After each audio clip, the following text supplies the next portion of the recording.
Hello, everyone, and welcome to another edition of Mormon Stories Podcast. I'm your host, John DeLynn. It is May 1st, 2023, and today we are in the midst of coverage on Mormon Stories Podcast of a sobering, a sad, a tragic story. We are covering the Lori Vallow and Chad Daybell stories, and specifically right now in Boise, Idaho. There is a trial undergoing with Lori Vallow. She has been charged with conspiracy to commit murder of her two children, JJ and Tylee, along with Tammy Daybell, which is her, I guess, her current husband's late wife. She's also been charged with murder for JJ and Tylee. And then over in Arizona, they're fraud charges, and then finally over in Arizona, she has been charged with conspiracy to murder her late husband Charles. This is the story, of course. This story has a very Mormon flavor to it because, as you all know, Lori Vallow was raised a member of the Church of Jesus Christ of Latter-day Saints, or Mormon.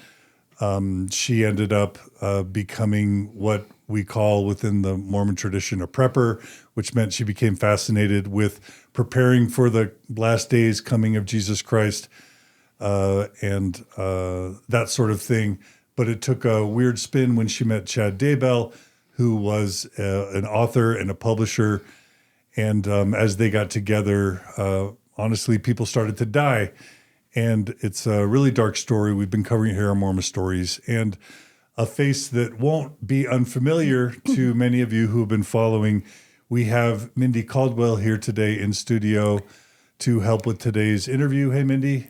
Hi, John. Thanks for joining us. Thank you so much. I'm happy to be back. Yeah.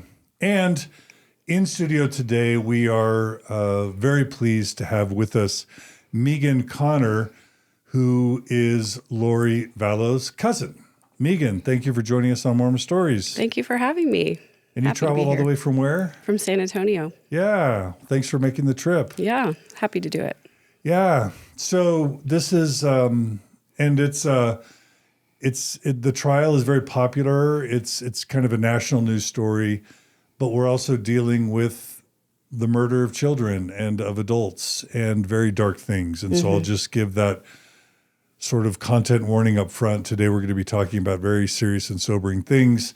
And while it's exciting, we also don't want to sound giddy or gleeful that we're talking about the deaths of so many people. And I think it's particularly sensitive for you, Megan, because this is literally your family. Right. Yeah. So anyway, I think the intention for today is to kind of combine your Mormon story, because you were raised LDS, is that right? Yep. But also to allow you to share your reflections both on Lori and her family growing up, and her maiden name is? Cox. Cox. So the Cox family, your reflections on your observations and experiences with the Cox family, because Lori's mom and your mother were sisters? Is that No, is that so right? Lori's mom is my dad's sister. Okay, so Lori's mom is your dad's sister. Right. Okay. And so your dad's last name is? Connor. Okay. And so Lori's mom grew up a Connor. Right. Okay. And so you would have observations both of Lori's upbringing, but also of her experiences kind of as an adult, right? Yeah. Okay. Yeah. Before we kind of jump into those stories, and then of course we want to hear your thoughts on the trial, because you've been following the trial. Is that right? Yeah, I have been. Yeah. I've wanted to hear, I'll fill in all of the holes of things that I didn't know or understand after I sort of lost touch with her and the rest of the family. Yeah. And then I think probably what's different about today's interview than maybe some of the other interviews you've done, we'll probably go in more depth than in all the interviews you've done before, but there's going to be kind of the Mormon lens of kind of how you feel pretty strongly about how Mormonism is kind of interwoven into Lori's story. Yeah. Is that right? Yeah, for sure. Okay. Yeah.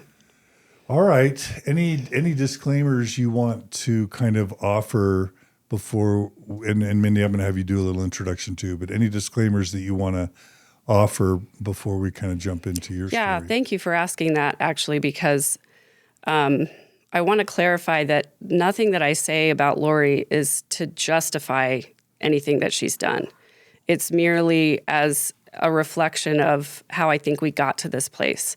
And I think the big question for me and for most people too is, people want to understand, how does a mother get to the point where they're willing to do something so horrific? And so I can shed a little bit of light on that. The other part is that I don't speak for anybody else in the family. I think I'm pretty unique in my point of view, because I am out of the church and because I have been through the healing process of exiting several abusive systems. And so I see things very differently than most of my family does. And so I don't speak for them. And also my perspective is looking at it from outside of the family system. And I recognize fully that the people who are still really enmeshed in the family system may not see things the way that I do, and that's okay. It's just it's just my perspective. Mm-hmm. So just as we were talking before we started, you've been going through your own kind of faith journey and transition just in the past, year or so? So I was, what they call physically and mentally out shortly after my divorce in 2017. So it's been a gradual deconstruction since then. But I resigned my membership in February. And it was after, finding out a few things that as soon as I found out that for sure I knew it wasn't true, it was like, okay, I'm done. It was no more trying to see how I can make it fit and make it work. And would you say everything that's gone on with Lori and Chad were parts or components of your deconstruction within the church, or was it totally unrelated? It was. I don't think that I really tied those two things together until I fully resigned and started doing my own deconstruction. And mainly because I didn't follow a lot of the media coverage when all of this first happened, because I felt like it was very sensationalized and a lot of speculation. And to me, that's not helpful. To me, I really wanted to know what really happened. And so I didn't start learning about Chad or his beliefs or any of that until very recently. And that was when I sort of started to connect the dots of how these two things fit together. Okay. So your processing for, like it's true for most of us, your process is still ongoing. Yes, very much so. Yeah. Okay. Well, Mindy, we've had you on a few times before, but Sure.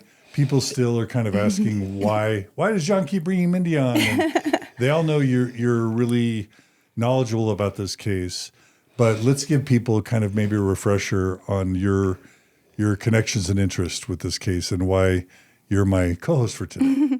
Sure. So yeah, I have been on the podcast a few times talking about the Daybell case, and I have gotten a few messages from people who have seen these podcasts and have asked me, what's your story and why are you so interested in this case and how do you know the Dillons? And so I thought I would just give a little update on that. So I did grow up very active LDS here in Utah. I did all of the things, checked all the boxes, and I got married in the temple, and I've been married for 27 years. I have 6 children. And about 9 years ago is when my faith started to unravel, and that's when I found Mormon stories, and it was just a crucial component in my processing out of the church and was so helpful for me. And so I have valued Mormon stories for many years. Along the way, we were fortunate to meet John and Margie personally, and we've become dear friends with John and Margie. And so throughout the course of our friendship, I mentioned to John and Margie a few times about my family experiences with a few of my family members who have been pretty heavily involved in sort of this LDS prepper end times ideas with, the supplies and the conferences and the books, and not affiliated with the Chad Daybell group, but so my radar was kind of heightened for that sort of thing. So when this case broke, I was instantly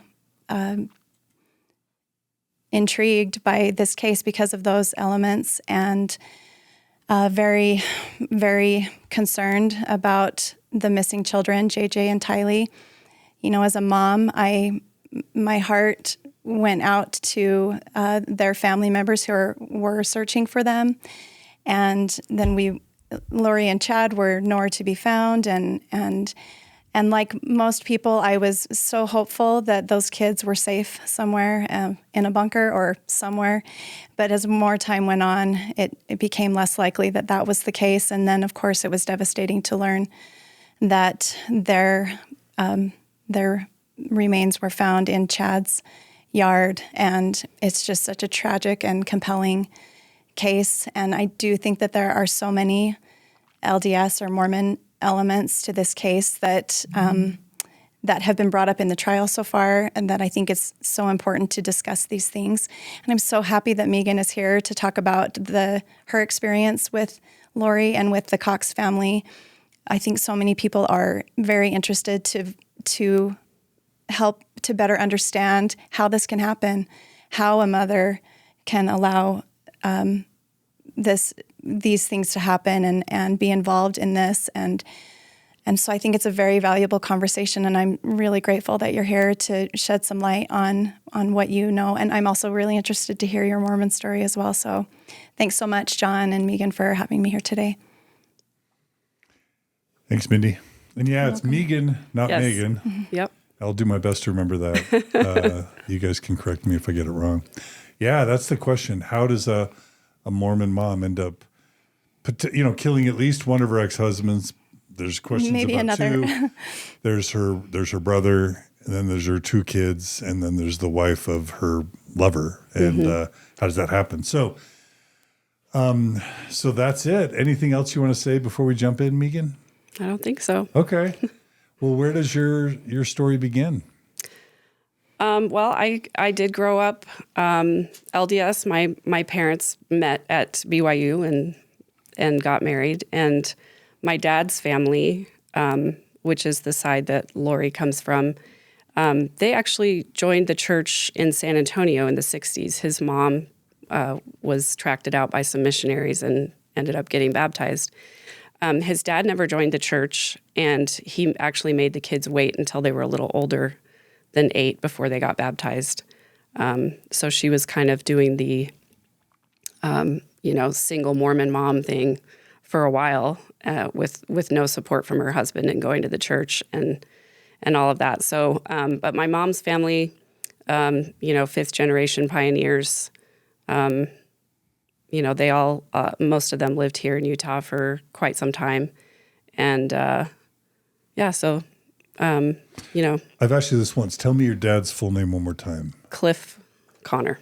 Cliff Connor. Okay. Okay. All right. So those are your parents. Mm-hmm. And, okay. So they met, where'd they meet? BYU. Oh, yeah? Yeah. Okay. Did your dad serve a mission? He did. Okay. I was just telling Mindy beforehand, actually served a mission in France. And he and his companion and then 2 other sets of companions all shared a house. And they had a house mother whose name was Megan Laga, and that's who I'm named for. Okay. Okay. And again, it's your dad, Cliff, who's connected to Lori. Right? Okay. What can you tell us about your dad's upbringing, the Mormon upbringing that's kind of worth mentioning or of note? And again, your dad's sister is Lori's mom, right? Right. And her name is? Janis. Again, Janis Cox. Janis Cox. Okay. Yeah. Tell us about what you know about Cliff and Janis's Mormon upbringing. Well, both of my dad's parents died very young. And so there were sort of family legends about my grandmother being this amazing, wonderful person. Looking back in light of what I know now, I think the stories probably were embellished. And even though she was, by all accounts, a very good woman and very loving, there's also a famous story where Janis wanted to go to a dance, and my grandmother, whose name was Novelle, but we called her Noni, didn't want her to go, and she literally sat on Janis until it was too late for her to go to the dance.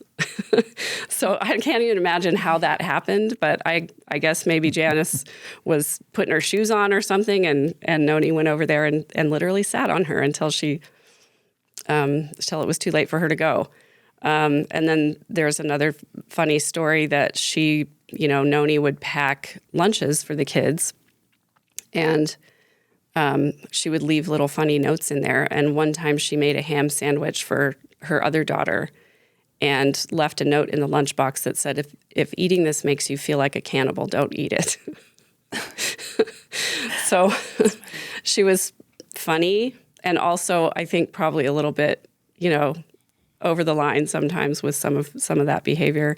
But she was very faithful in the church. She took my dad and the other siblings to church every Sunday very faithfully. And this is in San Antonio? Yeah, they lived in San Antonio, and the closest stake was in Houston. So they would have to take the train to Houston to go to stake conference and things like that. But she was very faithful in doing that. And then she divorced my grandfather, and then he passed away. And she decided to remarry, and her number one goal was to marry somebody who would take her to the temple. That was all she cared about. And so she married this man who was 64 years old, and so he was quite a bit older than her. And he'd never been married and never had children, and he was from New England, and so he was a bit odd, and he wasn't very attractive, and nobody in the family really liked him very much. But what she cared about was that he would take her to the temple and that they could read scriptures together and pray together. That was really all she cared about. And there's another family story is that they got married and they were on their honeymoon, and it was Sunday morning, and he wasn't getting up to get ready to go to church, and she said, "Are you gonna go to priesthood this morning?" And he said, "We had a long day yesterday. I think I'll sleep in." And she ripped the covers off of him and said, "My husband goes to priesthood." So she was very insistent that he be faithful. So Noni was intense. She was, apparently, yes. I mean, she died when I was a baby, so I never really got to meet her. But all of these stories, make me feel like I know her a little bit. So Cliff and Janis grew up in a faithful Mormon household, but a family that experienced divorce, but with a lot of strictness, but also not kind of the model Mormon family. Right. And my dad's dad was a colonel in the Air Force, and they traveled all over the place, spent some time in England and some time in Japan.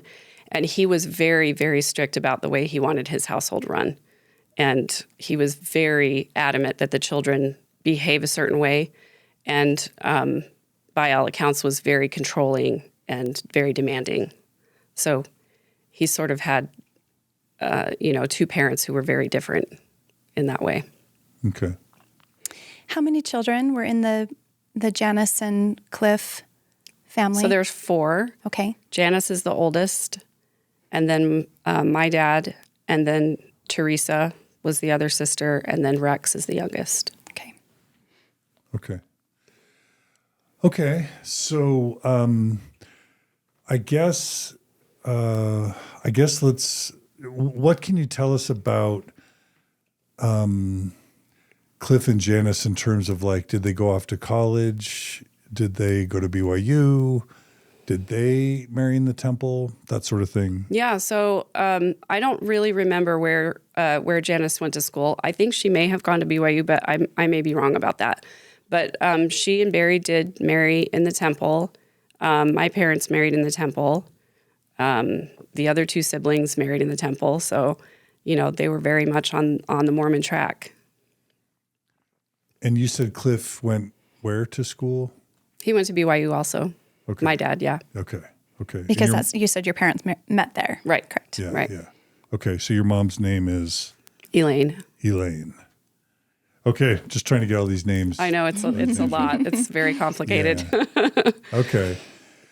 Okay, so is there even a way to describe the culture, the family culture, other than saying strict and LDS and maybe appearance-based? I don't know. Is there any way to just kind of summarize the family culture that your dad and Janis would have grown up in? Yeah, I don't know if the appearance-based culture came from Noni's family or if that sort of came later, but that was definitely a big deal. And family loyalty, huge. We keep each other's secrets, and no one person in the family knows the whole story about certain things.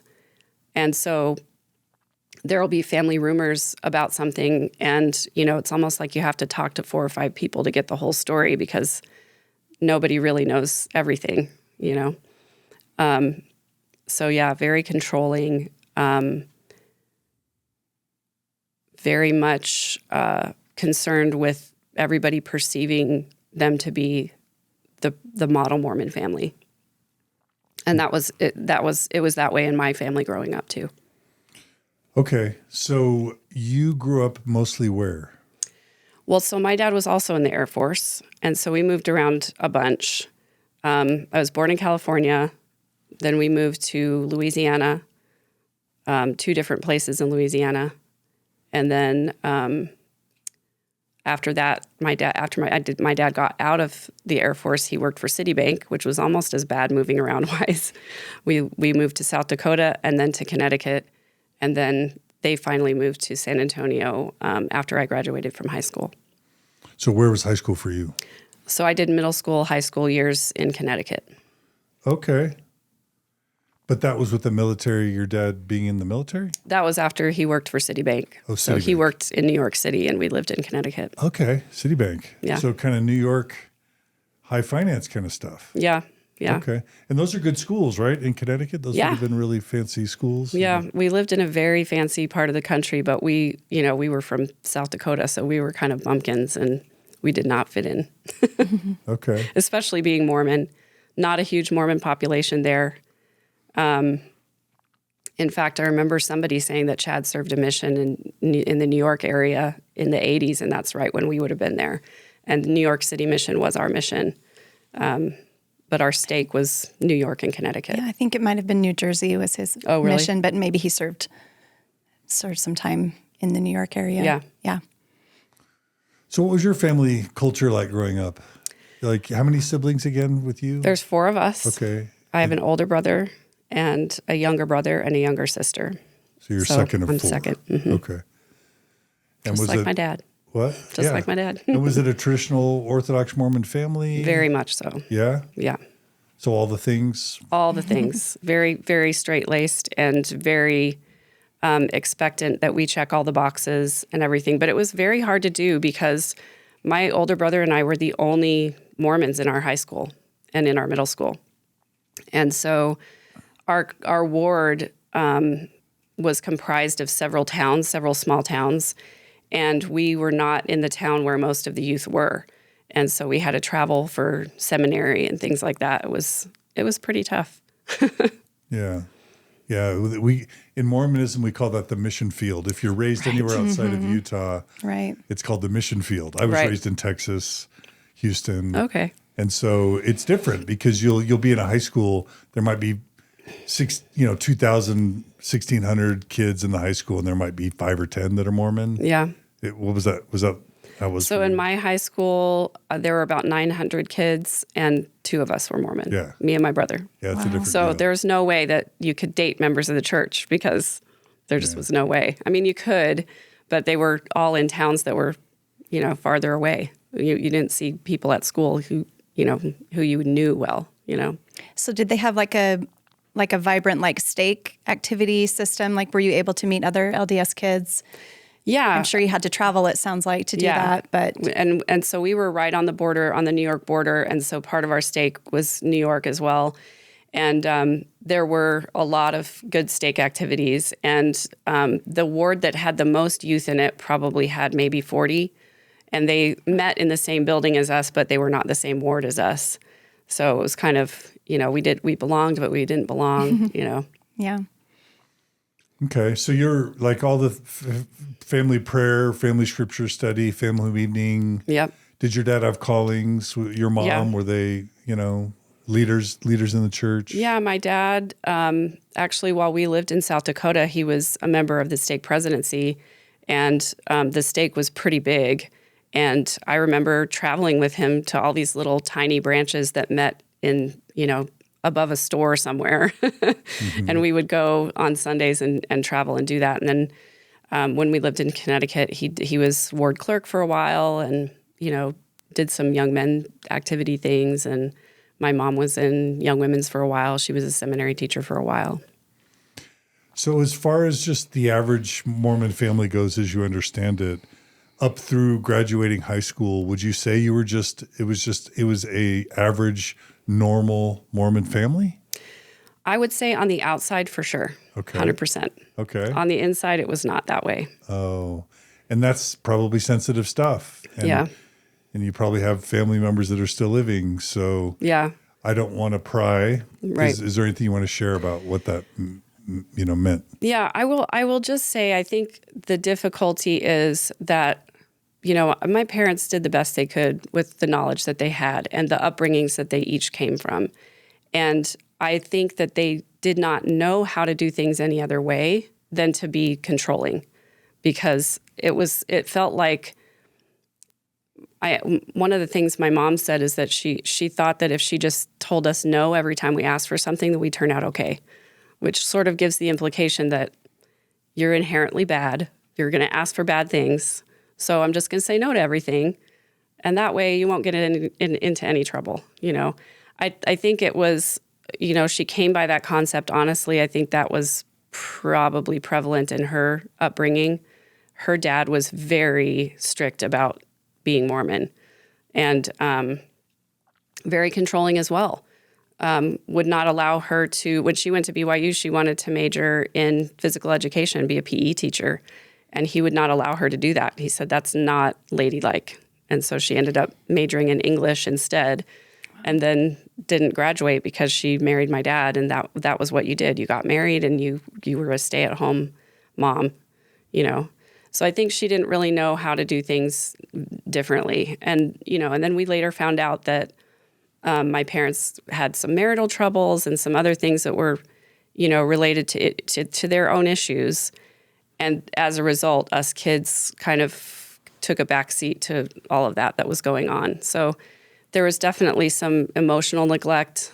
My parents are not good with emotions, didn't know how to handle their own emotions. And so we were not allowed to have emotions either. We had to kind of make ourselves really small and just, try to sweep things under the rug that came up. There's a lot of secrecy, a lot of shame. It was just very difficult because I think they just didn't know how to do it any differently.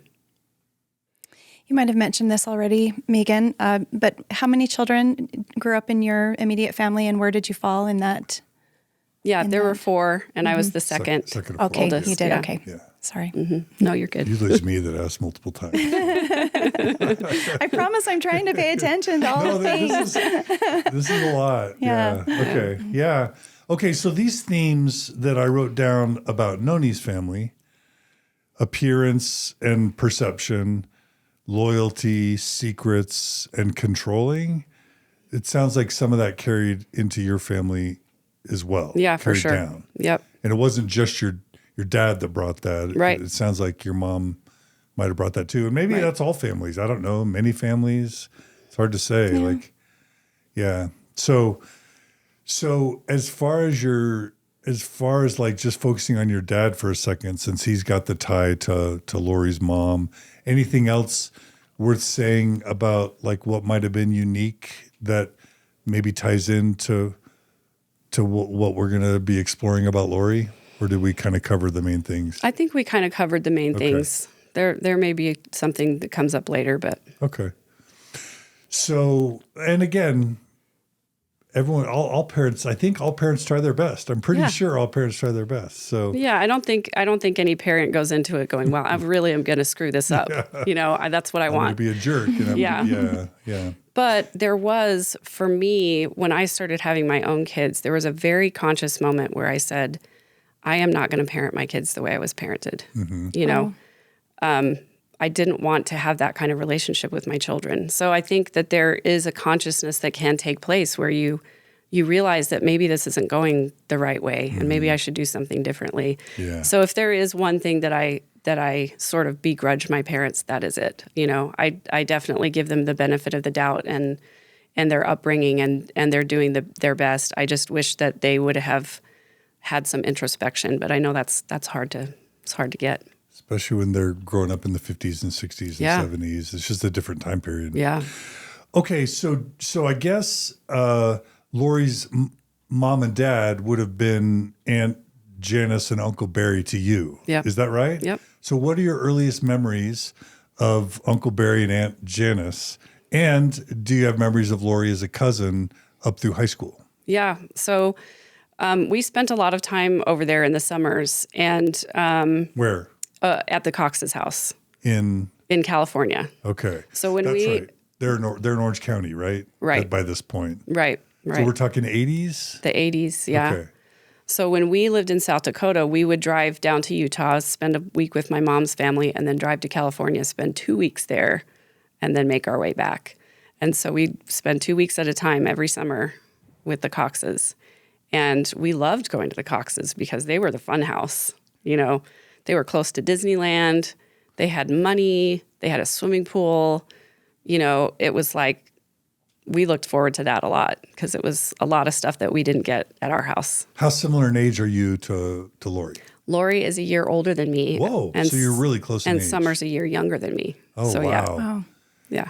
And so were you guys like three, was it, I don't want to just impose a three, like a 3-person close kind of thing, but. Yeah, for the most part. I have a lot more memories with just me and Lori than I do of the three of us together, but we definitely, the three of us, hung out all the time. So would you say you were close to Lori? Yeah. Oh, wow. Yeah. So for like over a decade, you would spend a couple weeks a year just hanging out with Lori and her family? Yep. And then we would write letters to each other during the school year and keep up with each other. And So what are your memories of Lori? Well, I'll say that you had asked earlier some of my first memories of Janis and Barry. Oh, yeah.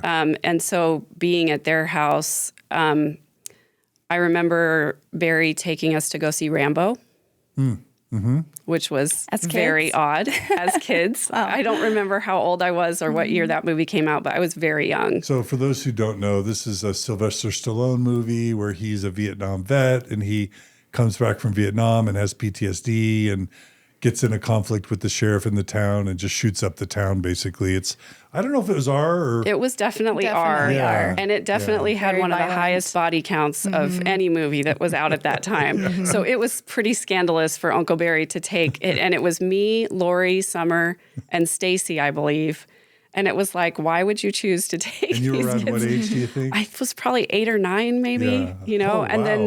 then the And next... that's not a Mormon thing. So for a Mormon dad to take, you shouldn't be going to our movie at all. Right. But to be taking 9-year-old girls to a violent R movie, that is a little off. Yeah. Yeah. And you Okay. mentioned Stacey. Maybe you can Yeah. explain who Stacey is in the story. So Stacey's the oldest of the Cox's children. Okay. She, so in the Cox family, Stacey's the oldest, and then Alex, and then Adam, and then Lori, and then Summer. And they also had a baby who died very young. She was 3 months old, I think. And Barry's profession was what?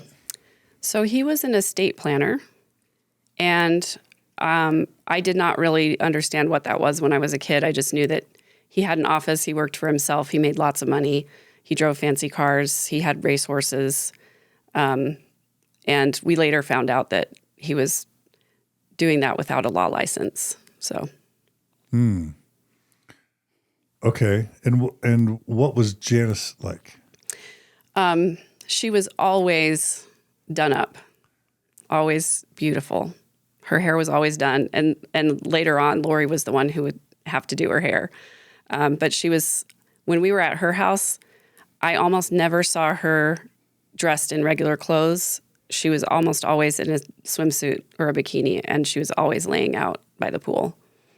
Okay, immediately my Mormon bells go off because bikinis are a no-no in Mormonism. Right.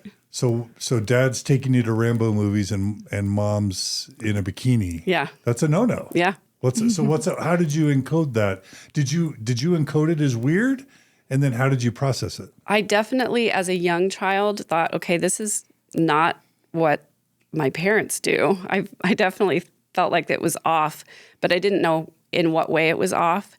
And it wasn't until I was a teenager that I sort of started to put pieces together and go, okay, this is not the Mormonism that I grew up with. It's definitely a different family system from mine.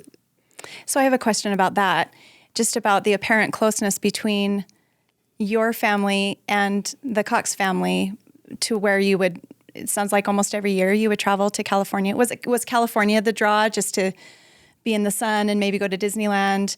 Were Janis and Cliff, your dad, were they close as siblings? Did you see your other cousins in that family as much, or would you say that your family was particularly close with Barry and Janis's family?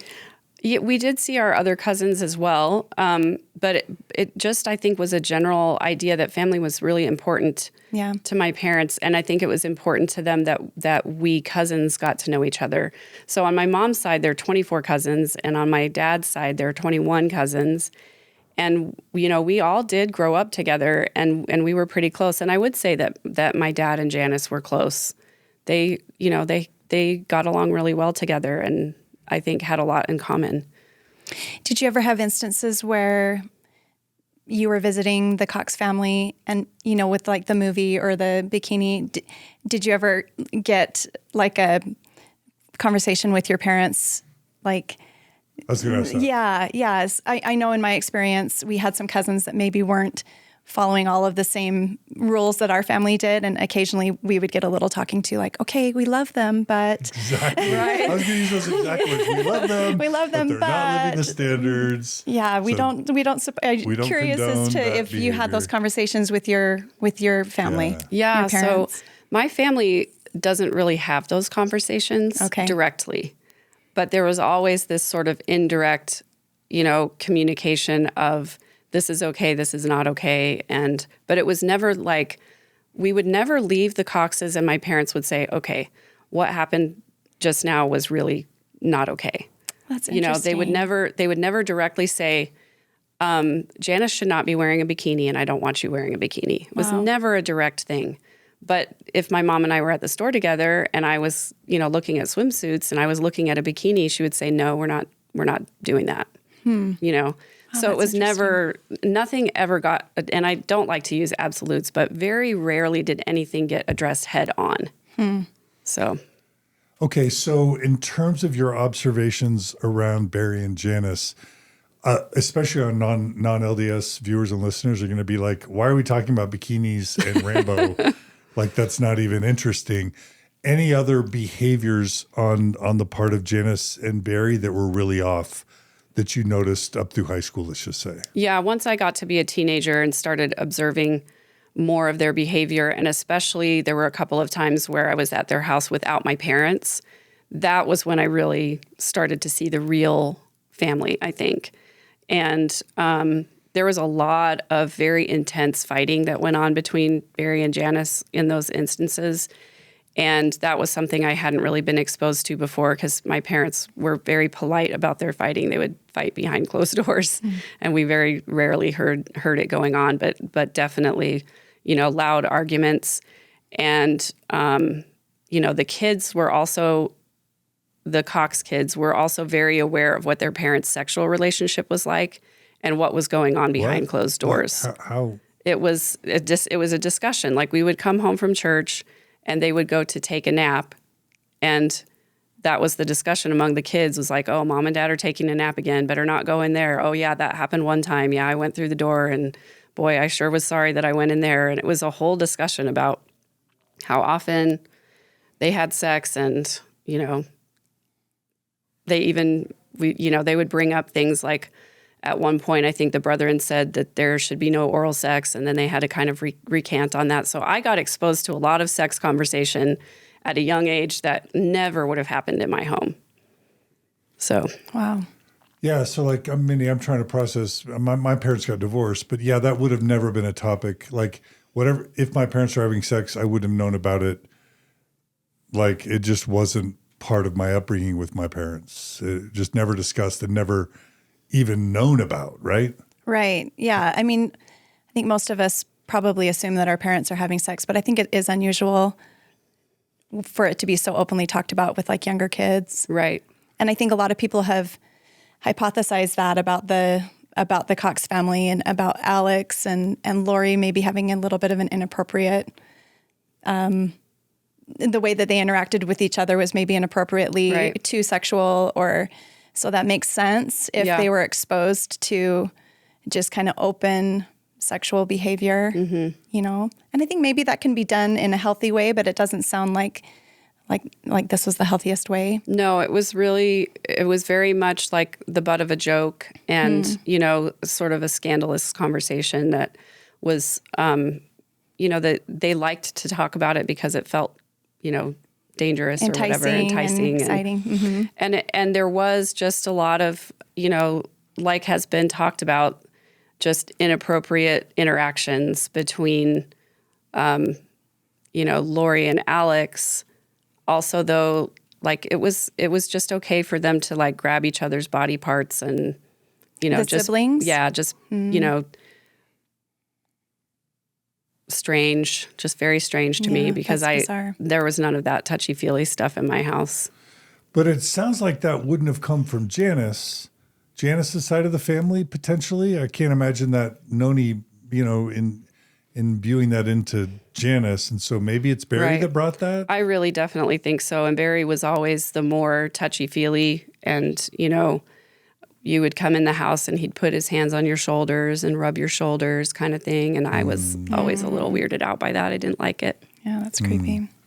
Okay, so Barry made you feel kind of uncomfortable. Definitely. Okay.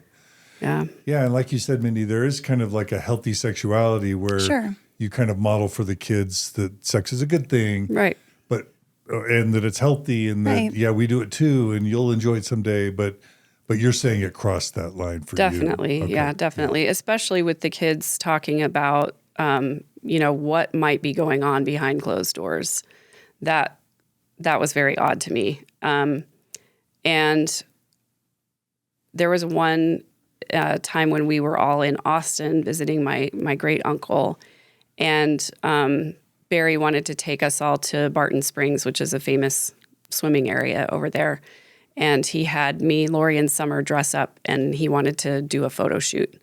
And so he had bought like a brand new camera, and he wanted to take all these pictures of us. And so he was, having us pose. And how old were you at this time? Do you remember? I was 13 or 14. Wow. That's a red flag. Yeah. Grown men wanting to photograph teenage girls, probably a red flag. In swimwear. Yeah, in swimwear. Yeah. And having us pose all these different ways too. It was very...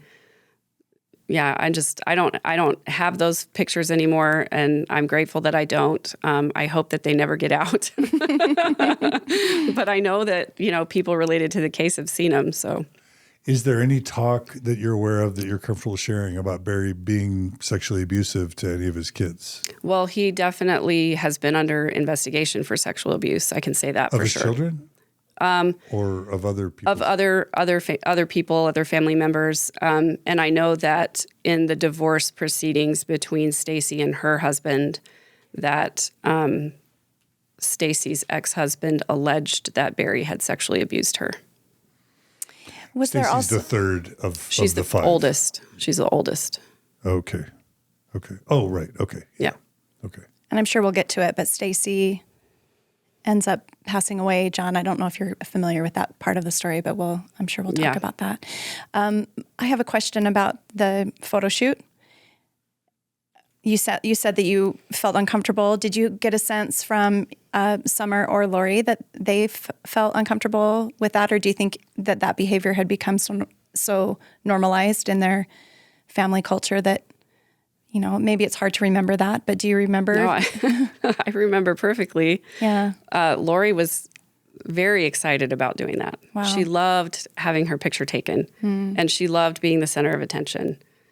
So if anything, it was like, oh, Dad wants to take our pictures. Let's do that. Yeah. Wow. She was very excited about that. Okay, so did Lori or Summer ever express to you concerns about their dad? Awkwardness, discomfort, Nope. anything? No? Okay.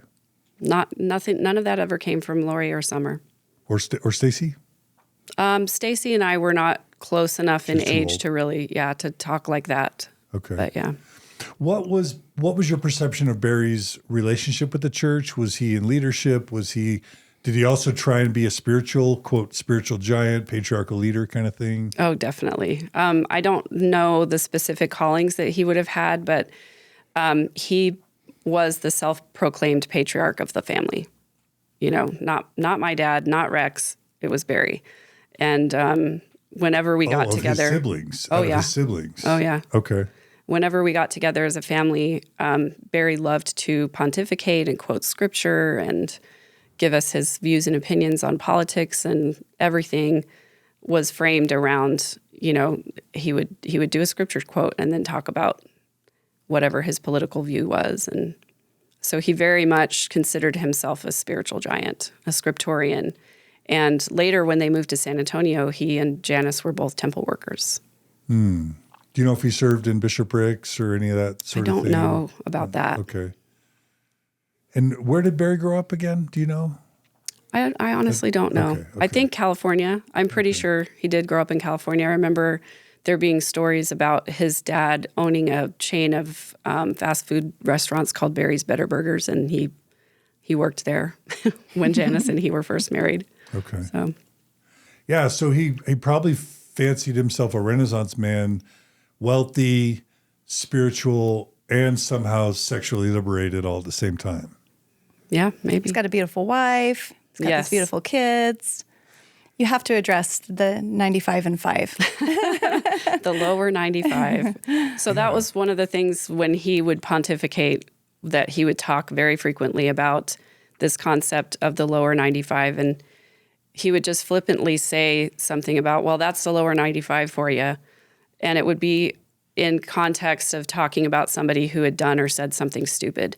And his worldview was that 95% of the population are stupid morons, and the 5% that includes our family, we're the smartest, we're the brightest, we're the most intelligent, we're the most Best attractive, looking, the best yes. looking. Yeah. Mm-hmm. So he considered himself in the 95th percentile, basically, of humanity. Top 5%. Top 5%. That's Top what, five. that's what Yeah, 95%, yeah, 90 yes. 95th percentile Percentile, yes. means top 5%, Yeah. I think. Yeah. I'm trying to remember, yeah. Okay. Definitely not in the lower 95. Okay. So kind of arrogant. Very, yeah. So when talking about Janis really quick, like the first thing that comes to my mind from what I've heard so far is kind of the Stepford wife, trophy wife kind of thing. Beautiful homemaker, but also sexually liberated, but to please her husband kind of thing. Mm-hmm. Anything worth saying about Janis other than what we've said? Janis, I think, is very, very smart. And she and my dad would kind of bond over Trivial Pursuit. And she would sit by the pool with a box of Trivial Pursuit cards, and she would memorize the answers. She was very smart. I don't know that I really understand Janis very well, because there seem to be so many conflicting things, But she was always done up. She was definitely the trophy wife, and high heels and makeup and hair done all the time. And when I think about spending time with her, as opposed to listening to other people talk about her, it's just very different. she would say things, or people would relay to me things that she would say that I would find incongruent with who I thought she was. So I don't know that I really know her, you know. But if Mindy and I were to pull you aside your senior year of high school and said, "What do you think about, Barry and Janis?" What would you have said as a senior in high school? They're awesome. I love them. Or they're creepy. Oh man, as a senior in high school, I probably would have said, they're the fun aunt and uncle. You always want to be at their house, and they're always traveling, going to Hawaii, going to Las Vegas. They would talk about how they were in Las Vegas a lot, and whenever anybody asked them about it, they would say, well, we have a really good dentist there, and it is really hard to find a good dentist. What are two devout Mormons doing spending a lot of time in Vegas? No, seriously. No, that's what I'm saying. Nobody knew really what they did there. It was a little nudge, nudge, wink, wink. We don't know what's going on, but they're going to the dentist. Why are you smiling, Mindy? I'm remembering from my notes, I reviewed some of my notes about the Coxes, and I do believe that there was a charge against Barry for soliciting a prostitute at some point in the 90s. Mm-hmm. Maybe that's, just an indication of something. Yeah. Not necessarily that happened in Las Vegas, but yeah, I think it just points to his character with those types of things. What this seems to be leading to is the perception of like a double life, where they're trying to be wealthy, but also devoutly Mormon, but also a party lifestyle, maybe hidden behind the scenes.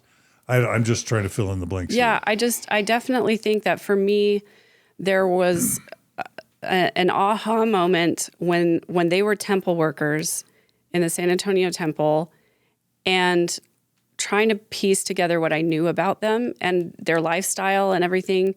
It just didn't fit for me, and that was really hard for me to comprehend. And it was part of what made me feel gross about the temple in general, was that, like, Barry and Janis are temple workers.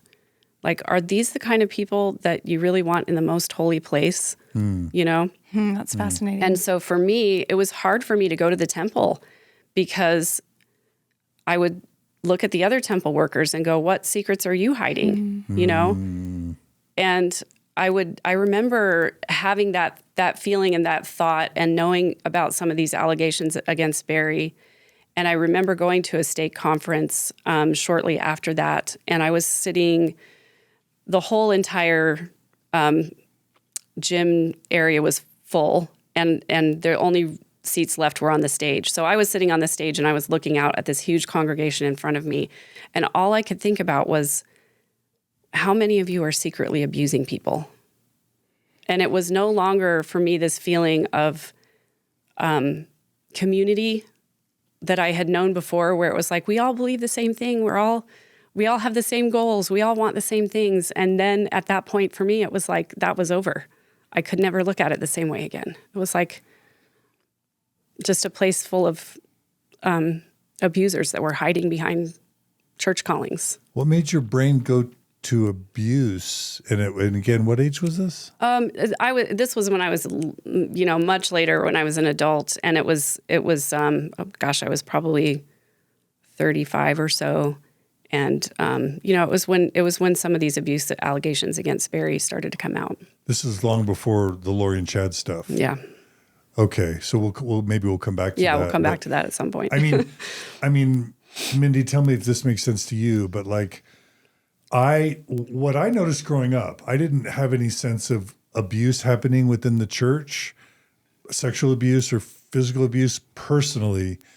What I did notice was that in my extended family, there was a heavy emphasis on appearance, and a tendency within my family and extended family to have dark secrets that were hidden and not talked about. And then there could be a lot of pressure, not with my parents per se, but with other aunts and uncles, a real pressure to look good and to make everything seem perfect. And that just mental health wise, that's a recipe for dysfunction. When there's high control, high emphasis on appearance, but then secrets, it leads to kind of double lives. Right. And learning to lie and hide things, which is super dark. Right. So this jives with my experience, minus the abuse part, because I wasn't aware of it. But now that we look back and we see that the church, Mormon church has been willing to settle for almost $1 billion with all the Boy Scout abuse cases. Yeah. And then we've just seen coming out all the rampant sexual abuse cover-ups for decades of tens of thousands of Mormon children and teens. Yeah. We realize that the Mormon church has this probably centuries-long history of a lot of child abuse that's been covered up. So that part I'm learning now about. Mm-hmm. The other parts I resonate with in my Mormon upbringing. And Mindy, I don't know if there's anything you want to add to that. I would agree with that. I think most of us that grew up as Mormon, it was important to have the facade that everything was going well. But yeah, my family had secrets, and a lot of families have issues that they've had to deal with, or maybe that they didn't want out in the open. And your thoughts about that made me recall a book club or a girls' weekend or something that I went to, like in my late 20s, and we were all friends in the ward together, and everyone had grown up with what seemed like a pretty typical LDS background. And one person opened up about something that happened to them, a sexual abuse, and then another and another. And I'm not exaggerating. It seemed like the majority of the girls in this group, just in this tiny sample, had some sort of something that had happened to them where it wasn't talked about, or the church didn't deal with it in an appropriate way. And it shook me, because I just think that this happens a lot more than people want to admit. And so anytime these allegations come out, I'm sadly not surprised that this has been going on and been covered up. Yeah, and you have this culture that's created by the doctrine of the church that is so filled with shame. Right. And so necessarily you're going to have people keeping secrets, mm-hmm. because the stakes are so unbelievably high if you do admit that there's something going wrong. Right. And it's so public. Sexual sin is a sin next to murder in exactly. Mormonism. Yeah. Right. Exactly. And it's so public. You're not taking the sacrament. You lose your calling. You possibly get excommunicated. Yeah. And then your entire family system is gone too. So the stakes are just unbelievably high. Your eternal salvation. And your family's eternal status together versus not. Right. Yeah. So I feel like the church doctrine creates this culture where the stakes are so high that we have to keep secrets, because if we don't, it's everything. Your entire world, your eternal salvation, and everything that is gone. Mm. And I think that argument is used sometimes when allegations come to light, and maybe an ecclesiastical leader is involved, where they will say, let's think about this. Let's think about this eternal family. Do we really want to go there? Because this eternal family is at stake. And so that's a lot of pressure to put on somebody that's coming forward with an allegation, mm-hmm. that probably should be going to the police, but instead is consulting with an ecclesiastical leader like a bishop. Right. And especially when the allegation comes from inside the family. Exactly. It's just that makes it even worse. Right. Okay. Wow, this is helping paint a picture for me. So thank you. If it's okay, let's talk about your impressions of Lori. Okay. As a teen, and of Alex and Summer, at least them two, and I guess even of Stacey. Yeah. Yeah, let's talk about Lori and her siblings. Yeah, so Lori was, the cheerleader. She was, beautiful, blonde-haired, blue-eyed, skinny, athletic dancer, loved to dance, loved to sing, loved to, put on a show anytime the family would get together. She and Summer would choreograph something and do a dance, and, they would get up and sing and just love to perform in front of everybody, performing in front of family? Like, what is that? How, like, families are together? How would a performance break out? Yeah, so... You don't know my family, John. I was going to say impromptu talent shows all the time. Exactly. That's exactly what it was, an impromptu talent show. We would get finished eating dinner, and we'd all go in the living room, and, the piano would be there, and, I'd sit down and play something, and Barry would want to sing, and Summer and Lori would be off in the other room choreographing something, and Stacey sometimes too. The three of them choreograph some number while we were doing our stuff, and then they would come out and, share whatever they had made up. Like the Osmonds kind of vibes? Yeah, for sure. Sounds like it. Yeah. Okay. Any dark side to Lori's personality through her high school years that you remember? I didn't really notice anything until after high school. Okay. Maybe probably because I wasn't looking for it, but also because I didn't ever disagree with Lori. Like, we didn't have any arguments really. As long as you did everything Lori said, you were fine. Are you saying she was high control? Yeah. Was she kind of the leader amongst her sisters? Even Stacey, an older sister? Yeah. So Stacey, I think she was older enough than Lori that I didn't perceive that Stacey sort of fell in line with that. And I don't really think that Lori was like that as a teenager necessarily. I think it sort of started to evolve when she was a teenager. She started to realize that she did have power in the family system and that she could make people do what she wanted them to do. So it was very much a setting where if she wanted to do something, everybody else kind of fell in line. And I was part of that too, because I didn't have my own brain at that point. I didn't realize I could say no to things. And so if Lori wanted me to do something, I would do it. And what about Summer's personality and Alex's personality? So Summer being a little younger than me, as kids, we didn't hang out as much. I got to know her more as an adult through keeping in touch through social media and stuff like that. But she was always very sweet, very kind. She did definitely have a stubborn streak, and she could put her foot down and get her way too. But she did it kind of, I think, in a different way than Lori did. I perceived that Lori's way was more covert, and Summer was more like, she would demand something, overtly, not in a bad way. I didn't get any kind of bad vibes from Summer that way. Alex was always the comedian first. Like, that was his number one role. And that was actually how we would find out about a lot of the family secrets, is that Alex would make a joke about it. Something would come up and he would make a comment that he thought was really funny, and we would go, "What? Is that real? Did that really happen?" Wow. And most of the time, yes, it really did.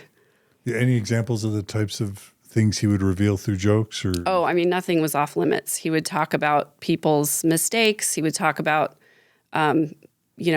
body shaming. Adam was a little chubby as a kid, and Lori actually was a little bit chubby as a kid. And then she and Adam both kind of did this thing where freshman year of high school or so, they just stretched out over the summer and got skinny. But before that, it was the constant butt of jokes was, body shaming Lori and Adam by Alex. And nothing was off limits. Did not matter how you felt about it. Everything from, you tripped and fell to you had childhood trauma. It was like everything was a joke to him. It's been mentioned in other places that that Alex suffered from some sort of brain injury as a teen.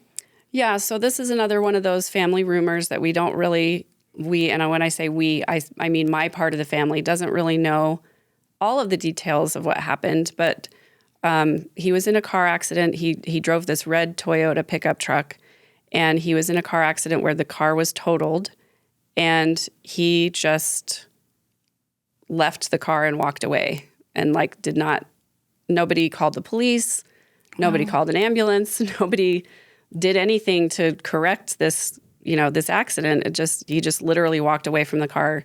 And I remember trying to figure out, how does that work? Was the car paid for already? I'm sure it probably was. Was there insurance? I'm sure there wasn't. It was that kind of thing. And so the family rumor is that he suffered some kind of a traumatic brain injury at that point and was not really the same after that. and I can't really speak to whether that's true or not because I didn't know him well enough before the accident. To make the comparison. To make that comparison, Sure. yeah. But I can definitely say, I mean, he never kept a job for very long. He never had relationships for very long. He was excommunicated twice, and I think he wanted... For extramarital yeah. relationships. Yeah, yeah. I think that shows like him being willing to get rebaptized, that he wanted to do what was right and follow what he was taught as a kid, but maybe just wasn't capable of it. Weren't there also excommunications with Barry and Janis, or am I remembering that incorrectly? If there were, I don't know about it. Okay, perhaps I'm thinking of Alex's excommunications. Was there a culture of kind of fat shaming or fat phobia within the Cox family? Definitely. You want to talk about that? Well, because image was so important, beauty was so important, and almost universally, you would come into the Cox household and the very first comments out of everybody's mouth was about your appearance. Your hair, your clothes, when one of my other cousins got married, they saw a picture of the guy she was marrying, and the only comments that they made were, wow, they're going to have really pretty babies. They're both beautiful, gorgeous people. And so that was so important in that family culture that somebody being overweight was, that was unacceptable. And Janis was, I'm pretty sure that she had or has some kind of an eating disorder, because we would have family meals together and she would like chew up bits of food and spit it back out on the plate. And she would say, I don't really need to swallow it. I just need to taste it. You noticed that? Yeah. I find that so fascinating that she did that just openly. Yeah. At the table. Yeah. Wow. And she would have a full plate of food, but she would never consume any of it. She would just... Do you recall that anyone ever commented on that, or? Oh yeah, that would have been, the butt of Alex's jokes, Wow. All that kind of stuff. But maybe no concern that was an unhealthy approach? Nope. Wow. What about like maybe fat shaming other people, or like commenting on people being overweight or not attractive? Yeah, I mean, that was a pervasive conversation throughout the Cox household, was everybody else's appearance. Not only our appearances, but everybody else's appearance too, Okay. And I think I shared, when I was on Lauren's podcast, this story about that I was in the foyer of the chapel one time and Barry was up bearing his testimony, open mic Sunday, as I call it. And and he was talking about being a temple worker and watching the people come into the temple and looking at them and saying, these are not A-listers. These are not the celebrities. These are not the beautiful people. These people are coming in to the temple, and I'm thinking, these are just not great people. But they have a temple recommend, so they must be okay. They must be good people anyway. So it's just that sort of stunning that he would get up in front of a congregation of these people who obviously were coming into the temple. Some of them probably greeted him at the temple, and they're listening to him talk about how ugly they are. He's essentially doing the lower 95, like in his testimony on Sunday. Yeah. So I've always been curious about how people in the lives of the Barry and Janis Cox family growing up, I'm so curious as to how they were perceived by like their neighbors or ward members. Because that would turn me off so quickly to have, we've all known people in wards that we've lived in over the years that are a little blowhards or maybe a little bit arrogant, but that to me is kind of next level. Do you have any perspective about how they were perceived by their neighbors or their fellow ward members? I don't have a lot of information about that, but I do know that people in the temple seem to really love them. Wow. So they would find out that I was related to them and say, oh, I love Janis and Barry. And I would go, so really? Wow. So I'm getting a bit of a dichotomy. You're saying they were the fun, kind of the favorites, and they were also kind of problematic from your perspective. Yeah. I mean, when I was a kid, of course, they were the fun. Okay. I never would have gotten to go see a James Bond movie or a Rambo movie, as a kid with my parents. But sure, Barry could provide that experience. Or hang out by the pool or go to Disneyland. Right, and all that. right. Yeah. And, and for whatever reason, Knott's Berry Farm, I don't know why, they love that place so much, but I thought it was terrible. I never wanted to go there, but it was like, that was exciting to Barry. Let's all go to Knott's Berry Farm. But yeah, as an adult, once I had my own kids and had a different framework of how to view things, I realized how unhealthy a lot of those behaviors were and how toxic a lot of the dynamics were. Okay. So you kind of touched on this, but any indication Alex would become violent from his kind of high school years that you saw? I had no indication of anything like that when I was a teenager. But I did, and this was, as an adult much later, looking back on it, he really didn't have the ability to form attachments with people. And so there was that joking and comedian style was very much a way of avoiding any kind of connection or intimacy. So. That's interesting. So maybe that was his personality, or maybe he paid a price for playing that function or role within his family. I don't know. Yeah.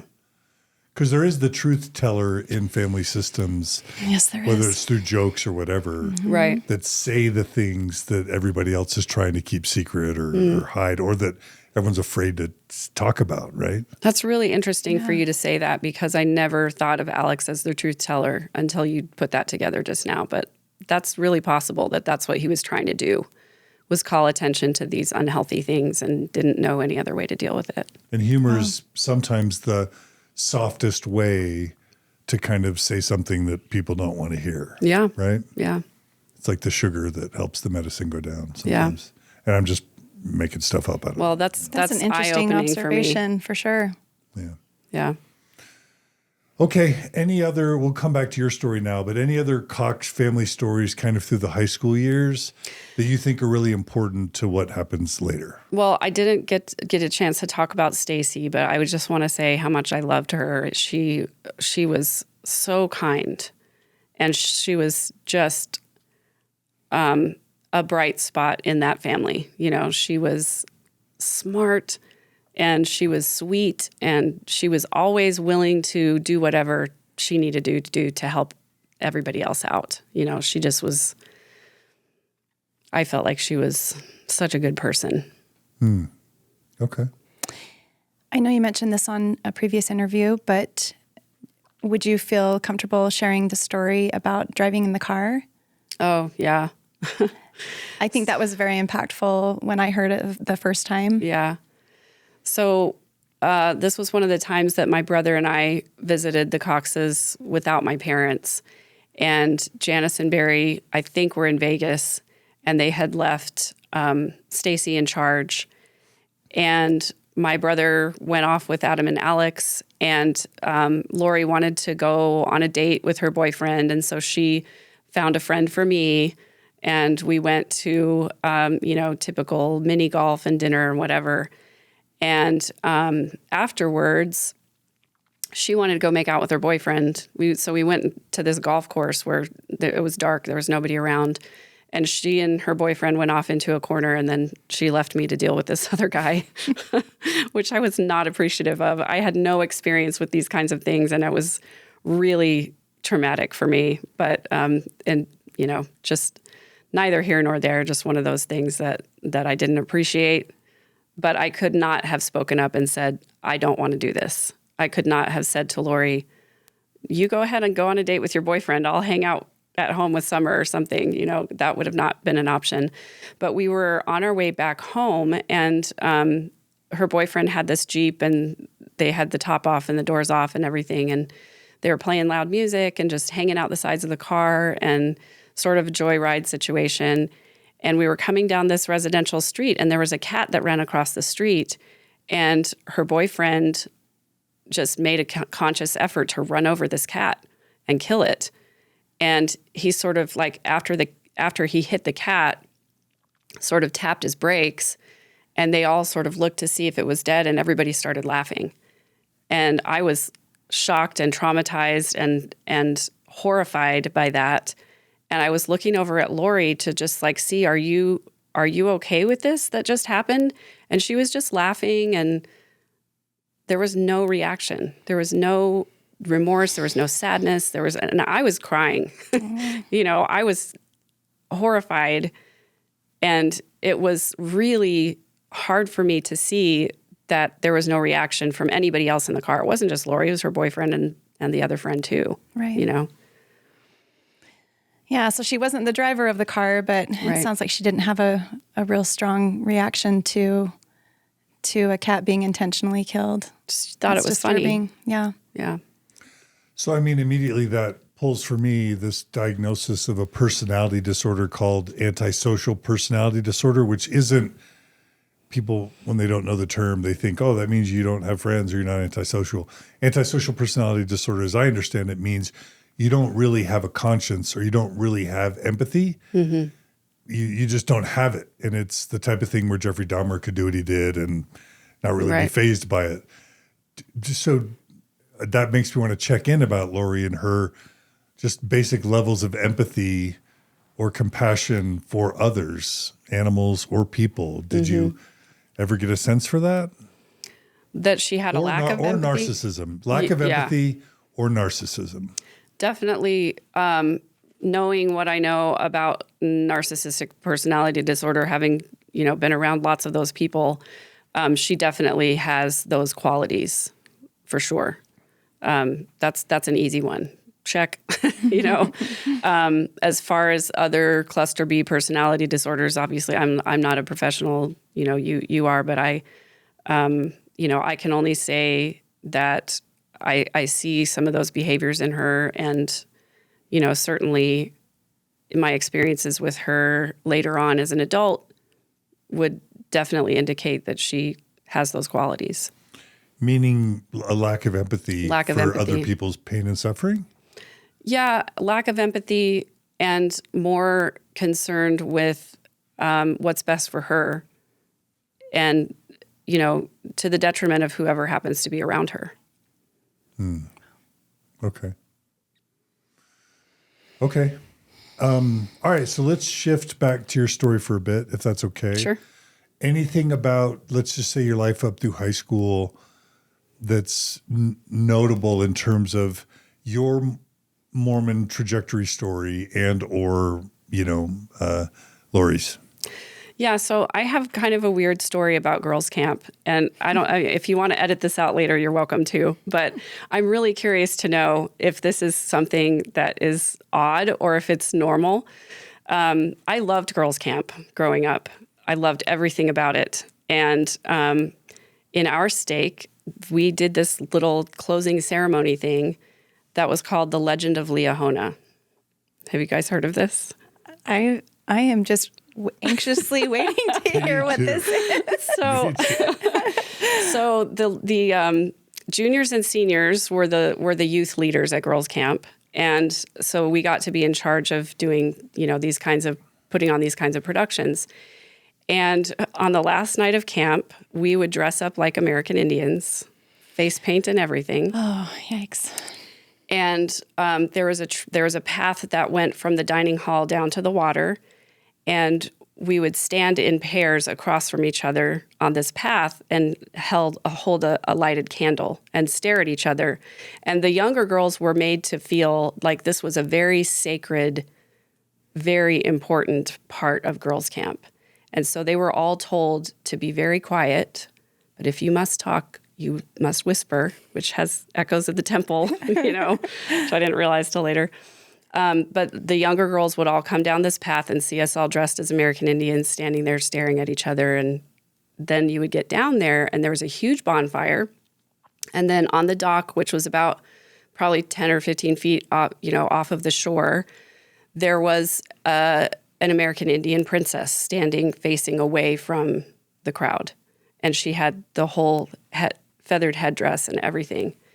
And once everybody got seated, she would turn around and there'd be a microphone out there and she would deliver this monologue that was called The Legend of Liahona. And it was basically a story about the American Indians and tying it in with the Book of Mormon and all of that kind of stuff. And it was a very big deal. And this is in Connecticut. This is in Connecticut. Okay. And this had been going on for like years and years and years. It happened all 6 years that I went to girls' camp. So, I mean, it was before I was there and probably continued on for a long time after I left. But I was on the Stake Youth Council as a teenager and a senior, and I really wanted to be the one who played the Liahona because I was a performer, and you know, I thought that'd be so cool. I didn't know how to go about it. I think you had to be chosen, or somebody had to recommend you, or something like that. Well, I never got the call, so I was fine. I was kind of sad about that. And then the Sunday after girls' camp was over, you do this sort of debrief testimony meeting where it's the young men and the young women together, and the young women get a chance to bear their testimony about girls' camp and how things went. And some of the leaders got up too. And one of the leaders got up and said that she'd had this wonderful experience and she loved girls' camp and everything. And she wanted to talk for a second about the Legend of Liahona. She said somebody had approached her and asked her if she had a recommendation for Legend of Liahona, and she put forward a name. And the Stake Young Women's president said to her, well, what about so-and-so in your ward? And she didn't name the person. And she said, I had to tell this person that, no, I couldn't recommend this young woman, even though she might seem like the right person, because I knew that she had been lying to her parents. And I just about fell off my chair because I knew that my parents had recently talked to the bishop and told them that I had lied to them about some things. Oh. And so what was horrifying for me about that was that my parents had talked to the bishop, and then the bishop had talked to the young women's leader. And then this young women's leader had talked to the Stake Young Women's president. And, you know, essentially all these people talking about me behind my back, but nobody ever coming to me and saying, you know, is this true? What were the circumstances? Or even my bishop calling me in and saying, you know, your parents are concerned that you're lying to them. What happened? You know, nobody wanted my side of the story, you know. Aww. And so that was a really hard thing for me. And it was sort of this moment where I was like, can I trust my bishop, you know, or can I trust my young women's leaders? You know, they're all talking about me and nobody wants to talk to me. So that was the first moment that I think I really felt like maybe there's something weird going on with the leadership of the church, and they're not really who they say they are, you know? Yeah, I'm sure that was impactful. And it's just an icky feeling to know that all these people are talking about you. Yeah. And I think it's a glimpse into how sometimes church leadership works and how things can get spread around without maybe going to the source. Right. And finding out. Yeah. I'm sorry about that. That sounds like it was a disappointing experience. Yeah, it was disappointing and sad for me because I thought that I trusted my young women's leaders, you know. Was this around dating boys kind of stuff? Yeah, I mean, my mother was horrified that I didn't have very many girlfriends. I mostly had friends that were guys. And so I had a boyfriend, and I had a group of guys that I liked to hang out with. It was my boyfriend, his twin brother, and 3 or 4 of their friends. And we would go bowling or we'd go to the movies or something like that. But my mom told me that if I continued to hang out with these boys, everybody was going to assume that I was having sex with all of them. And that was a bad look. Wow. Yeah.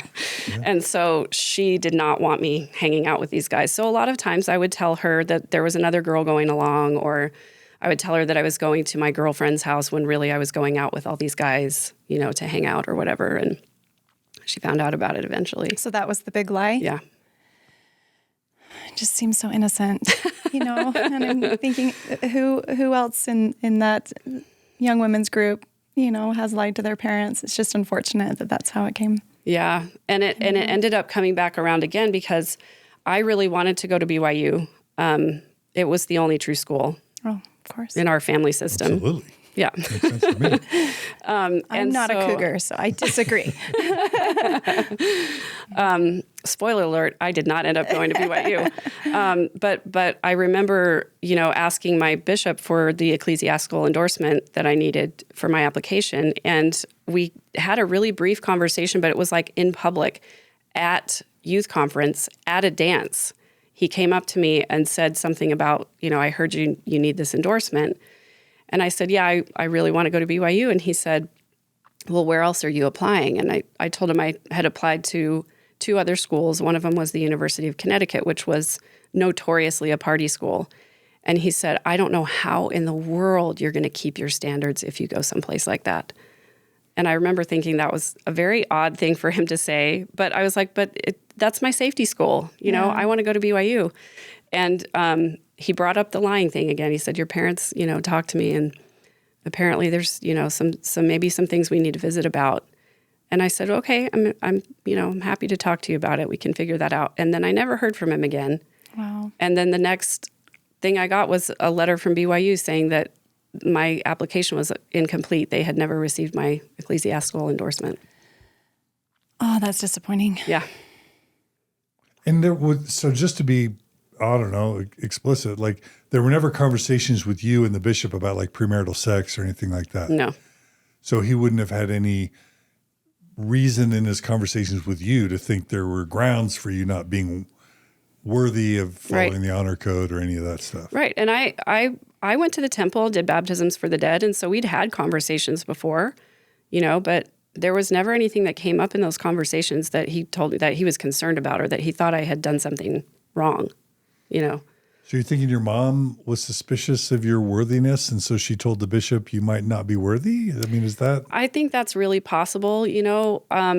Again, That's so weird. that culture of secrecy in our family where we just don't talk about things. And that would have been a confrontation she would have been really uncomfortable with. So it would have been more comfortable for her to go to the bishop and say something to him and vicariously maybe get the result she wanted.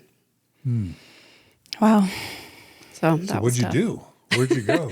Well, I ended up going to the University of Connecticut. You were a Husky. Yes, for one whole semester.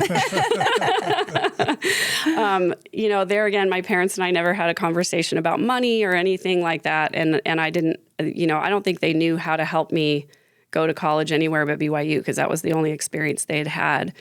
And I was 17 when I graduated from high school. And so when I got to college, I was 17. I was still a minor and I had no idea what I was doing.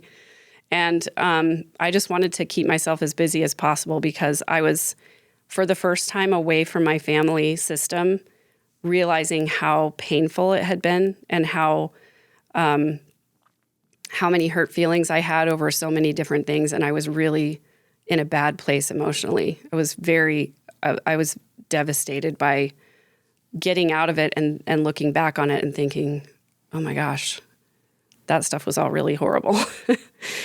So I got to UConn, and there again, it was me. And the first Sunday I went to church, and there was one other girl who was a member, and then there was a boy who was a member, but he was on the basketball team, and so he was going to be gone for like the whole semester, basically. And so I was like, okay, well, here I am again with, nobody around me who really believes the same things that I do.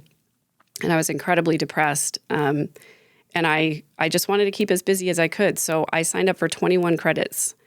And I also got a part-time job at the hamburger stand. And I also got another part-time job as an usher at the theater. So I just packed my schedule really, really full.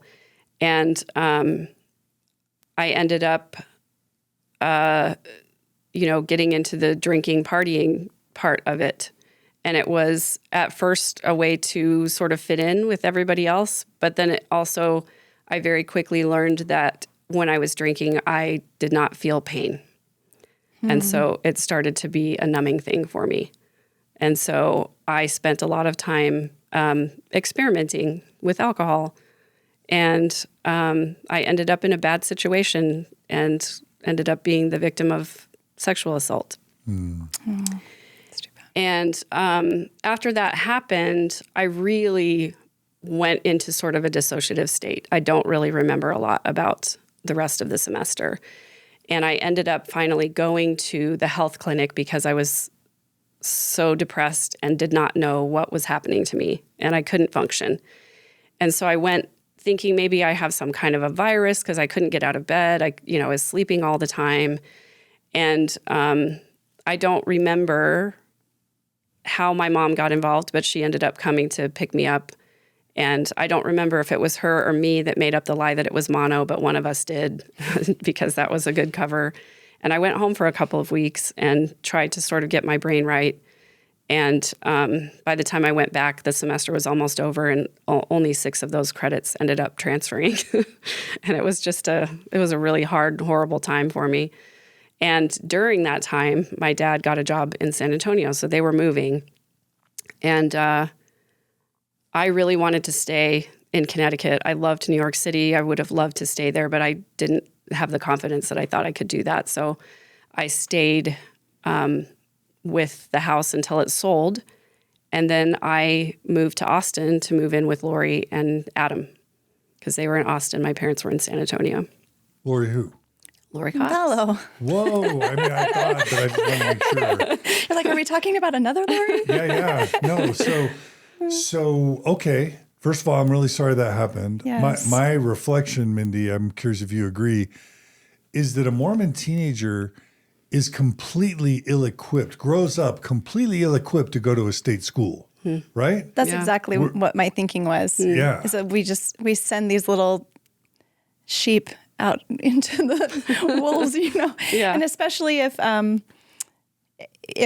a child has been raised in a family where just a lot of things weren't talked about, including, things that could be dangerous or to avoid. Yeah. I'm guessing that wasn't something that your family talked about very much. How to drink responsibly. No. Sexual health. No, right? it was it was just that, like going back to what my mom had said before. It's just no, you just don't do that. Yeah. You don't drink. But you also don't. how to make friends outside without the of dialogue. church, Yeah. how to choose healthy friends, how to find community. Yeah. Like just in a gazillion ways, Mormon teens. I grew up in Katy, Texas, which is outside of Houston.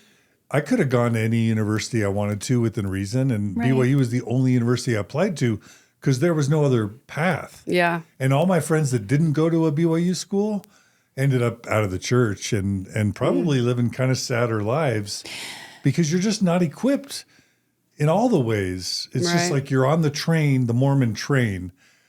And if you go to state school, you're getting off the Mormon train without any tools to survive. Yeah, I'll push back on that because I didn't go to a BYU school. I went to Utah State and Weber. Are you talking about kids that who are raised outside of Utah? What I mean, sorry, yeah, it's kind of like the BYU's or a Utah university. Sure. Right? Where there's a strong institute presence. Right. And so you still get the heavy Mormon experience at a Utah State or even a University of Utah or Weber. You're still going to get the Mormon experience for sure. there. Yeah. And I'm sure there might be maybe in some of the California or Arizona or Idaho schools, there would be a strong institute presence, but not at UConn. Right. I mean, I was just feeling so much, so tender for 17-year-old you who leaves the nest without a great support system, without a great solid family foundation for how to handle those types of experiences. I mean, I went to a state school where we had institute and I knew a lot of LDS people and I still really struggled that first year. It's just a hard year. Yeah. It's a hard year for teens. And there's so much to process and so many new things and you don't feel quite ready.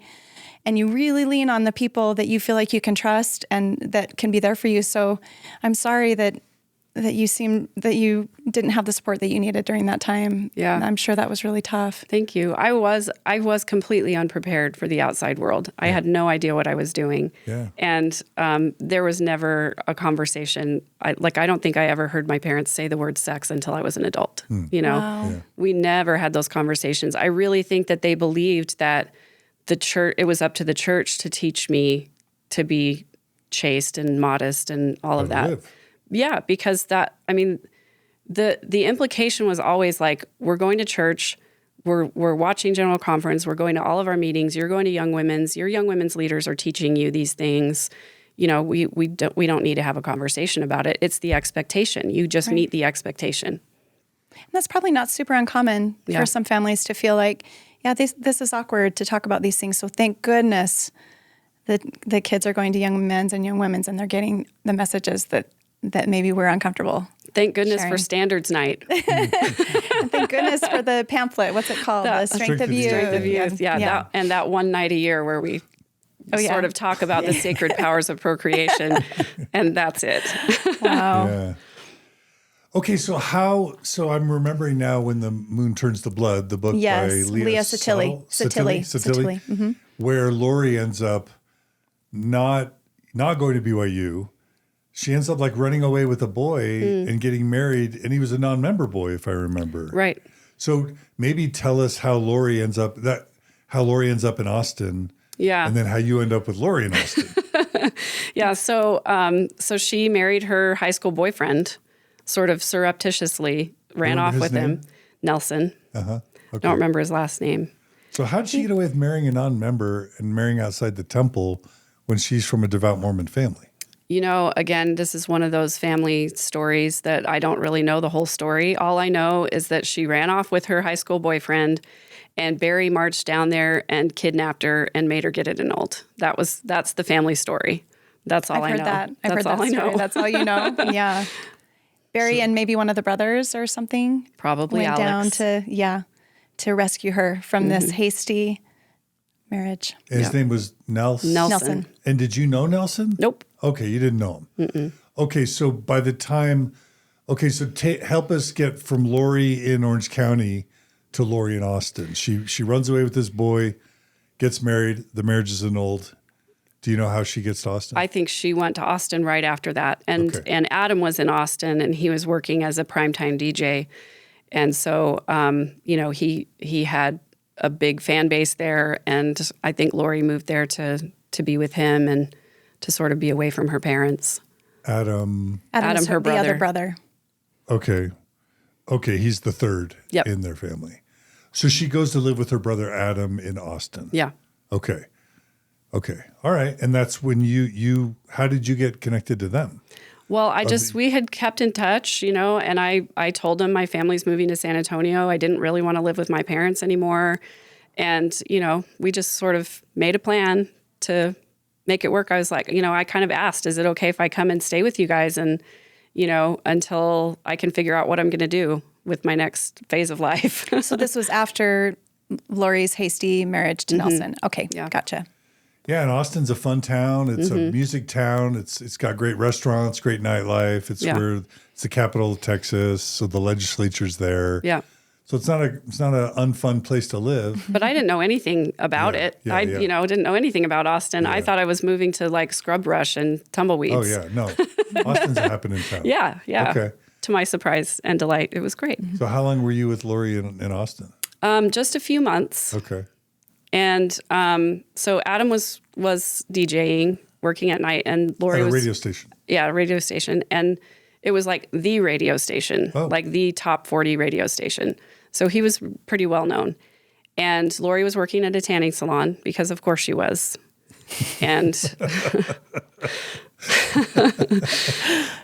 I mean, it tracks, right? Right. Just kidding. It's on brand. And around what year was this? Do you remember? This would have been the spring of 1993. Okay. All right. So I'm graduating from BYU. Where are you in 93, Mindy? 93, I am finishing my first year at Utah State. Okay. Yep. Go Aggies. Yeah. Go Aggies. Yep. Go okay. Aggies. 93. Yeah. Lori's doing a tanning salon thing. You're there. So she got me a job there too. So we could work together. I didn't have a car. I didn't have anything. I mean, I basically had 2 suitcases and that was it, So I just came down there hoping that I could do anything but move back in with my parents, Mm-hmm. So we were working together and, trying to figure out life in South Austin. And there was a guy that came into the tanning salon pretty frequently, and he asked Lori out on a date, and they went out on their date. She already had a boyfriend, as far as I knew, because when we had gone out with Adam, there was this other guy that she'd been spending time with, but I don't really know what their relationship status was at the time, so I shouldn't cast aspersions. But she agreed to go out a date with this guy. She comes back to the apartment after the date, and she's not impressed. She's like, he was okay. I don't really think I like him. We're probably not going to go out again. And that was that. And then a few days later, he was in the tanning salon and asked me if I wanted to go out. And I was like, well, Lori didn't like him. He's not really that cute. But I was like, okay, whatever. I wasn't doing anything else socially except hanging out with Lori and Adam. So we went out on a date. It was uneventful.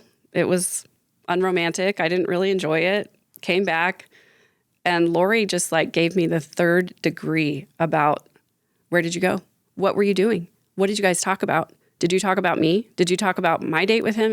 Just giving me the third degree about what happened on this date. And I told her I didn't really like him that much. He gave me a kiss goodnight, but it was not a big deal. It was just one date. Probably not going to see him again. And a few days later, she told me that Janis was coming into town. And I was surprised by this because I didn't know this was the plan. And we're on our way to the airport. Her mom, okay. Yeah, Janis, her mom, Lori's mom. We're on our way to the airport, and she starts grilling me again about this guy and making the implication she thinks I slept with him. Oh, wow. And I was like very blindsided by that. And we get to the airport, and I find out that the reason Janis is coming is because Lori has called Janis and told her everything that I'd been up to, and I'm going to put that in quotes, and that I was a bad influence, and Janis wanted me out of the apartment. And at this point, I was not doing anything that Lori was not doing. We were doing everything together, you know. But I felt like it was really about this guy. Like, she saw me as a threat. Wow. And she wanted me gone. So she called her mom to come and kick me out of the apartment. So we picked up Janis at the airport. We went back to the apartment, and Janis was basically there to supervise me packing my stuff and getting out. Was there tension between you and Lori? Not until that car ride. Huh. Did she like the guy? She didn't even like him. She didn't like the idea of him liking you. Yeah. That's the bottom line. Yeah. You women are connecting on this. That was it. Well, I mean, this is the way jealous females behave sometimes. Yes. If there's a perception that maybe she's going out with somebody that I like, but even if you don't like him, it seemed so odd to me. I was like, you don't even like this guy, so why does it matter? I don't think it was about the guy. I think it was about you. Yeah. And I think that she was starting to see you as a threat, like you said. Yeah, I was taking away from her attention. Right. If somebody liked me, then maybe they wouldn't like her. Right.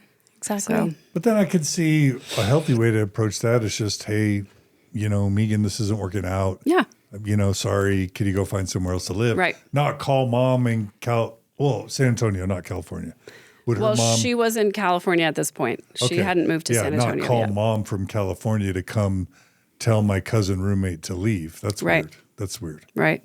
Okay. So I packed my suitcases and bought a bus ticket to San Antonio and came down to live with my parents because I didn't have anywhere else to go. Wow. Were your parents involved with that whole incident? I don't think so, because when I talked to my dad about it a short time ago, he didn't remember that happening. So I don't think that there was ever any kind of communication between him and Janis where Janis called him and said, Megan's misbehaving. Maybe there was, I don't know. Or maybe there was a phone call between Janis and my mom that I don't know about. But it would be very on brand for the family to just not say anything about it, I find it interesting that Janis was accusing you of doing some of the same things that it sounds like Lori was doing as well. Do you think that some of that was just a deflection, like she didn't want her parents to know? Or yes, 100%. That she was doing that, so it was just way easier to just kind of dump all of that behavior on you. Oh, yeah. And make you the bad guy? I there's no doubt in my mind that Lori, the conversation did not go, I've been drinking and partying, and so has Megan. That is not something that ever would have happened. Both were partying. Yeah, and the part of the story I kind of left out a little is that Adam, being a top 40 DJ, got invited to all these parties and clubs on 6th Street. They all knew him. They would all buy him drinks for free, and we were with him. So even though I was only 18 and she was only 19, we got into all these clubs, and people would buy us drinks, and they thought we were of age. So we were both together this entire time, doing these things together. Okay. How did that affect your relationship with Lori after that conflict? The sad part is that we never talked about it, and family's family. So it was only 2 years later that I got married, and, thinking about who are my bridesmaids going to be. And it was like, well, all of my high school friends are back in Connecticut, and none of them are going to travel down here for a wedding. So it was my sister and Lori and Summer were my bridesmaids. Okay. And that was really kind of like the next conversation that we had after that. You know, it was 2 years later, and it wasn't discussed? Like, no. Did it seem awkward to talk to her again after kind of not talking? Or is that just kind of the MO of the family, just like, let's pretend it didn't happen and we're moving on to the next thing?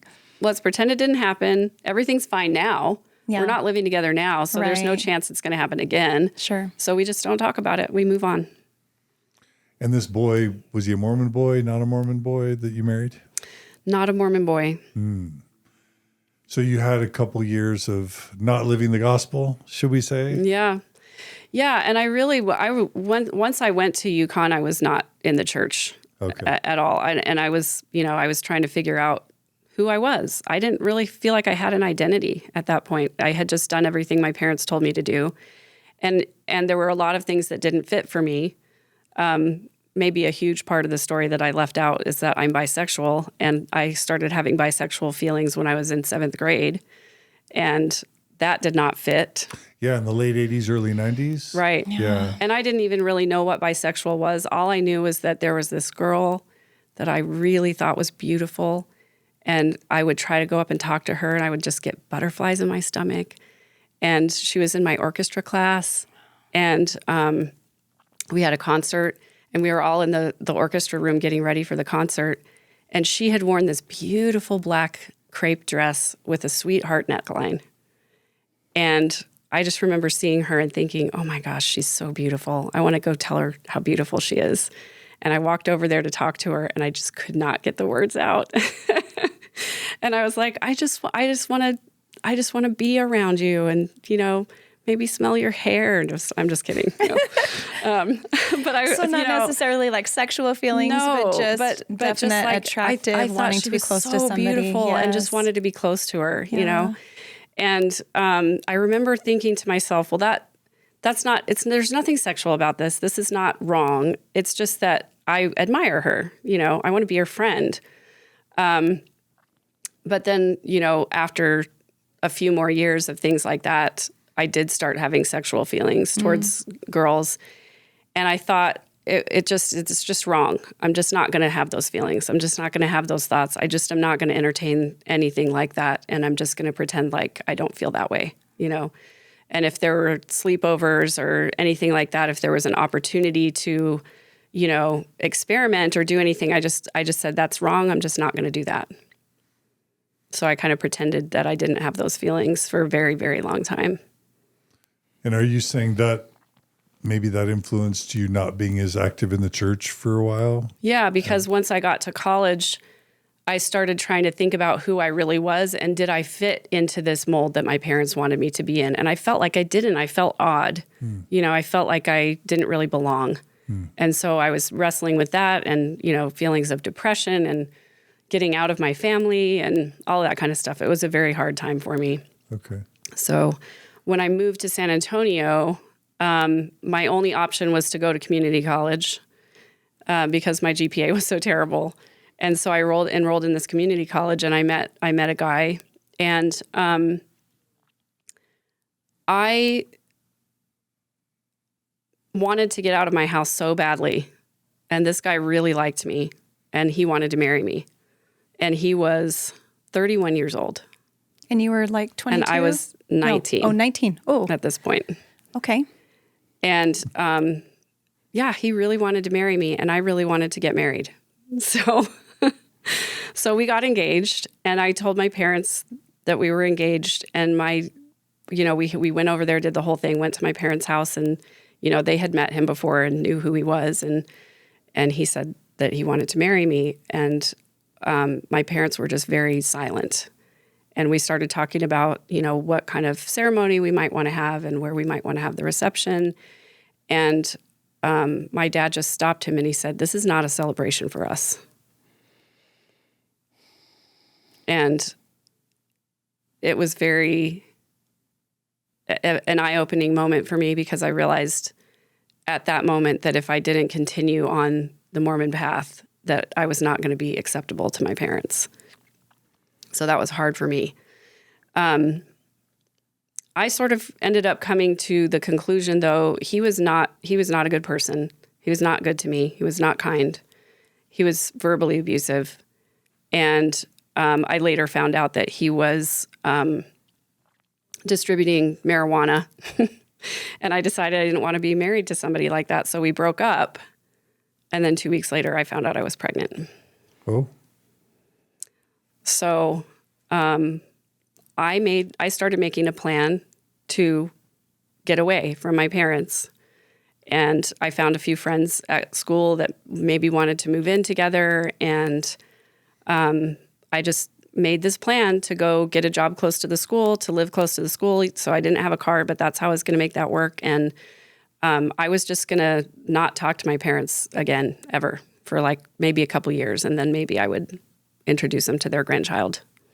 So your plan was to not even tell them that you were pregnant? Yeah, because I knew just that the was going to shame be... and the... I knew that was going to be the end of the world for them. Wow. You know, I knew that it was going to be a fight I didn't want to have, you know. Yeah. And I knew I was going to be unacceptable. And so I made this big plan. And then one day they came to pick me up from school, and it was both my parents in the car. And I was like, that's odd. Why are they both here? And I get in the car, and my mom hands me an envelope that has been opened. And it was a letter from my OBGYN with the blood test results that was positive for pregnancy.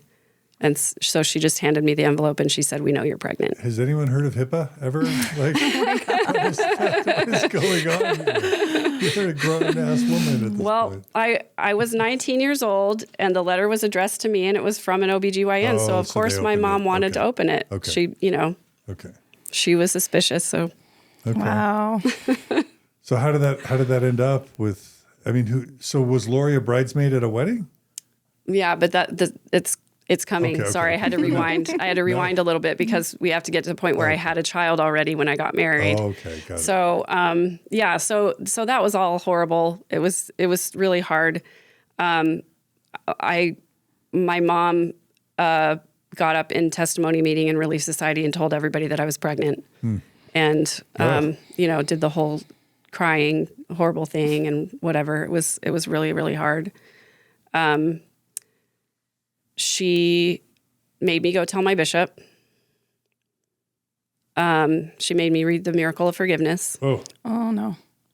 Which made me feel like I wanted to die. I felt like garbage after I read that book.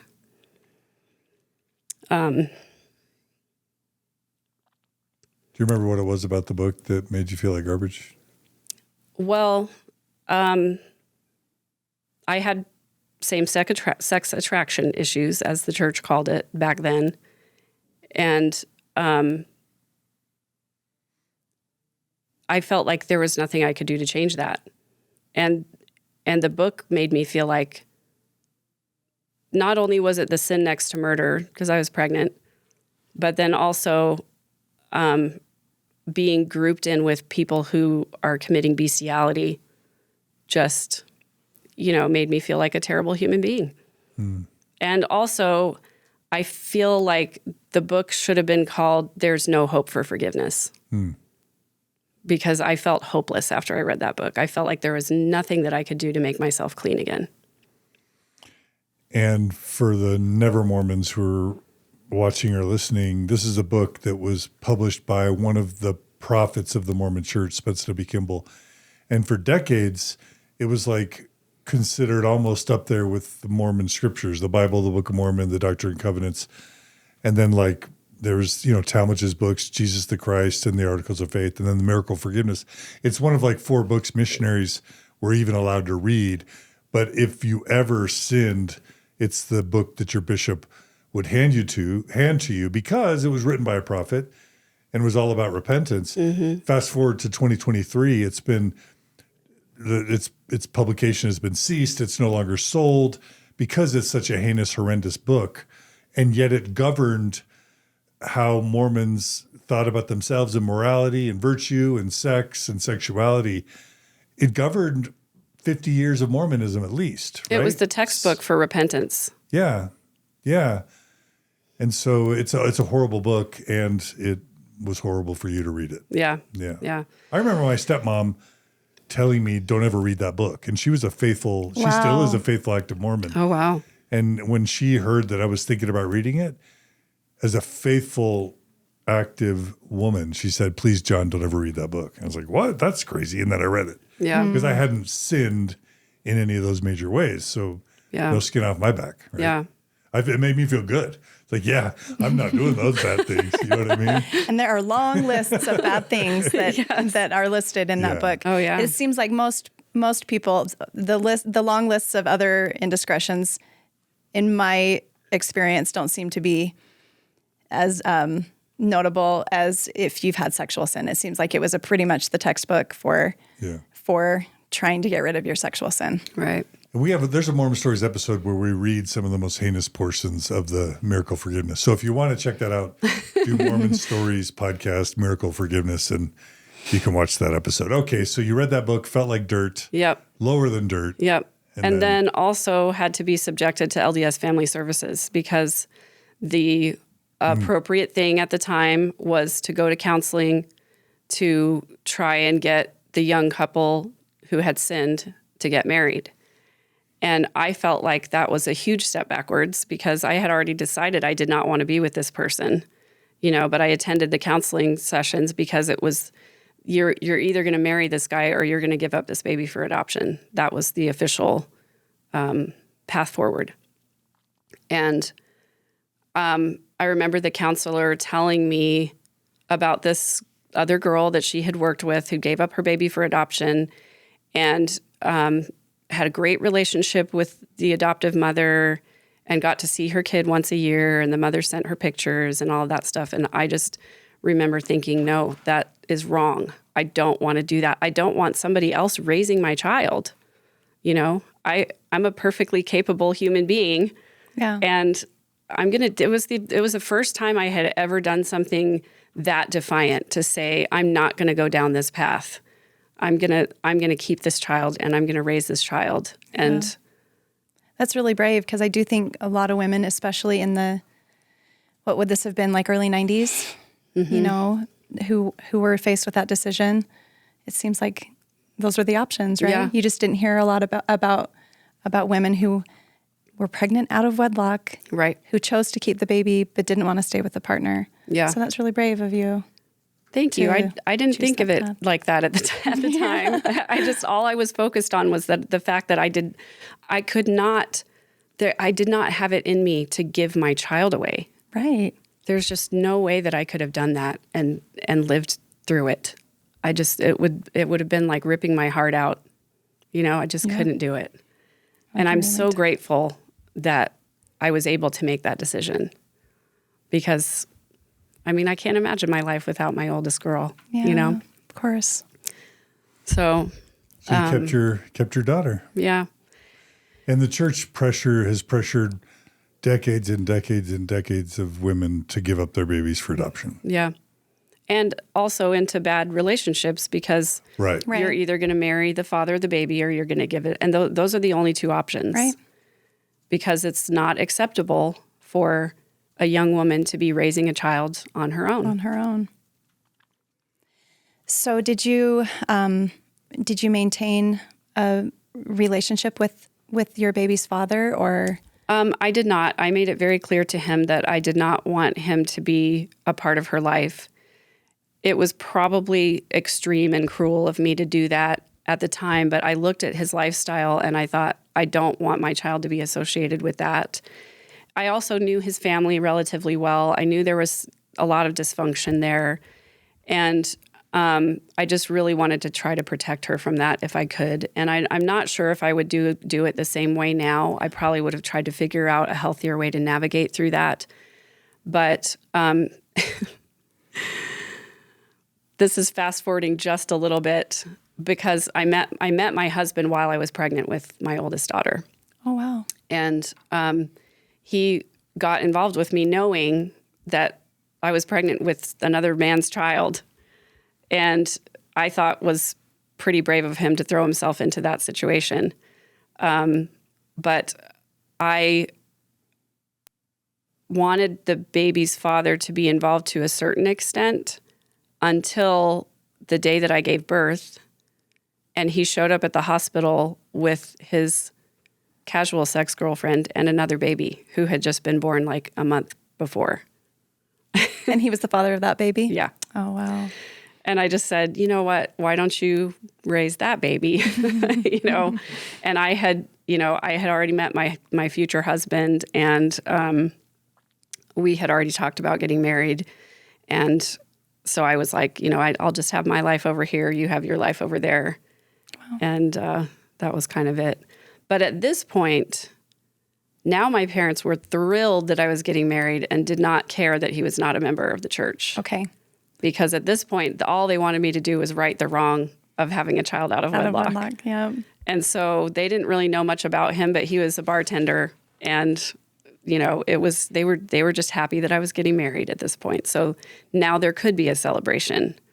And so yes, I invited Lori and Summer to be my bridesmaids along with my sister. And so that's why there's a picture floating around out there of Lori holding my daughter when she's dressed in the bridesmaid's dress. I don't know if I made that connection when I saw that photo that was your daughter. Yeah. Oh, thank you for explaining that. But a funny story about the bridesmaids' dresses is that Lori and Summer were living in Austin, and I was in San Antonio, and I had called her up and invited her to be my bridesmaid and said, you guys can get your own dresses. I want you to have something that you want to wear. But I told her that my wedding colors were purple, and had all this other decor that went along with that. And the day before the wedding, she showed up with these royal blue bridesmaids dresses. They are very blue. They are not purple at all. They did not match anything. Oh. And I felt a little sorry for my sister because they had kind of this low plunging neckline, and they were spaghetti straps with a little jacket over it. And she was only 14. And I felt terrible about making her wear that dress because I knew she would be uncomfortable. Yeah. And I think she did share with me later that she felt really uncomfortable wearing that dress. But it was what Lori had picked, and it was what she wanted, and nobody could tell her otherwise. So that's what we went with. Wow. After not having seen her for 2 years. Yeah. Yeah. She comes onto the scene with the wrong color dress. Right. And it's her way or the highway, sounds like. Okay. And you may have already said this, but was the man you married LDS? He was not. Not LDS. And y'all were married how long? 22 years. Oh, wow. That's a significant achievement, 22 years. I'd say 7 years is an achievement. Yeah. Okay, and you had how many children together? 6. Well, so 6 total. So my oldest daughter, and then we had 5 more. Wow. Okay, so any stories about Lori at the wedding or anything before we just go back to your life? Was it No, other than what you said? No, that was pretty much it. Okay. Yeah. Did you see Lori very often after you had your wedding and started having your family? Yeah, so after I got married, she then married Billy and had her oldest son, Colby. Okay. So my oldest daughter and Colby are very close in age. So they were born right around the same time. Okay. So after she had her first marriage annulled, she married who? Billy. William LaJoya. And did you know him? I'd never met him. Okay. No.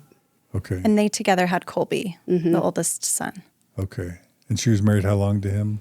I don't remember, but he lived in Del Rio, and so I remember there was a lot of her going back and forth between Del Rio, and by this time her parents had moved to San Antonio. And Del Rio is in Texas. Forgive my. Yeah, no, it's okay. It's about 90 minutes outside of San Antonio, Okay. I think. So. Yeah. Okay. So it's Texas for both of you for this time. For those 22 years, were you in Texas, basically? Yep. Okay. In the same house. Yeah, okay. And that's San Antonio? Yep. Okay. All right. Okay. So did you become activated in the LDS church during those 22 years? Yeah. And So do you want to talk about that? Yeah. So as soon as my daughter was born, I thought I wanted to get back into church because I wanted her to have a good moral foundation. And I had really enjoyed primary growing up and girls' camp and all of that. And so I thought that's what I wanted for her too. And so, yeah, I got back active in the church when she was 2. and then tried to get my former husband to get baptized. And so that was like all the focus of everybody was at that point was like, oh, well, if Megan's back in the church, let's get her husband back in the church and let's get them married in the temple. And that would have made things nice and even, smooth and calm for everybody. Right.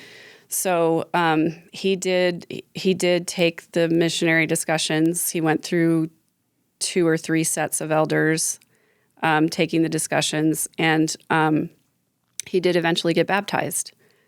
And it was right when he was turning 30, and he was sort of having like a moment where he wanted to decide what he wanted to do with his life. And so he agreed to get baptized. And how long had you been married at this point? About 2 years. And had you had a child together? Yeah. So it was right after I gave birth to my second child. Your second child. Okay. Yeah. And so he got baptized. He was active. He immediately called him to the Sunday school presidency. Oh, wow. But nobody ever talked to him about what his responsibilities were or anything. As far as he knew, his job was to get all the teenagers to go to class and hold doors open for people. That's what he told me he believed his job was. And he was only active for about probably 4 months or so. And then he just decided he was not going to do it anymore. And I asked him, I was like, well, what about your calling? And that's when he told me what he believed his responsibilities were. And I said, didn't anybody ever, talk to you about that? And he said, no, nobody really, and this is somebody who's never been a Mormon, and they're expecting him to jump right into a Sunday school leadership position, but not tell him anything about it.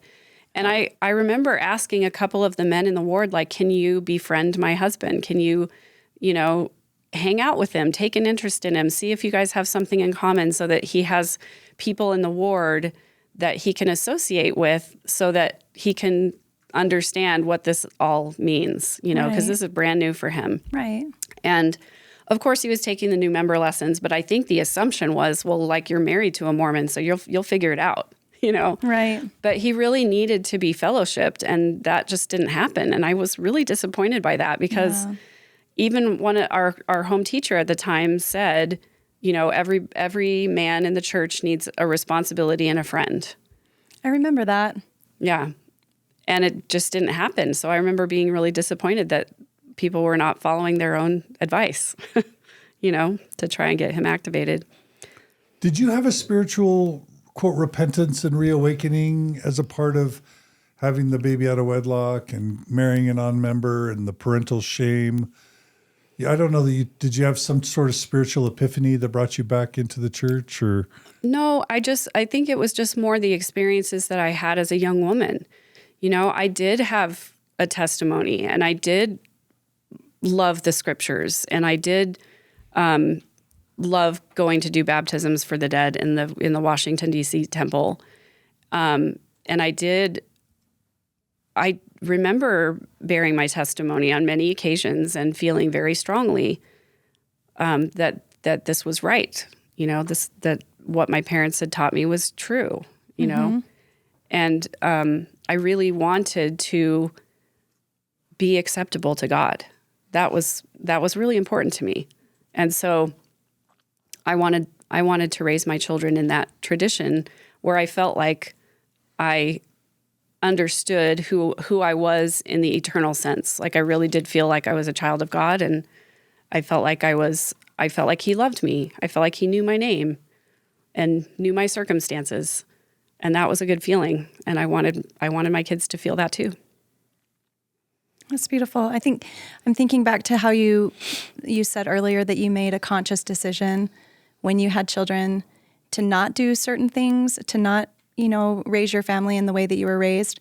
So it sounds like you took that, but also were holding on to the good parts of the church that you were raised with and were influenced by. And so maybe the combination of what you learned from your parents and the way that they raised your family, and then, the good things from the church, is sounding like that's what you wanted to present to your children. Yeah. And I had this realization that I thought the way that my parents taught the gospel was wrong. Oh, wow. That's You know, interesting. I thought it was my parents that had done it wrong. I didn't realize till later that that's just the gospel according to the Mormon church. You know, it is a manipulative, controlling, shame-filled gospel. And I thought that my parents had done it wrong. And so I was like, well, maybe I can do it better.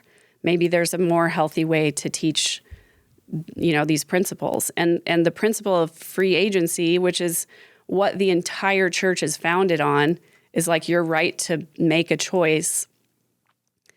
That didn't exist in my home growing up. There was no question, like you are going to go to church, you are going to do these things, you are going to check the boxes. And I thought, maybe I can do it in a way where I teach my children about it and then let them make a choice instead of forcing them to do it. So how did that work out when those decisions did you live up to that? You know, do you feel like when your kids were getting old enough to make decisions? I say that because I think when I was a young parent, I had ideas of how I wanted to do things. And then when I was actually faced with some of those situations, I felt some of my upbringing kind of creeping in, you know? Well, I mean, we all say things that we're going to do as parents that, you know, that then later turns out we can't do those things because, you know, parenting is a real thing and not just a concept. Right. So, yeah, I mean, definitely in a perfect world, things would have gone differently. But when my oldest son was 14, he started having doubts and did not want to go to church anymore.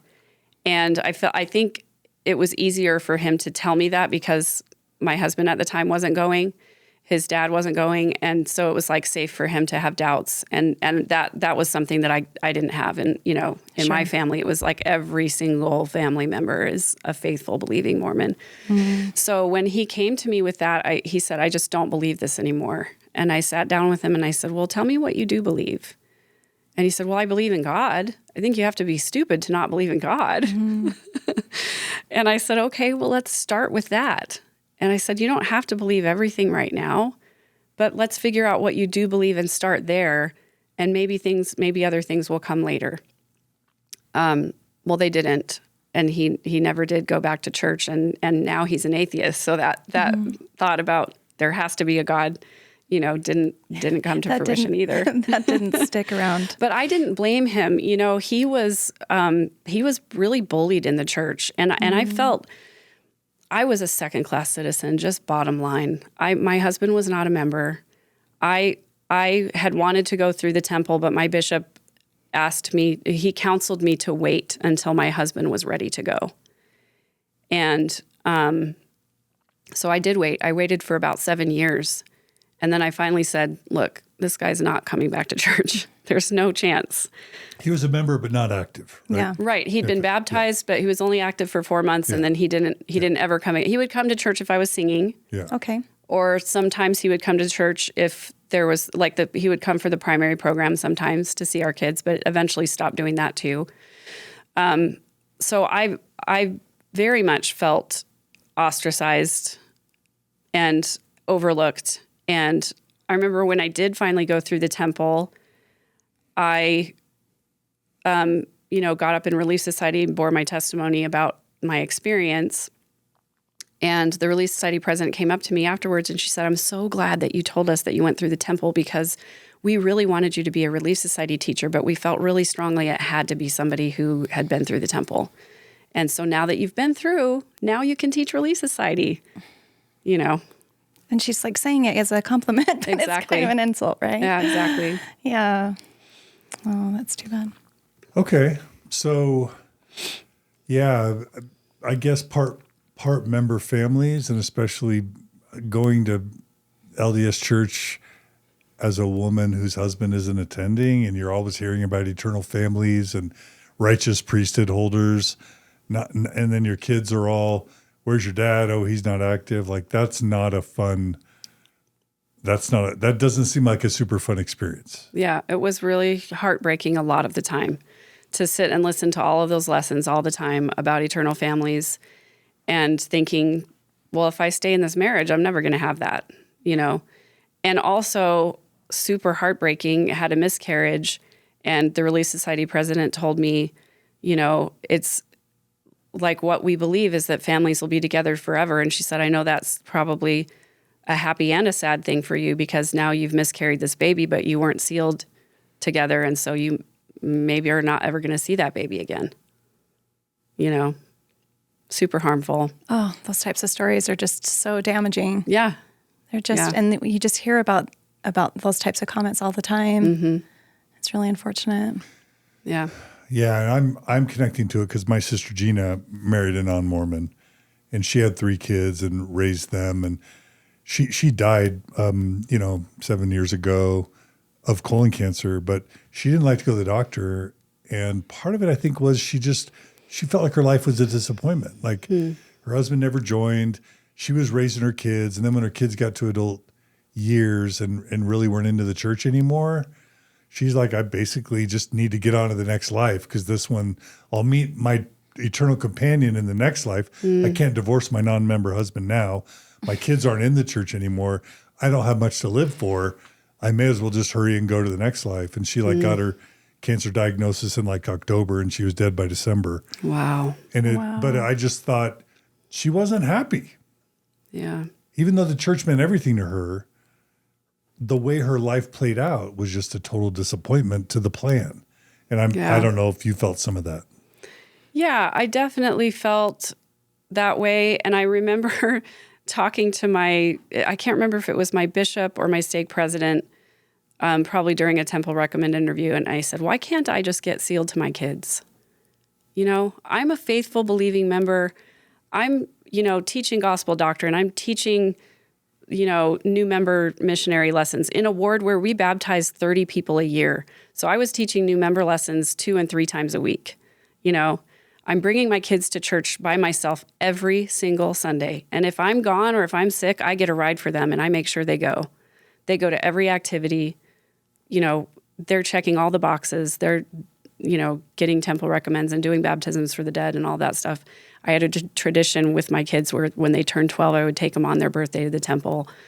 We're doing all these things. And I said, why can't I just get sealed to my kids and maybe fill in the gap later when I find somebody faithful, or like maybe after this life, I'll get sealed to somebody or something like that. Or maybe when he dies, somebody can seal us by proxy, or something. And of course, that was laughable. It was a laughable concept. The person I was talking to said, well, the church is about families. It's about whole families. Not part families with an asterisk, right? Not partial families, right? We don't seal partial families. What you probably did know then and may or may not know now is that Joseph Smith was sealed to other men. Really? Yeah, he was sealed to other men, and he was sealed to other men's wives who were married. I didn't know that. But I mean, the point is back, and these were called dynastic sealings. But in the early years of the church, all sorts of people got sealed together. It wasn't just husband to wife necessarily. So there is a historical precedent for untraditional sealings. But it's just we kind of got corporatized, and, the patriarchy kind of traditional family all kind of weaves in there. Can you see the look of shock on my face at finding out that we're not doing something now that was done way back in the original church? Yeah. Right. Yeah. So many examples of that. Yeah.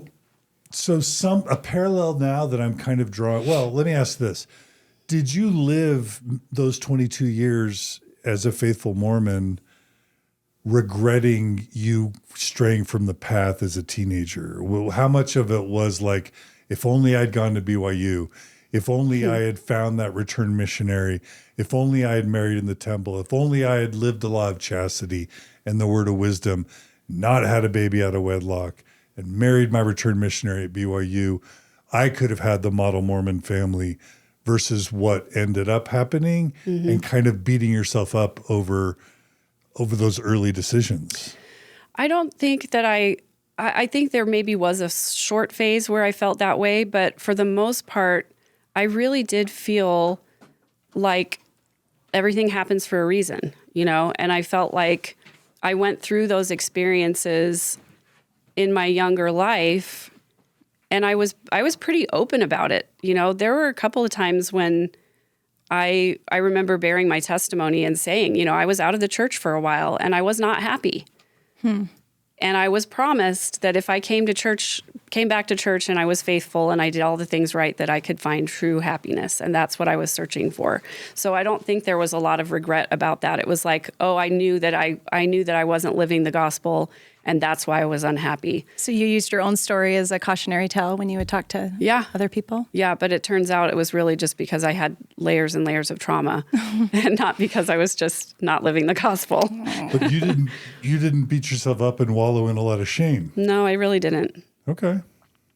I really felt like that, like everything that had happened to me up to that point had taught me something and brought me to where I was. And I there was a long time when I was faithful that I was sort of on autopilot, doing all of the things that I felt were right and hoping that it was going to bring me the happiness that I was promised. And how was your happiness level church-wise in those 22 years? It did not happen that way. Yeah. Yeah. And it was also because my marriage was not a good marriage. I think we had a few happy years in the beginning, and then controlling behaviors started creeping in, and then alcoholism, and then physical abuse, and then emotional abuse. Very much a coercive control situation. But I believed that I needed to stay. And I prayed a lot about whether or not I should get a divorce. And I talked to my bishop about it, counseled with my bishop. And he said, you know what, I know that you're a faithful woman and that and whatever you decide, either way, that I'm behind you on that. That was the one good bishop that I had. Mm-hmm.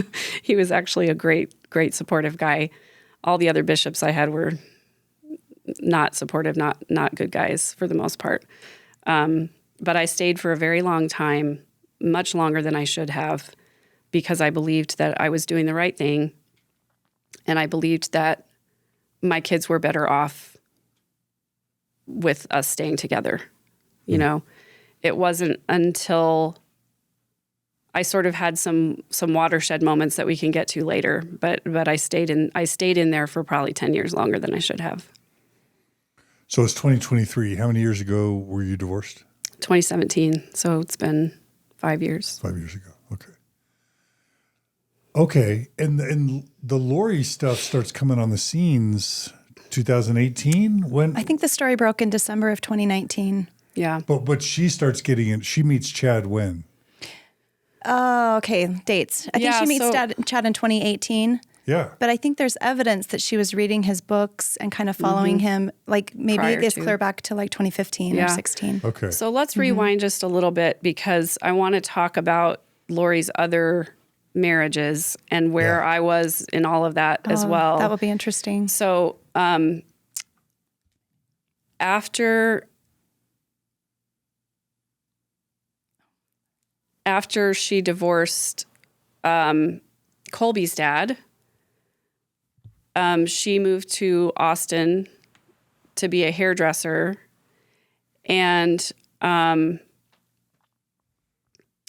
trying to think of sort of where. So I would go to visit her in Austin. She would do my hair, and she would leave Colby with her dad a lot. Okay, so you had a relationship with Lori after you got married? Yeah. Okay. Yeah. She would do your hair? Yeah. She was a hairdresser? Yeah. Okay. Yeah. Okay. Yeah. So she was married to her second husband for how long? About Colby's dad? I don't really know. Okay. It wasn't very long. Okay.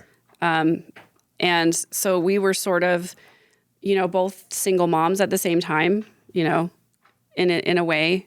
And then I got married, and then we would get Colby and my oldest daughter together pretty frequently. We would go to like the Target picture studio and get pictures of the two of them taken together. Oh, really? Yeah. Okay. Yeah. So you're becoming close friends again. Yeah. Yeah.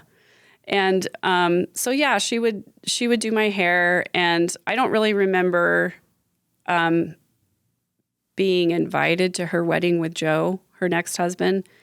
But I do remember after they got married, visiting them at their home in Austin, and Tylee would have been 2 or 3 years old. And that was kind of the last that I was in touch with her, mainly because... So Tylee was from her third marriage. Right. Okay. Right. So she married Joe Ryan. They had Tylee together. And then Joe Ryan adopted Colby. So that's why Colby's last name is Ryan. And I don't remember how long they were married, a few years, I think. And when she started to go through her divorce with Joe is when I sort of lost touch with her, because there was a lot of really nasty information that came out of that divorce proceeding. She had accused him of sexually abusing both of the kids. And it was one of those situations where, you know, our part of the family didn't have all the information. We only got bits and pieces of things. And I guess there's the idea that he was abusive, or there's the idea that when divorce happens, it gets messy and people can get falsely accused. Right. Exactly. Right? Exactly. And what ended up coming out of that was, I guess they had a custody evaluation, and the evaluator interviewed Colby and, you know, interviewed Lori and interviewed Joe and observed all the situations. And what came out of it was that actually there might have been some inappropriate stuff going on Lori's side. And I didn't know what to believe, and I didn't have all the information, and we just sort of were losing touch at that point, and I really wanted to stay as far away from that as I could. Meaning Lori had been possibly sexually inappropriate in some way, or? There was some suggestion that, you know, her talking about sex and sexual things in front of the kids might not have been appropriate, you know? And that would have been consistent with her upbringing with Jamie and Barry. Yeah, for sure. Okay. Yeah, Janis and Barry. Janis. Sorry. Yeah. It's okay. It's hard to keep all the names straight. Okay. So that's kind an of ugly divorce. An ugly divorce, very ugly, very, very much had echoes of Stacey's divorce from her husband as well. And had that happened before Lori's? Yeah. So Stacey got married when I was relatively young. It would have been the late 80s. And they had a very ugly divorce. There was a lot of different allegations that flew around and things like that. And Stacey just was she was very sickly a lot. Now, we knew she had type 1 diabetes, but there also was this Epstein-Barr virus that we weren't, you know, really sure how much of her illness was being caused by that, and how much of it was maybe an eating disorder. But it was like the family rumors were we never got the full story on everything that was happening. But what did end up happening is that Stacey got divorced, and her husband ended up with custody of their daughter, Melanie, because Stacey was unable to care for Melanie because she was just too sick. And also Steve did not want Melanie around the Coxes. And he was very adamant that was a very unhealthy situation, and he did not want her daughter raised anywhere near them. So he ended up getting awarded full custody of Melanie. And I think you had mentioned previously that maybe it came out in Stacey's divorce that she had possibly been sexually abused by her dad, Barry? Yeah. Stacey, so what came out in the divorce documents is that Steve alleged that Stacey had confided in him that she'd been sexually abused by Barry. By Barry. Yeah. And so Steve wouldn't have wanted his kids around Barry. Exactly. Or Janis. Exactly. Okay. Yeah. There's a very inflammatory incident about Barry going into Steve Cope's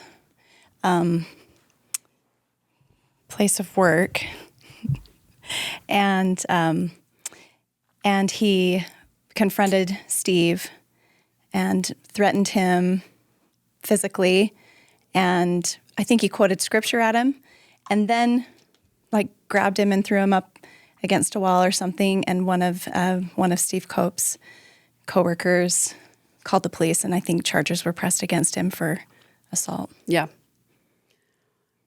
The family story is that during that assault that Barry shoved the pages of the divorce decree down Steve's shirt. Wow. That's interesting. Had him up against the wall and was quoting scripture at him. And what was going on there? I mean, Barry was angry that Steve was divorcing Stacey and telling all the family secrets and trying to take Melanie away. And he was trying to intervene in the best way that he knew how. Family secrets like potentially abuse, other things? Potentially abuse, and that maybe Stacey had an eating disorder and, just airing which could be associated with all the fat shaming, diet culture, right. appearance culture. Appearance centered stuff. Yeah. And he said in those proceedings that we have taken them to Hawaii and Disneyland and Knott's Berry Farm. They do have a thing for Knott's Berry Farm, which is interesting. It comes up later with Chad and Lori when they're brand new married, right after Tammy dies. They take Chad's kids to Knott's Berry Farm. So it's interesting that place keeps coming up in this story. But so he just was kind of bragging about all the material things that he had given Steve. And I just think that it was pretty glaring that I think that's how he perceived to be a good dad, as he's giving his kids a lot of material things and these things and maybe not meeting their emotional needs. Right. And there was very much this idea of like, I spent all this money on you, so now you owe me your loyalty. Yes. So. Okay. So to sort of go back to Stacey for a minute, I do want to talk about her death. And I have to give my apologies to Lauren if she'll eventually watch this, because I didn't tell the whole story because I wanted to be respectful of family members. But the more I thought about that, the more I thought it's a story that needs to be told. If anything, it's one of the most important stories in this entire thing, because you'll understand why. So at this time, Stacey is living with Janis and Barry in San Antonio. And I believe at this time, I want to say that Lori was married to Joe at this time, but I don't know that for sure because I can't remember what the years were of her marriage to Joe. But that would have seemed to be about right. Anyway,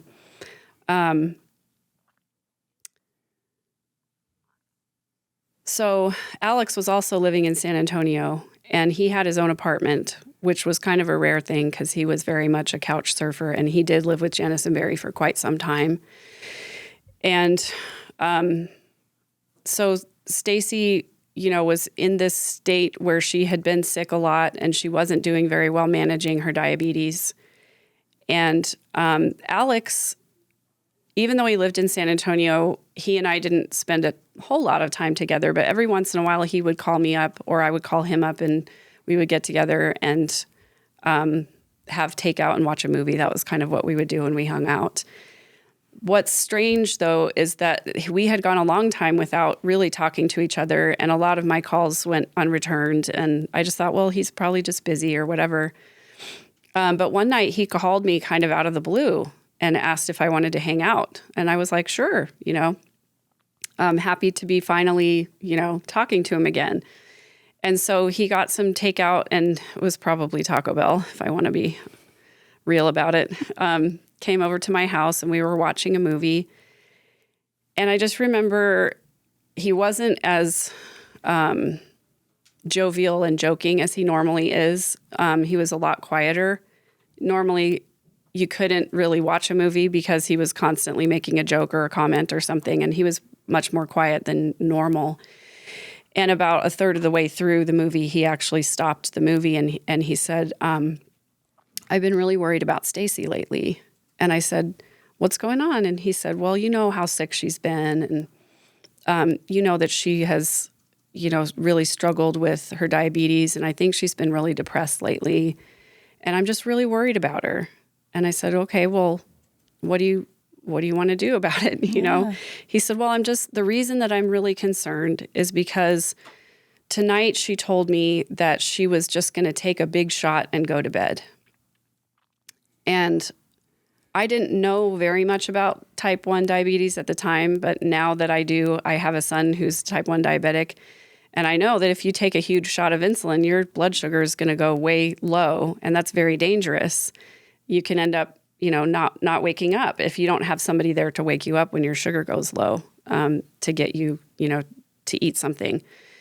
And so at the time, I didn't really know what that meant. Take a big shot and go to sleep. Does that mean that, like, if you take a big shot that you're going to sleep longer or better or whatever? And he said, I'm just really worried that she might do something to hurt herself.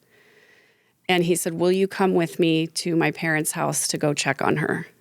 And I said, yeah, sure. I'd be happy to do that. So Did you already mention that the parents were out of town, or they were in Hawaii at this time? So when we're on their way over there, I was asking him, where is everybody else? Why is nobody with her? And he said that they were all in Hawaii. So Janis, Barry, Lori, Colby, and Summer had all gone to Hawaii, and Adam was working.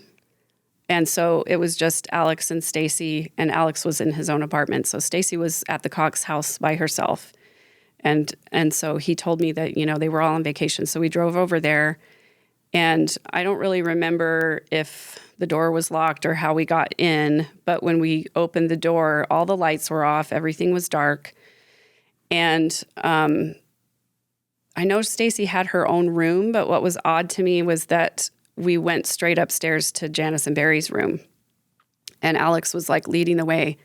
And I was like, why would she be up here? He's like, well, their bed's more comfortable or something like that. I can't remember what he said. And we go in there, and she's lying on the bed and she's sleeping, and Alex goes over and tries to shake her and wake her, and she won't wake up. And he calls her name and calls her name again. And then he shakes her harder, and she won't wake up. And I remember not really understanding what was going on. I just thought, I was like, that's weird. Why won't she wake up? I mean, I could see she was breathing. She looked like she was fine to me.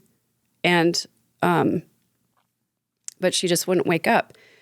And so Alex called 911, and the paramedics got there, and almost immediately, one of the paramedics got up on the bed next to her and thumped her really hard in the sternum with his 2 fingers and called her name, and she wouldn't wake up.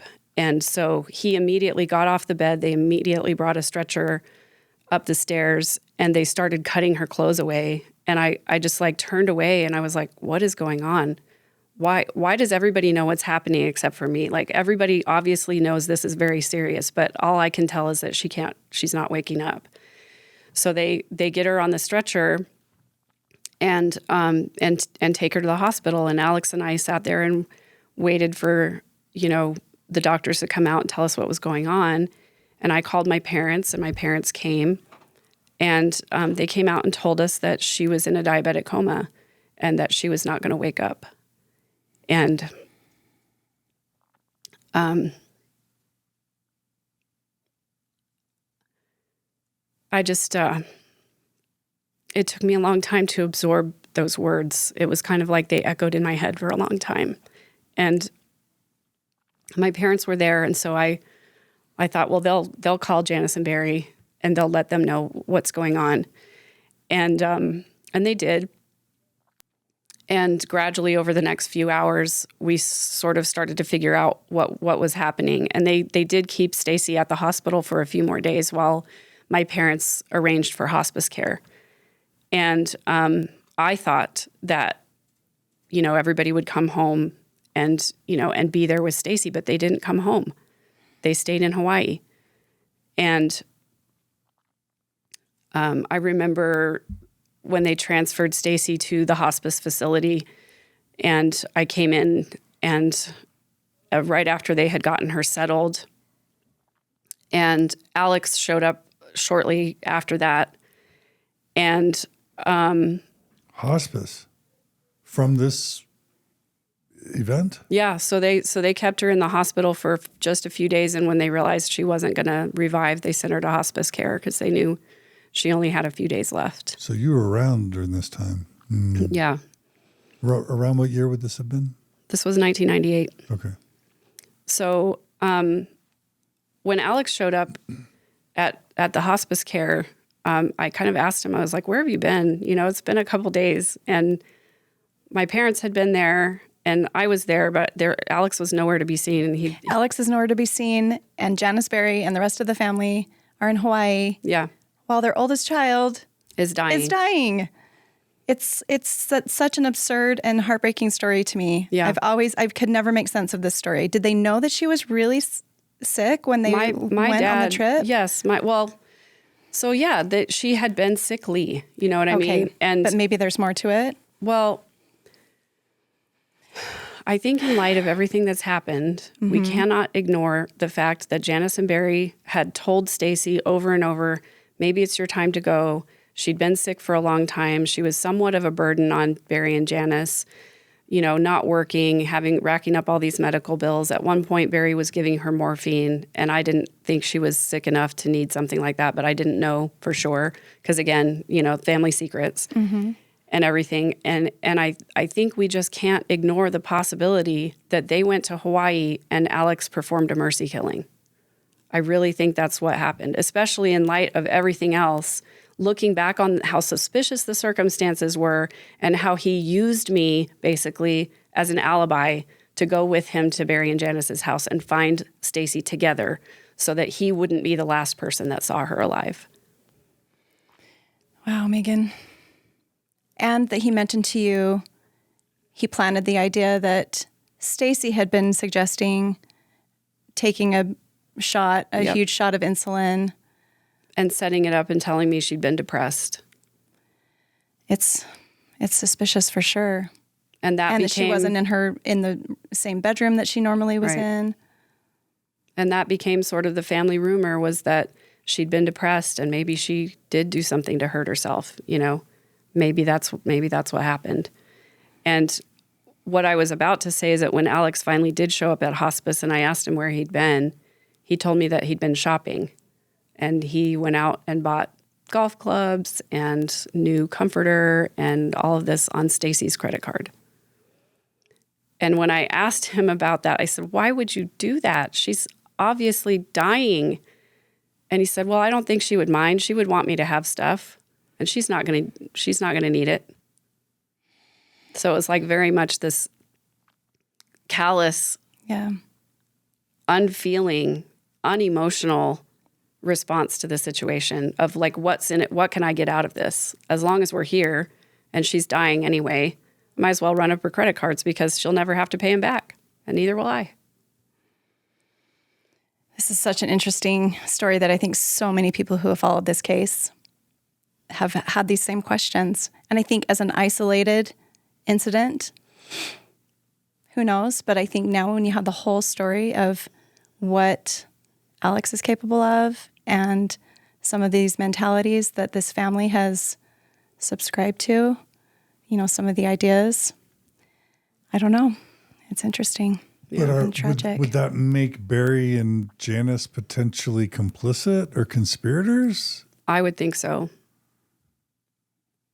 But I don't know what the legal requirements are to bring charges on that. And I did, after all of this started coming to light and, you know, with everything that was happening, I did call the FBI and tell them my suspicions.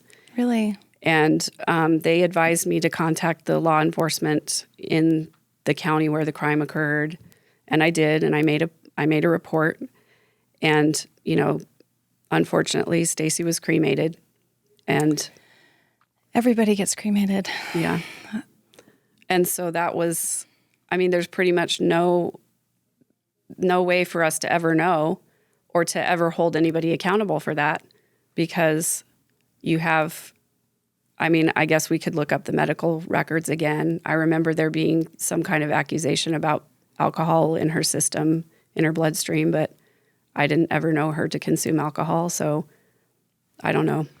And Steve wouldn't have been around to protect Stacey from Alex? No, he was away, and he had Melanie, and you know, I think he had remarried at this point. Yeah, they were separate. So they were not so anymore. my dad was able to get in touch with Steve and tell him what was happening, and they were able to come and say goodbye to her before she died. And I want to clarify, when I said everyone is cremated, I'm just meaning these critical cases where some answers would be nice. Right. Stacey, Joe Ryan, Alex. Was Alex not cremated as well? He was. Yeah. So were Janis and Barry around when Stacey died? No, they were in Hawaii. They were still in Hawaii when she died. They were in Hawaii when she died. And they had the opportunity, because your parents had arranged the hospice, there was time for them to come home. They had days and days and days. I'm just stunned by that story. Did they have any explanation as to why they wouldn't come home? Did they feel like they'd already made their peace with her? Maybe that was part of it. I don't really know, because I wasn't privy to the conversations between my dad and Janis. And If we're just all speculating here, Right. but if Stacey had suggested, to Steve that maybe Barry had abused Stacey, and if Stacey were working through having been a victim, she could have been estranged from Barry and Janis. yeah, As a result of those types of But accusations. she was living at their house Yeah. at the time, so Okay. they were taking care of her as she was dealing with her Okay. diabetes. yeah. So it sounds like there was at least Okay. a shallow relationship there. And then Right. if Alex did it, would he have done it through the insulin, or would he have done it? Are you thinking through like some type of poison? I don't know. It's obviously speculation at this point, but I mean, he had access to her supplies, and there's a million ways you could introduce something into the insulin vial or the needle or something else. Or maybe he really did just give her a big shot. I find that part so interesting that he went out of his way to Use tell those you words. that that's what he claims Stacey had said. It feels just like he's maybe planting that story, Yeah. as part of, an explanation. Yeah. But that's pretty dark if mom and dad say to son, take care of daughter. You know what I mean? Yeah. Take care Or of if he your sister. takes, or if he just takes it on himself without the, Right. necessarily upon instruction of his parents, but maybe if he just took it on himself. And I just think him using her credit cards while she's literally dying just shows just such callous disregard for. Plus not being around Yeah. while Right. she's in hospice. Right. Yeah. No remorse, no responsibility, and no feeling. And Lori wasn't there either. Lori didn't come back either. Right. What about Summer? They were all together. Okay. So, Well, that's dark. yeah. Thanks for sharing. Yeah, I mean, it's like I said, whenever all of this stuff started happening, I had to start re-examining every interaction that I had with this family and thinking about it through this new lens of who are these people really? And what are they capable And of? what are they capable of? And there was a time when I felt like I was in danger and like my kids were too. So Were there any other suspicious deaths? I think, have you talked about Joe Ryan? yeah, we haven't. So we were just about to talk about Joe when we kind of went back to Stacey a little bit. So, yeah. So during the divorce proceedings with Joe, Lori had accused him of abusing both of the children, and Alex got really angry and upset about that and decided that he was going to take matters into his own hands. And the family rumor now is that the plan was for him to tase Joe and throw him in the trunk of a car and go take care of him somehow. Dang. It's dark, John. It really, sound like it mafia really is stories. just Really like dark stuff. it's like, well, you abused children, so I feel justified. So he did actually get Joe with a taser, and Joe ended up having some heart complications and things like that afterwards because of it. And Alex did serve time for that assault as well. I think that's starting to fall into the whole narrative of Alex being Lori's protector. She was very very vocal about Alex being her protector, and I think he took that role very seriously. And then, especially when Chad came onto the scene, and they talked about Alex being Lori's protector and how he had, this beyond earthly, the previous probations and this was his special reason for being on the earth at this time was to be Lori's protector. And it sounds like the seeds of that idea were planted even before she met Chad, that Alex had always just kind of been her right-hand man and would take care of maybe the undesirable things that she didn't want to face. You hear suggestions that somehow Lori and Alex may have had some inappropriate, I don't know, communications or behaviors towards each other, implying weird sexual stuff. Did we talk about that? Or no, we touched on it a little bit. I did hear, the call with Alex's ex-wife about, their inappropriate touching and things like that. And I wasn't really around them enough as adults to witness any of that, but it's not surprising given the context of the family and, lots of touchy-feeliness and, just grabbing each other's body parts for, to make fun of them or to, make a joke or something like that. So we can only speculate as to what that relationship was really like, if there was actually any, sexuality there. But I would be surprised, honestly, if that was the case, because I think Alex got his needs met elsewhere. And, I don't think there was necessarily any real desire to be with his sister in that way. I know we're talking about super dark things here, but yeah. Okay. But we can't know. Yeah. We also, we don't know if Lori also may have been abused, by Barry. If he abused one daughter, it stands to reason he may have abused all his daughters, but we don't know that for sure. We can only speculate. And I know it's probably, well, I know from first-hand experience that nobody in the family wants to believe that Barry is a sexual abuser. Nobody does. And there is a division in the family about people who think that he is and people who think that he isn't. Remind me if Barry and Janis are still alive. Yeah. Oh, yeah. Oh. Still alive, still married. Oh. Okay. So you were going to say, yeah, I remember reading about some suspicious things around Joe's death. Mm-hmm. Yeah, and maybe you know more about this than I do, really, because I just kind of read about it after the fact. But I know that he was found in suspicious circumstances, and Lori did collect some life insurance, did she not? Right. I think that was an underlying theme of all of these deaths was what she could gain financially from people dying. And I should have brushed up on Joe Ryan, but there was the allegations of abuse, and then the confrontations with Alex, and then if I remember correctly, Joe was deceased and Lori and the kids were gone, and I don't think that he was found deceased until several days later. Yeah. And that he was cremated, and maybe we'll never know what happened to him, but I think it's important to note that Lori is on,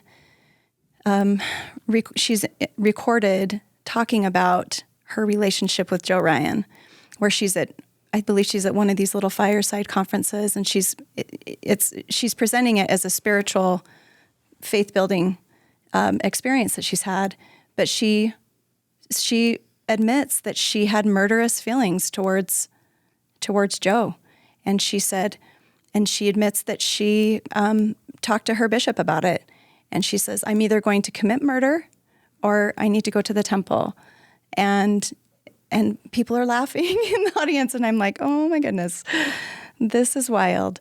So I just don't know if we'll ever know with Joe, but I do think you have to look at people's patterns, and I feel like there's a pattern here with Lori, and people dying, collecting money, moving on to something else. And that Alex could have been involved. Right. Oh, absolutely. With Joe. Yeah. Absolutely. I think if Lori and or Al, if they're responsible, I think certainly they probably did that as a team. Yeah. I think that Joe's sister, Annie Cushing, is trying to get the interest of law enforcement re-involved in Joe's death. And I think she may have a petition out there. So. Yeah. I'm so glad you brought her up. Annie, so this is Tylee's aunt, Annie, who has been very vocal in trying to get some exposure on this part of the story. Yeah, so I would love it if people would find out more about that and we could, try to help her get the recognition and attention that case deserves. Right. I agree completely. Okay. So during this time, was Lori ever telling you, man, my life has just gone in the crappers. What's wrong with my life? Things aren't working out for me, any of that kind of thing? Oh, no. Those words never would have come out of her mouth. No? No, she was very much like, no matter what was happening, it was all good. Everything's good. Everything's great. And all the bad things were someone else's fault? Someone else's fault, yeah. So you never saw her get down or discouraged or express sadness or frustration? I never saw those emotions from her. Interesting. I mean, that going back to the cat story, it's just like a certain set of emotions, and it's about her, and it's not so concerned about other people and just kind of what's going on with her. Right. And maybe angry at other people, but angry if they're getting in her way. Yeah, angry if they're preventing her from getting what she wants, really. Yeah. Was her Wheel of Fortune experience, was that during her marriage to Joe? I don't remember if that was, I think it came after when she was married to Charles. She does talk about a marriage on the Wheel of Fortune story. I thought that was in Austin. It might have been Joe. Well, I wish I could remember. I believe she met Charles in Austin also. Okay, so it could have been Charles. Because she was cutting his hair, and that's how they met. That's how they met, that's right.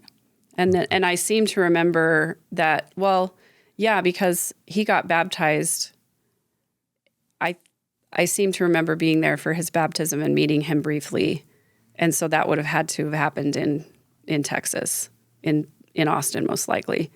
But also my memory is a little fuzzy in those years because I was going through my own terrible stuff. Yes. Okay, so Joe dies. Does Joe die before she marries Charles? I don't know. And was there a long time between Joe and Charles, or not that long? I don't remember. Okay. I'm sorry. This is the part that gets fuzzy for me because I lost touch with her at this point. And she wasn't coming to all the family functions and things like that were happening in San Antonio. So I just didn't really see her very often after this point. Okay. So at some point she marries Charles. At some point they moved to Arizona, correct? Mm-hmm. Okay. And it would have been while married to Charles that she learns about Chad. Yes. So this part I do have a little bit more information about. So I know that she and Charles had been living in Houston, and that's where his business was. And they had adopted JJ at this point. And then, this is when around 2018, when the family says that she started getting really interested in these prepper podcasts and she started becoming more involved with the end times kind of prophecies thing. I mean, that was something she talked about a lot anyway, but I feel like that was when the family said she started really diving into those kinds of things, and she started going to the temple every day at this point. And there was a time where she and Tylee had gone to Hawaii, and she was basically away from Charles for an extended period of time, a couple of months, I think. When Charles had JJ? Yeah. Yeah, so she went to Hawaii with Tylee. It was in the 50-something days, 56 days, 59 days. That. Yeah, it was a long time that they weren't like officially separated, but she just took off with Tylee and left Charles with JJ. Yeah. And when she came back from that, I believe is when they started talking about getting divorced, and Lori started saying weird things that Charles didn't understand. And then he went on a business trip, and while he was gone, she cleared some money out of the business account and took his truck away from the airport. And, you know, when I heard about that, I thought, well, that sounds pretty on brand for Lori. If she's upset with her husband, she's going to act out in that way. She's going to be vindictive. Yeah, be vindictive and try to get what she wants and needs, you know, before things go south. And then Charles actually rented that home for her in Arizona. And I think they chose that spot because by this time, Janis and Barry are living there, Summer's living there, and, you know, she wanted to be around the rest of the family. So Janis and Barry moved to Arizona? Mm-hmm. So they all kind of left Texas at some point and moved to Arizona? Yeah. Okay. One interesting thing about this time frame is that Lori is putting out there all these accusations about Charles. And my husband and I call this, you spot it, you got it. Like, so she's accusing him of having affairs. She's accusing Adam of wanting to kill her for her life insurance. And perhaps that was later on in the timeline. But her brother Adam, who was actually one that Charles confided in and was seeking, poor Charles, he was seeking help. He knew that Lori was talking crazy, you know, when she was saying that he had been taken over by these evil spirits that had names, you know, Ned Schneider and Hiplos and Garrett. And I mean, he's trying to get help, and he's trying to tell people that he feels like his life is in danger. And it just falls on deaf ears, and it's really sad. And so he arranges on the morning that he was killed, he had arranged to meet with Adam, Lori's brother, to try to talk some sense into her. And meanwhile, she's lodging these accusations at him for being unfaithful and you know, some of the same things that she's engaged in herself. Kind of like she did to you. Right. When you first came to Austin. Right. Which is a very, very narcissistic thing, right? That narcissists do where they will accuse other people of doing the very things that they're doing in order to deflect attention away from them. And to project onto others what they're doing. Right. And at this time, I actually was living in San Antonio still, and my oldest daughter was living in Rexburg. She had gotten married already and was her husband was going to school there. And it was summertime, and I was on my way up to go visit my daughter, but we were driving, and I needed a place to like break up my journey because it's like a 26-hour drive from San Antonio to Rexburg. Wow. And so I contacted Summer, and I said, hey, is it okay if I come and stay with you guys overnight while I'm on my way up, you know, to Idaho? She said, sure, we would love to see you, you know, come on over. And I sent another message a few days before we were going to leave and didn't get a response.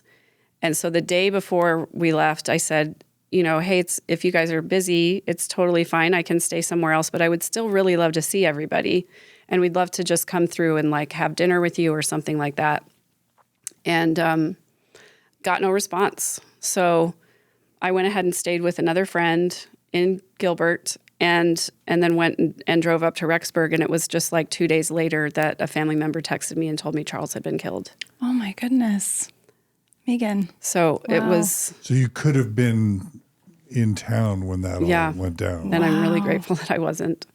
Yeah. But it was shocking, to say the least, to hear that Charles had been killed. And when I started to learn some of the circumstances, Adam's wife, Nicole, reached out to me to talk to me about it. And she indicated the same as you, that Charles had reached out to Adam for help because he really thought Lori was going crazy. And she had said by this time that she was going to kill him. Right. And she had said all those crazy things like, I could shoot you and I would have an angel to destroy your body or to dispose of your body, you know. And I was learning all of this from Adam's wife. And she also told me that, you know, Alex lived nearby. There was no reason for him to be staying the night at Lori's house. He had just bought a gun 3 days prior. You know, it was a total ambush. Very clearly set up. Planned. Very clearly planned in advance and very clearly set up. And that was so incredibly shocking and disturbing to me that they'd done this, you know. So you learned initially that Alex was the shooter and that there had been, because some family members, it sounds like they heard these really vague details in the beginning about, you know, Lori lied to Charles's sons about how he died, and, you know, Chad lied to Tammy's family about how Charles died. And so there's all these, you know, stories that don't sound as bad that were floating around, but you did hear the real story, it sounds like, from the very beginning. It was several days later. Yeah, it was several days later. And Lori had even lied to her own nephew who was staying there, you know, with them. Oh, it's Zach. Zach, yeah, and had told him that Charles had a heart attack. Wow. And then he, you know, found out from Alex that no, Alex actually shot him. Wow. And so, I mean, this was just beyond anything to me. It was like, okay, there's always been this weirdness. There's always been, you know, some strange stories and some strange behaviors and some definitely unhealthy dynamics and all that kind of stuff. But this is like the next level of something that I never, ever expected was going to happen. You probably already mentioned this, but did you ever meet Charles? I think I met him when he got baptized. Okay. Yeah. Other than that, though. But that was it. Didn't ever hang out with them or get to know them. No. And so who all was in Arizona at the time of the murder? Did we say Barry and Janis? Janis were both in Arizona? Yes. So, like, it's Barry, Janis, Alex, Adam, and Lori. They're all there. So Summer was living in Arizona also. Also Summer. So Barry, Janis, and Summer were there. Lori was there. Alex was there. Adam was actually living in another state at the time. Okay.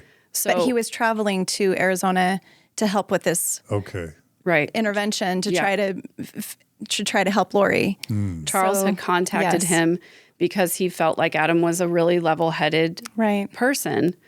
And maybe could speak some sense to Alex and Lori. That was his hope, I believe, that Adam would come in and try to talk with Lori. And Janis had said famously at this point, "Oh, Lori's not hurting anybody with these beliefs. Just leave her alone. You know, she's going to the temple every day. She's obviously fine." And this is a hard question, but like clearly, I mean, Stacey had died. She wasn't well before she died. We know Alex and we know Lori. Were Adam and Summer among sort of more normal, healthy of the five siblings? And I guess that's an impossible. Well, from what I observed, yes. But there's always going to be some, you know, unhealthy stuff that comes out of a family like that. And if you don't go work on those unhealthy issues, you're going to perpetuate them. But I did perceive that Summer's marriage relationship seemed to be relatively normal. And, you know, her mothering seemed to be relatively normal. She seemed like a normal, good mom to me, you know, and that was one of the reasons we kept in touch, because Lori seemed to be like all over the place doing her own thing, but Summer was in one place, you know. And then Adam, you know, going around to different radio stations and stuff like that. But other than that, he and Nicole seemed to have a good relationship for the most part. He remained a DJ. Yeah. Oh. Yeah. Okay. And he seemed to be a good dad, and they seem to have a relatively normal family life. Have Summer and Adam done interviews, like about Lori and all that? I think Summer only did one interview with her mom, Janis, on one of the news programs, Dateline or 2020 or something, before the bodies were found. And she mentions that in her phone call. While she was believing that Lori's story. And so when she's blasting her on the phone call and saying, "We defended you on TV," that's what she's referring to. But to my knowledge, I don't think that Summer has done any other interviews to this point. I don't think so. And Adam did appear in something. I didn't watch it or see it, so I don't know exactly what it was, but it was some sort of a Dateline or 2020 something that was focused mainly on his story. And I know that Adam's son, Zach, who had some exposure with Charles and Lori's family, he has given a couple interviews as well. Yeah. Is Summer still married to her original husband? And is Adam still married to his original wife? I believe they're divorced now. Okay. I think that's really recent. Oh, okay. So when Lori was getting into the prepper Chad Daybell stuff, did you catch wind of that prior to Charles's death when she was kind of going down that road? No, the only thing that there were a few social media posts that Janis made and that Summer made that Lori was going to the temple every single day, and I thought that was very odd. But other than that, I didn't hear anything. Okay. So you and Lori weren't in touch as she was...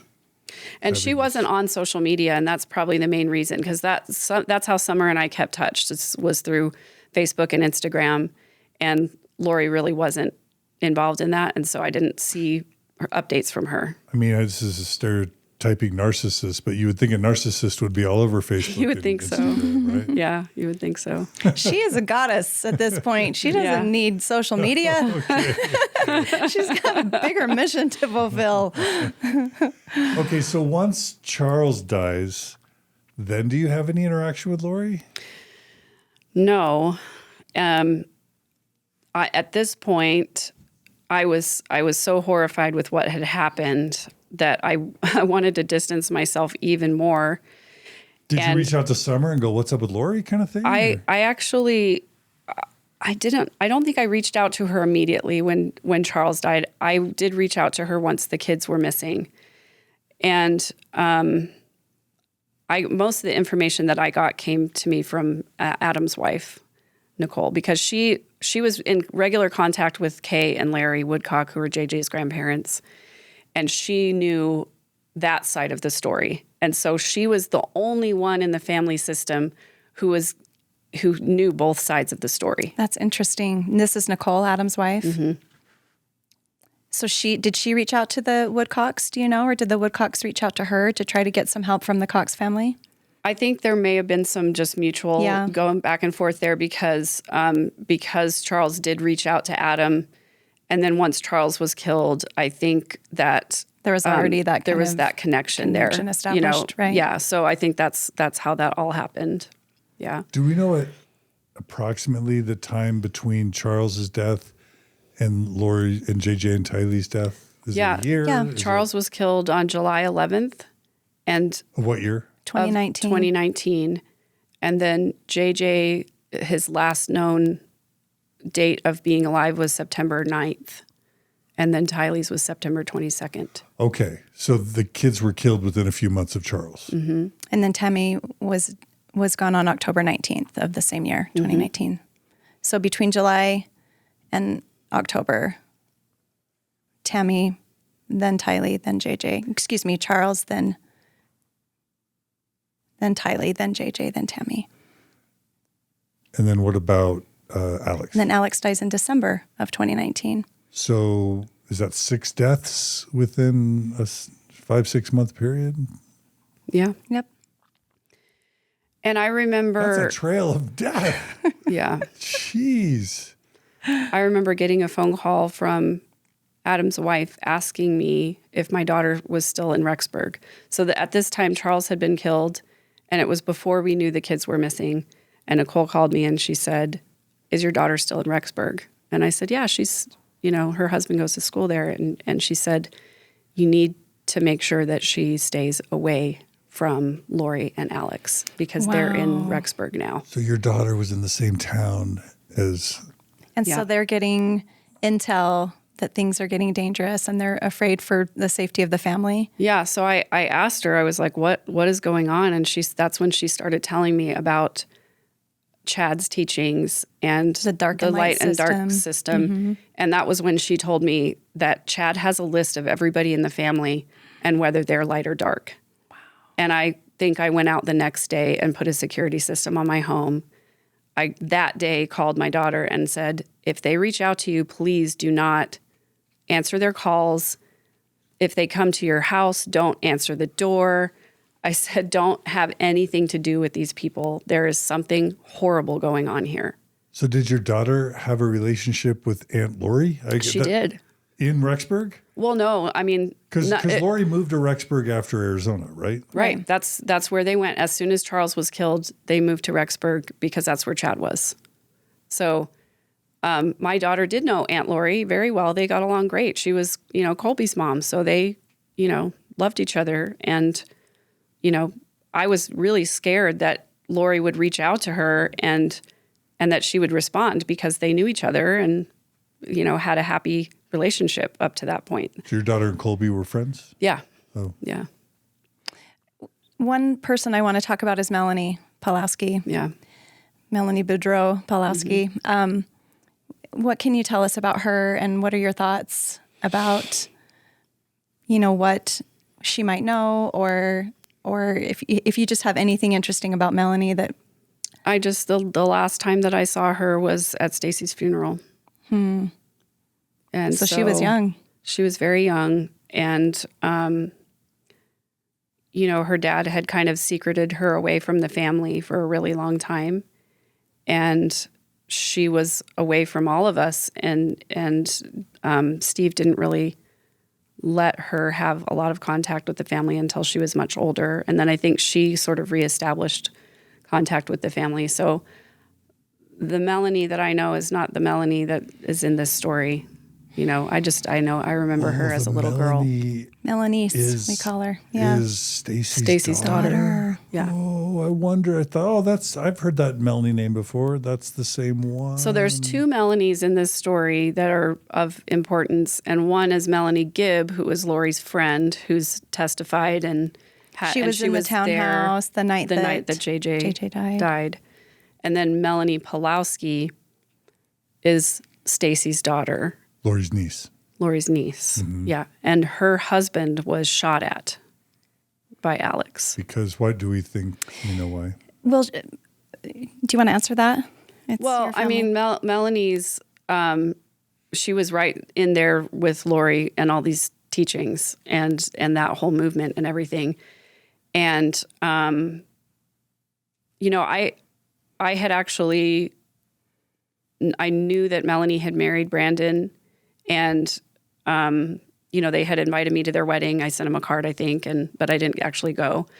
So I'd never met Brandon, but I did keep up with Melanie on social media. So I kind of got her posts. I saw her kids grow up a little bit.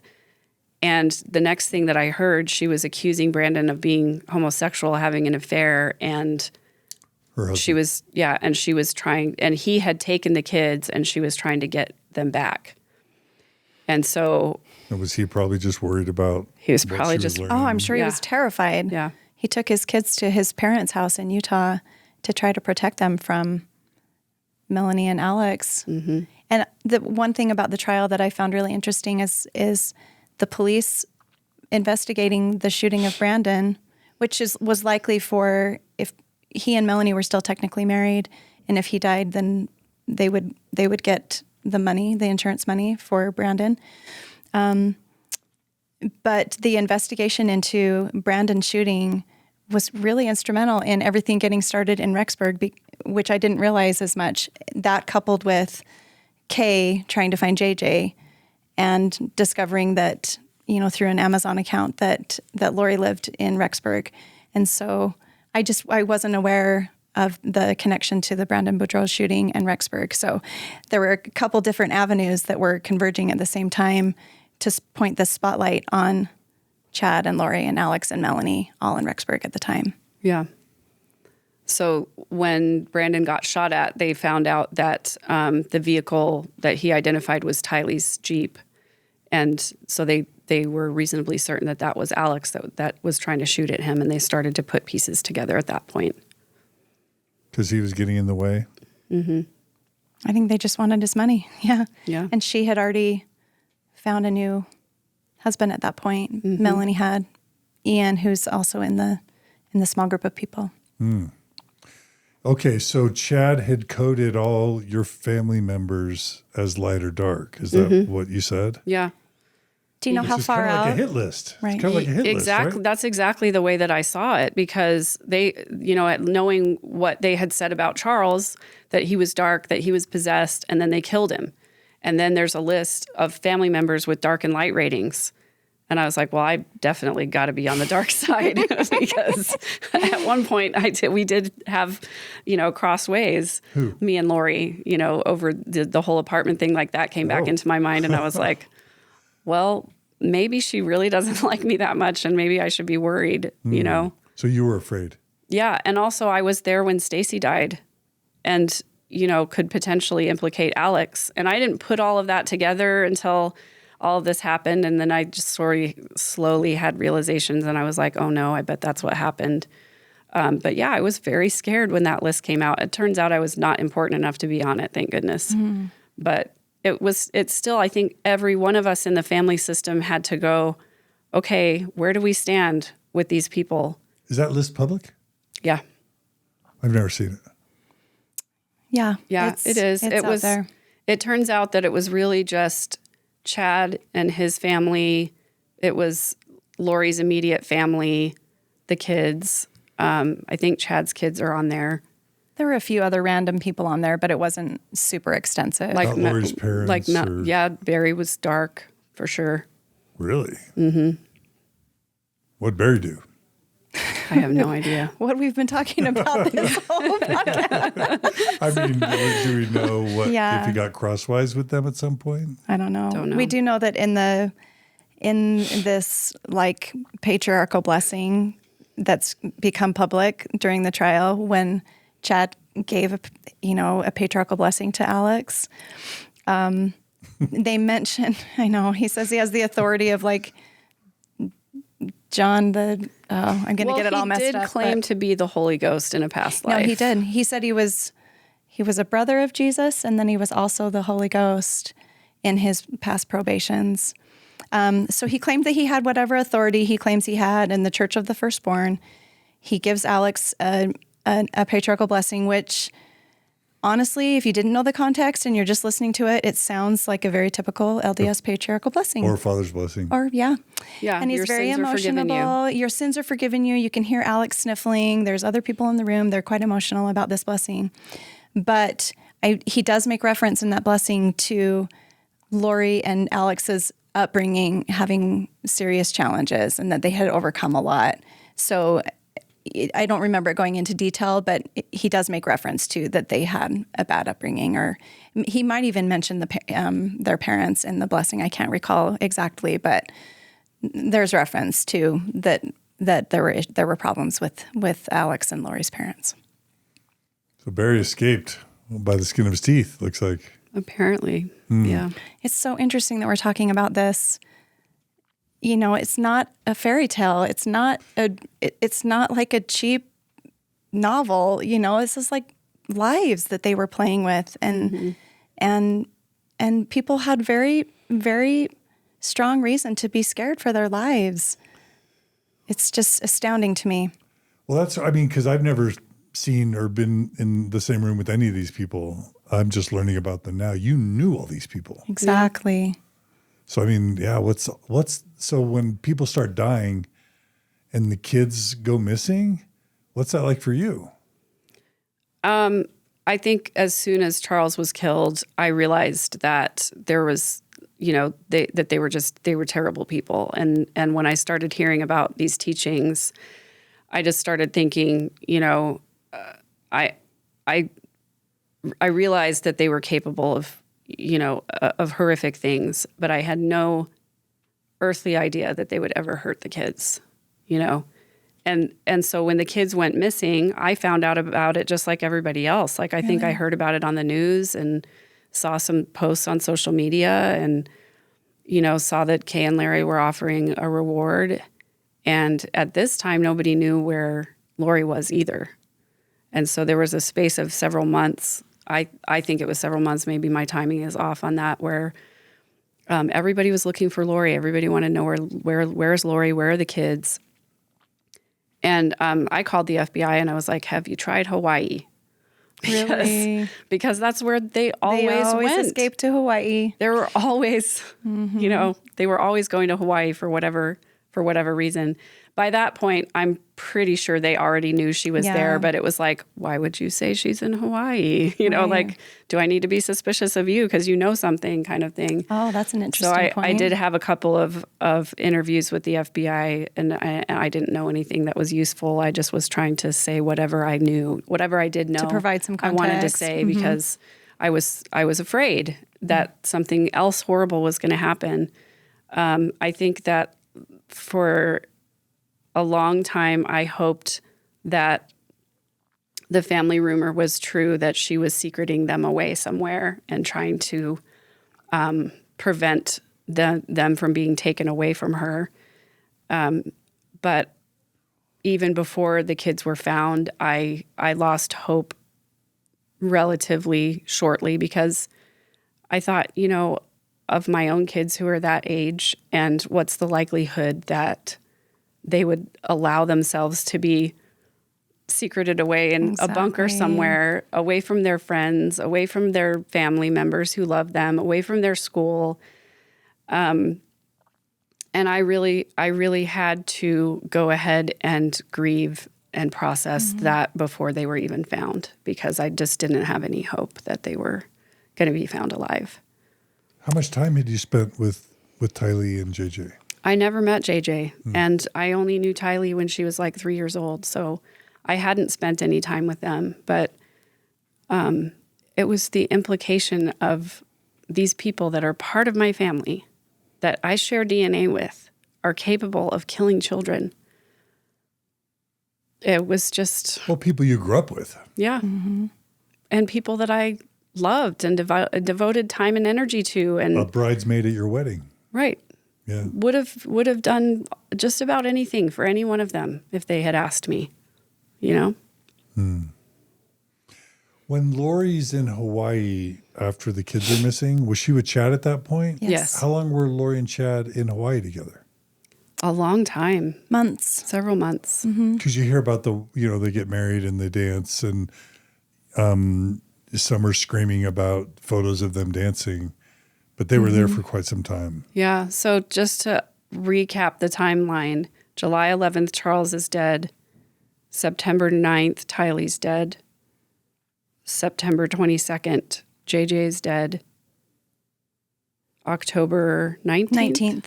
Tammy's dead. So Tylee would have been buried in Chad's backyard. While he was still married to Tammy and she was alive.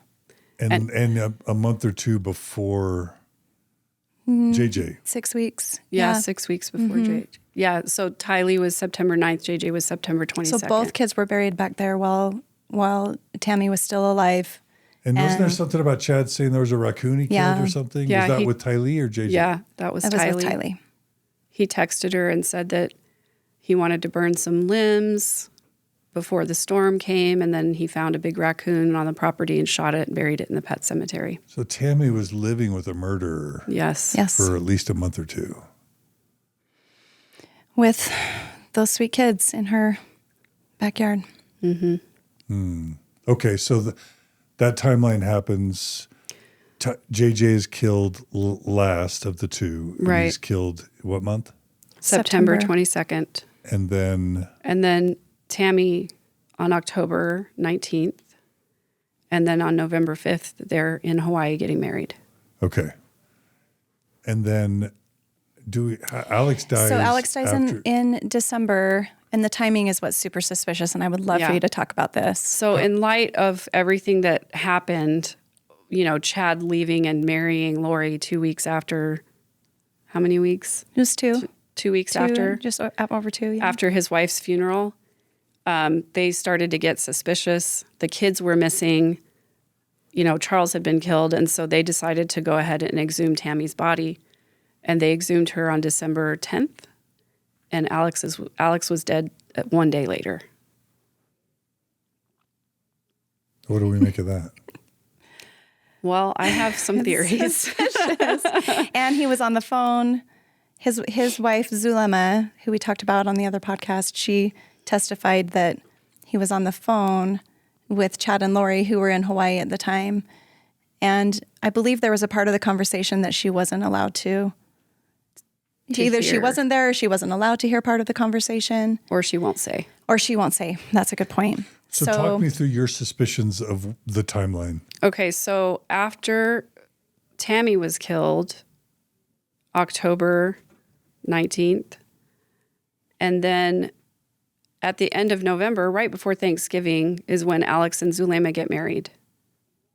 And then they exhumed Tammy's body on December 10th. Who does?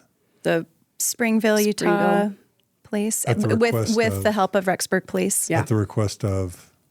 Rexburg police. Rexburg, yeah, Okay, okay. yeah. And then Alex is dead one day later. So what I make of this is all conjecture, right? Please don't anybody, take this as anything that I know for sure.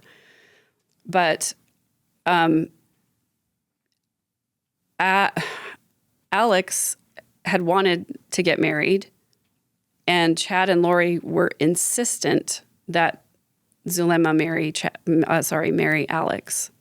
Zulema was a part of Chad's inner circle, had told her that she had a special important mission, and so she was part of the trusted group of people. And then, so they get married. The person who marries them in Las Vegas says that the ceremony is super weird. There's like no attachment, no happiness. There's like no feeling. No feeling. It was super quick, just very sterile. very businesslike. And then Alex says that he's going to take Zulema's last name, which is odd. And then we have Zulema saying that on their honeymoon night that Alex wants to stop and get something plastic to cover the bed because he's going to give her a massage and he doesn't want to get the bed dirty. But the plastic turns out to be actually a tarp. And Zulema is suspicious, rightfully so. And then Alex is on the phone with Chad and Lori quite a bit, and nothing ends up happening. So Alex was contemplating killing Zulema? Possibly. Possibly, We yeah. can speculate. And also, I don't know if Zulema is a trustworthy person in this. I don't know her at all. But if she was that close to Chad and Lori, stands to reason that she may have known more than she's willing to say on the witness stand. So Chad and Lori might have wanted to get rid of Zulema because she knew too much. Maybe. That's a It's impossible possibility. to know, yeah. But also, my feeling is, too, that if Alex were to die and not be married, his body would be returned to his parents. And given the suspicious circumstances of everything else, most likely there would have been an autopsy done. But because he was married to Zulema, she gets custody of his body, and he was immediately cremated. That kind of blows my mind, Megan. That's a really good theory with the whole marriage thing. Yeah, I don't know.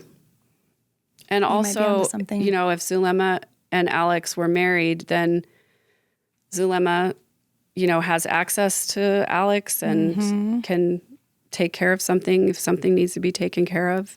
If Alex starts to regret his actions, or if he starts to say that he's going to tell people what happened or anything like that, then, Zulema Then they have an insider track. They have an insider who can help out with that situation. And Zulema testified that Alex did confide in her around this time, that he was worried that he was going to be Lori Their and Chad's fall fall guy. Yeah.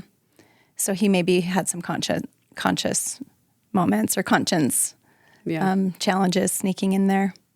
So it would have had to have been Zulema that killed. Either Alex killed himself or perhaps Zulema. But I think it's really important to note that it was deemed natural causes or a pulmonary embolism. Yeah, they did do an autopsy, and it was deemed to be a pulmonary embolism. He did have the same blood-tinged foam coming out of his mouth that Tammy had coming out of her mouth when she died. And so it's entirely possible that there was something undetectable, because when you do a tox screen, from what I understand, you have to ask for very specific things. You can't just do a panel and it'll come back, Just oh my a gosh, blanket panel, yeah. right. So you have to be very specific about what you ask for in that. And then he was cremated. So there's no possibility of going back if we find something out later and testing to see if that was indeed what killed him. So Right. I know the official cause. I know medical people have said it's not uncommon for there to be blood-tinged foam when there's a pulmonary embolism, but you will never be able to convince me that Alex died of natural causes. Not ever. The timing of it is just way too suspicious. So either Zulema killed Chad, No, or Alex. sorry, Alex. either Zulema killed Alex or Alex killed himself. And either one of those likely would have been at the direction of Chad and Lori? Yeah. I believe so. When I talked to Larry, he said that patriarchal blessing was that man's last rites. That is an interesting observation Yeah. because the patriarchal blessing happened shortly before, right? Wow. Wow. Okay. And again, this is the Alex that you would spend summers with, hearing him tell jokes, right? Yeah. Super inappropriate jokes. nothing that you would want to repeat. It's sort of like nervous laughter, not genuine belly laughs. I don't know if you've heard the portion of his stand-up routine regarding his interaction with Joe, but it's Where he talks. Yes, I have heard that. I couldn't recall it enough to. racist and horrible. And then where he talks about the different people he met and just really, really racist comments and just doesn't seem aware at all that what he's saying is inappropriate. Right. Yeah. He just thinks it's funny. Yeah.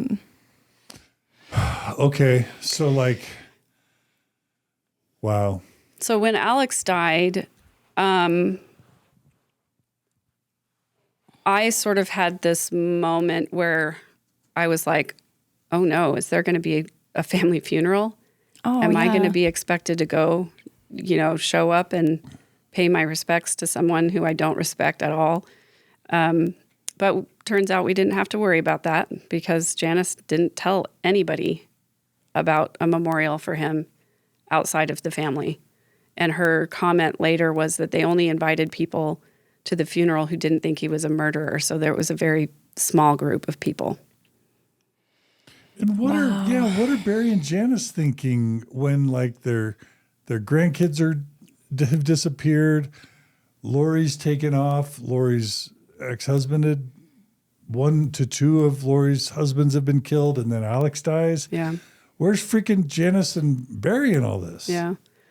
I will say that I do have some empathy for the situation of knowing that your children are complicit in murder and not wanting to be involved or to speak up or to be in denial about that. I get it. I get it. That's horrible.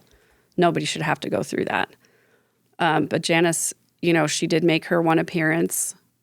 On TV? Yeah. And that was before the bodies were found. And she said she didn't believe that Lori would ever hurt her children, which is, of course, I think what any mother would want to say in that circumstance. So I get it. I understand. And then since then, they've been silent? Silent. Has Barry given any interviews? No. Not to my knowledge. But He's I been will fighting tell the you, IRS and his other things that he does. That's we a whole don't. other We story. did. I don't know if you knew this or not, but Barry did serve time in federal prison for tax evasion, and he basically tried to sue the federal government and say that the IRS is an illegal organization, and so that just continues his narrative of superiority and his belief that he is above the law. Grandiosity. Yeah, that he can practice law without passing the License. bar. He got a cease and desist from the state of Arizona because he was trying to do estate planning there and didn't have a law license. So, But I do think it's been pointed out by many people that, particularly when the kids were missing, that that Barry's lack of any statement or anything, there just wasn't anything from Barry. right. And they're certainly not going to show up in court to sit on Lori's side of the bench and, be vilified in public. Even though they may still, by now they have to believe she's guilty, right? I would hope so. Are they in Arizona still? Do we know? No, they're living in St. George. St. George. What if they go to their ward? Well, I think they do. Holy moly. One of my listeners is in Janis and Barry's ward, I guarantee you. Wow. For sure. Yeah. Or if not multiple. Yeah. If so, reach out to me. Yeah. And let us know. Are they temple workers? What are they doing? Yeah. You know, it's just, yeah. It's mind-blowing. Okay. Well, to close out, I guess, the discussion of Lori and, you know, her Barry and Janis and Alex and all that. Let's just say there's two extremes, and then it's always somewhere in the middle. This is just unhealthy people in an unhealthy family system. And this could have happened as evangelical Christians or as Jehovah's Witnesses, or let's just say as atheists. And it's just sometimes there are unhealthy family systems, and sometimes there's unhealthy individuals in unhealthy family systems, and sometimes people do bad things and even murder. And this has nothing to do with Mormonism. This is just bad people doing bad things. Let's say that's one extreme.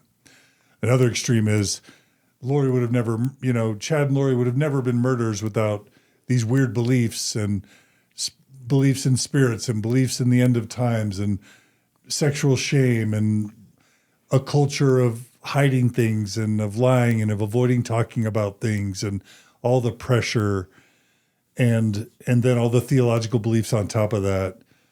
It's Mormonism's fault, right? And then there's somewhere where it's maybe a combination of the two.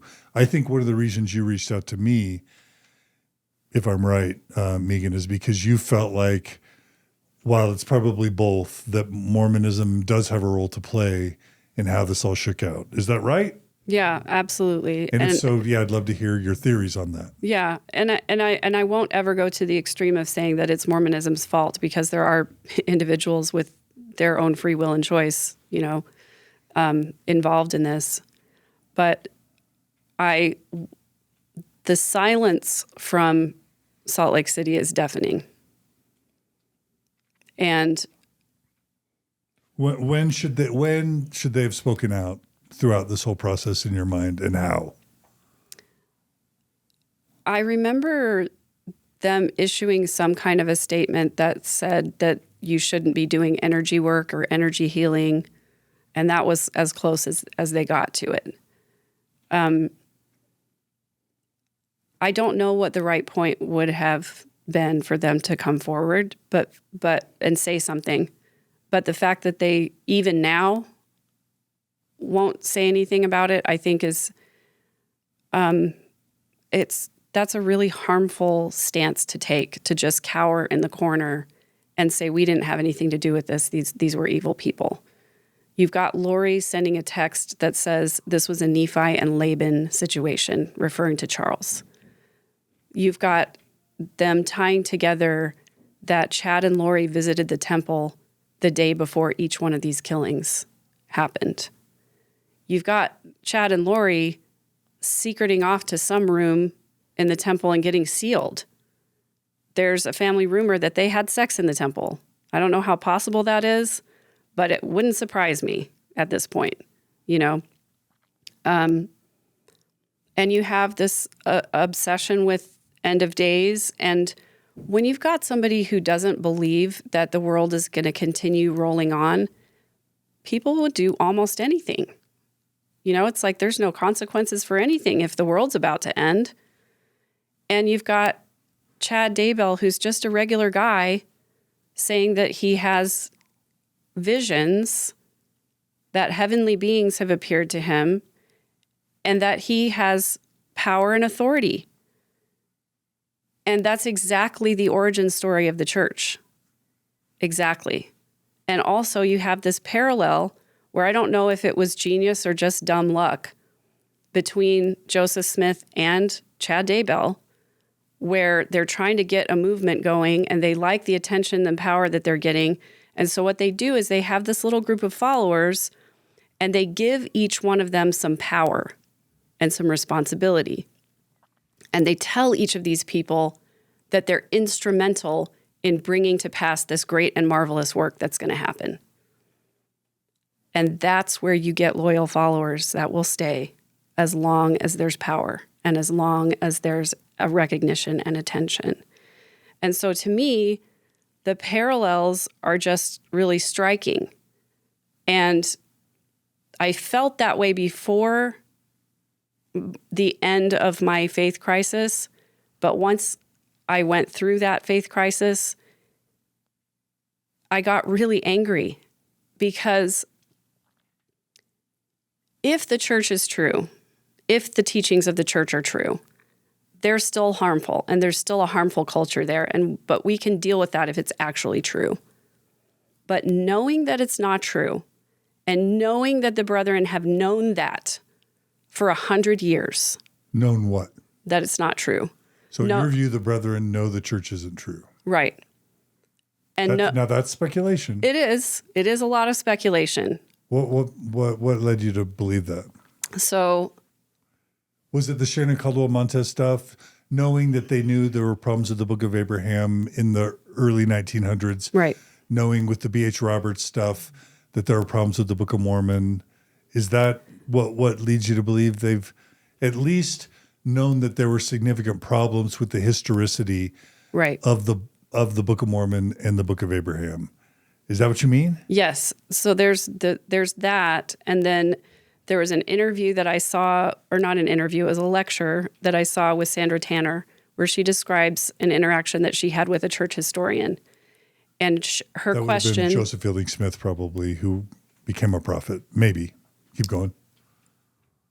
So it wasn't Sandra Tanner had an interaction with a church historian. Was it Joseph Fielding Smith? I think that was one of them, because there was the whole question of the first vision, right? And her trying to figure out what happened to the original was there an 1832 first vision account? Right.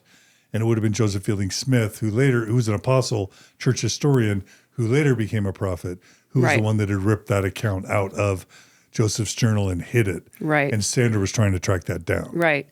In this particular conversation, I don't know if it was Joseph Fielding Smith or another historian, but she posed the question, how do you get around the fact that Joseph Smith is a sexual predator? And the historian's answer was, well, he was sincere, meaning Joseph really believed he was a prophet. He really believed that he should be practicing polygamy. He really believed that he was offering salvation to these young women. And so that excuses it. And that was a super disturbing comment coming from a church historian. And then his follow-up was, well, the church does so much more good than harm. And to me, if that's your response, then that means you know it was wrong. You know it. And you're trying to excuse it. You're trying to apologize for it. And so it was that part of it, and my own history of sexual abuse, thinking of a 14-year-old girl, and I read her diary, right? And what 14-year-old girl? You're talking about Kimball, right? Helen Mar Kimball. Helen Mar Kimball, who's one of the 14-year-olds Joseph married. Right. Okay. Right. And I'm thinking to myself, as a 14-year-old girl, if I really believe that a man is a prophet of God, and he tells me that I can secure the salvation of my family by marrying him, of course I'm going to do that. Of course. It would be so selfish of me to throw away my entire family's salvation just because I didn't want to marry somebody. Of course, I would give my whole life for that. And so it's incredibly manipulative. And I can't imagine in what world that's defensible. And to me, that's no better than Warren Jeff's behavior. Tell me if I'm understanding right. It sounds like you start seeing Joseph Smith in Chad's behaviors. Is that what you're saying? Yeah. That basically Chad just kind of like believed a lot of the same things Joseph did and behaved in a lot of the same ways Chad believed a lot of the same things Joseph Smith believed and behaved in a lot of the same ways Joseph Smith behaved. Yeah. In terms of fooling people, using his power, manipulating people with spirituality and sexual escapades and lying and lying about it and hiding and that sort of thing. Yeah. And telling people that he got a revelation from God that you should do this thing. And that thing was always something that benefited him.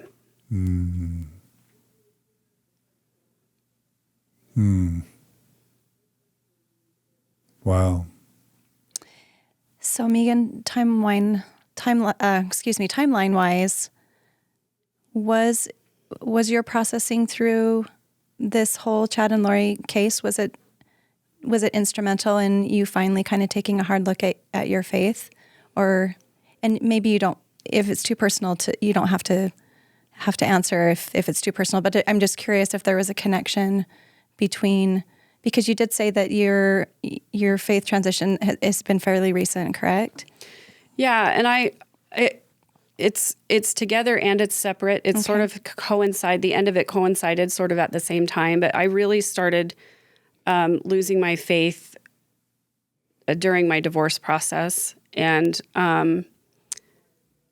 this is kind of what I said we would get back to later. In 2015, my dad, and I had sort of been on autopilot for, as I said, for a lot of my marriage, just kind of checking the boxes, trying to do my thing.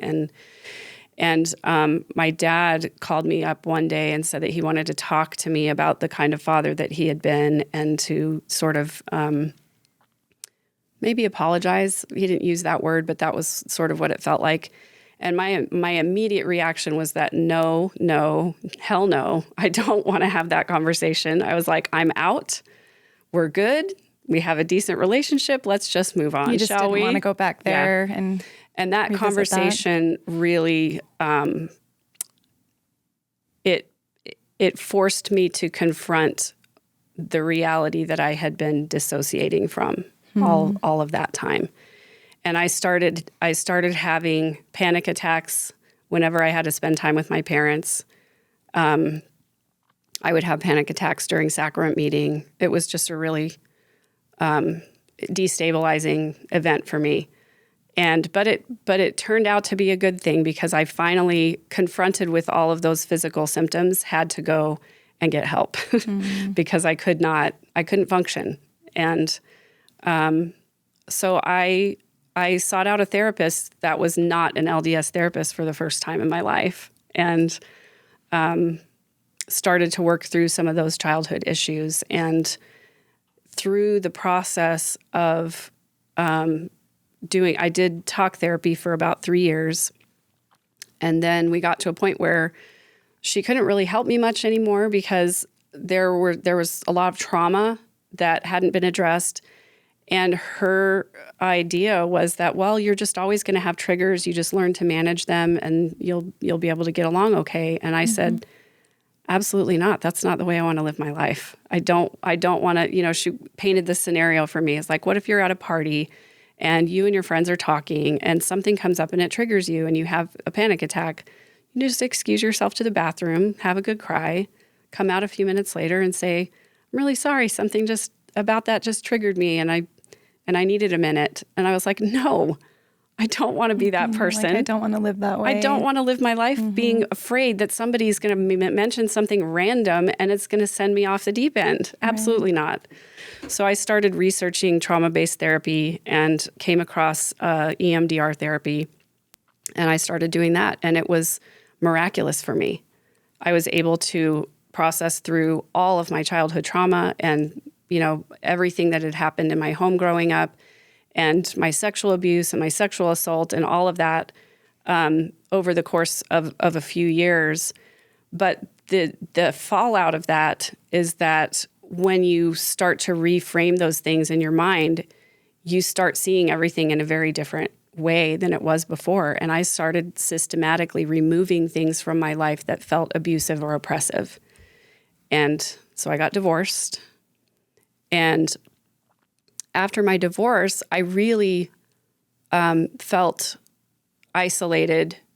I felt like even more of now I felt like a third-class citizen in the church culture, because now I was a divorced woman whose husband doesn't go to church. Whose husband doesn't go to church, who's never been sealed in the temple. Who's bisexual. And 2 of my sons came out as LGBTQ as well. Wow. And I was begging for help and support of some kind. And my bishop literally laughed at me. Oh, I sat down with him and I said, I think everybody assumes that because I'm coming to church and bringing my kids to church and checking the boxes and doing all the faithful things, fulfilling my callings, that I'm doing great. And I feel like people are on the shore like waving to me and I'm out there and they think I'm swimming, but I'm actually drowning. And I need help. And he sat back in his chair and chuckled and said, what do you expect us to do for you? And the implication there was like, you chose to get divorced. You know, you were married to a non-member in the first place. You made these choices. So what are we supposed to do about it? And I said, all I really want is for some people to shepherd my children, to be interested in their lives, to help them have a safe place, and for my home teachers to come and visit me when they're supposed to, you know? And they didn't. Nobody showed up. And so I wrote a letter to my stake president. And I said, I talked to the bishop. I asked him for some very specific things. I said, if my husband had died instead of divorcing me, I would have been encumbered with help and support from my ward. But there was nothing. And he said, you know what? You're right. Let me make sure that you get assigned a really good home teacher, and I'll talk to your bishop, and we'll make sure to get you taken care of. And nothing changed. Nothing. So from the time that I was divorced in 2017 until this very day, not a single person came to ever visit me, ever.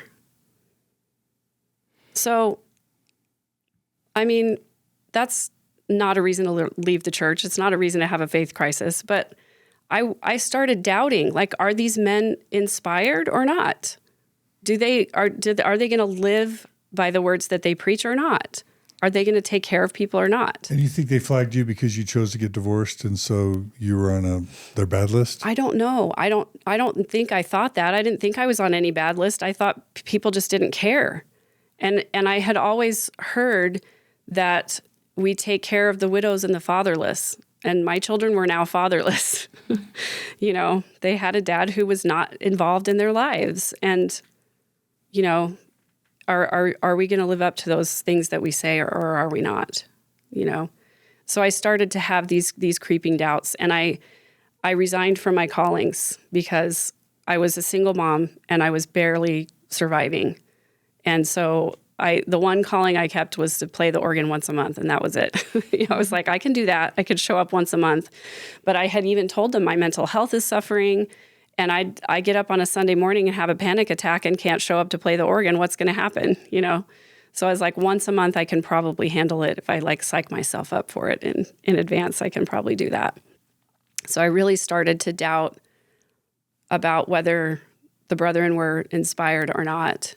And I started sort of pulling myself away from the extra activities and all that stuff because it was just too painful. I got left out of social circles all the time because I didn't have a husband who participated. And so it just was, that part of it was painful for me. And I was also trying to figure out, where do I fit in this? And then the pandemic hit, and it was a miracle because church stopped. And I got to just sit at home and teach my children about Jesus Christ sitting around our kitchen table instead of going to church and listening to all of those things that were hurting me. And that was also around the time that the George Floyd incident happened. And I started examining the racism in the church, the inherent in the church, and my own possible racism, and where did I fit in that? And I seem to remember when I was teaching gospel doctrine that there were some Black men ordained to the priesthood. And I started thinking, well, when did they stop doing that? Because I think Joseph Smith did. And then I remember that the women were admonished for not using their priesthood authority. And I was like, where did we stop? Where did we get this wrong? Where did we go wrong? And I started thinking, well, maybe it was Brigham Young when he took over and he started, implementing policies that favored his own predisposed notions about society and all of that. And around the same time, my daughter came forward as a victim of sexual assault, and she and I started having more regular conversations about those things. And she told me about Natasha Helfer. And it was before the excommunication. So I started digging into what she was teaching, and I was having these conversations with my daughter. I was like, yeah, the way that we teach about sex and sexuality in the church is really harmful. And I had experienced that certainly as a kid. And, I started listening to Natasha's story. And that was actually the first time that I saw you or heard of you, John, because of your vigil.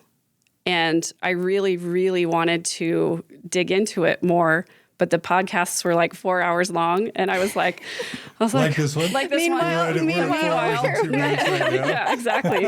And so I was like, okay, maybe I can't do all of that. But it started me asking questions about my own sexuality. And that it was the first time that I had really confronted it and said, I am bisexual. I can't just push that away anymore. And there is no place for a divorced bisexual woman in this church. I don't belong here. I don't fit here. And I started trying to figure out, is there a way for me to do Mormonism or not?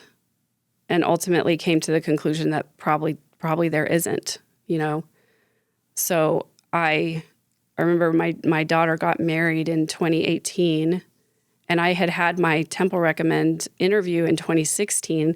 So it was like almost the last day that my recommend was valid. And I went to her wedding, her sealing in the temple. And I remember walking out the door and thinking, I will probably never set foot in a temple again. So it was kind of this long, thought process that happened over those few years.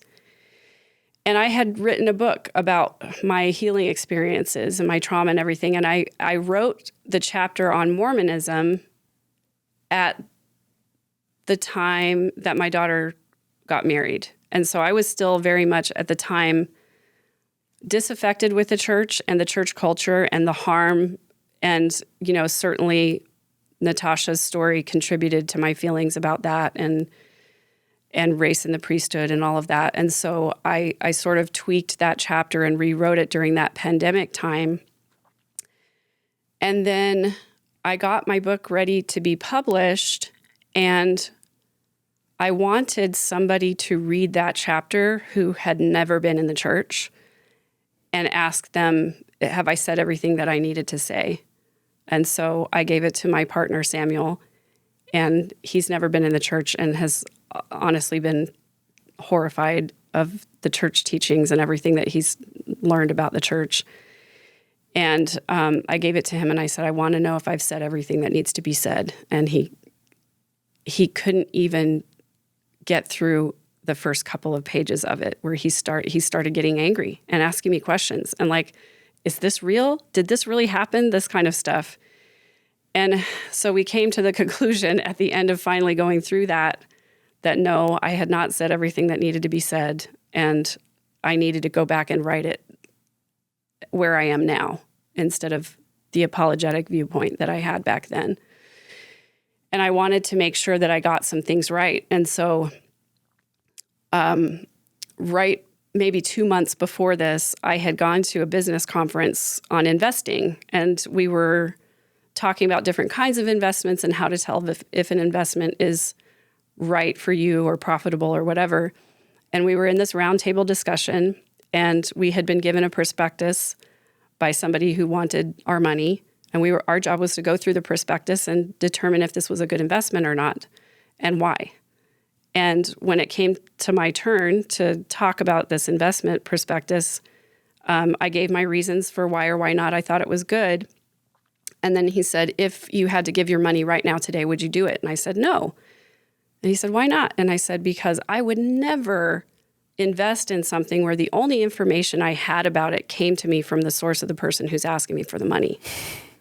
And this little distant bell rang in my head. Light bulb moment. I was like, I have only ever read what the church writes about the church. I have only ever seen what the church puts out about the church. I've consumed all the propaganda. I kept the counsel to read only the best books. All of my time was consumed with the scriptures and the conference talks and everything else. And I had never once read anything negative about the church. Even when the CES letter came out, I was like, I don't need to read it, So I finally allowed myself to do research that was not put out officially by the church. And that was when I came across the Shannon Caldwell Montez thesis of the secret Mormon meetings of 1922.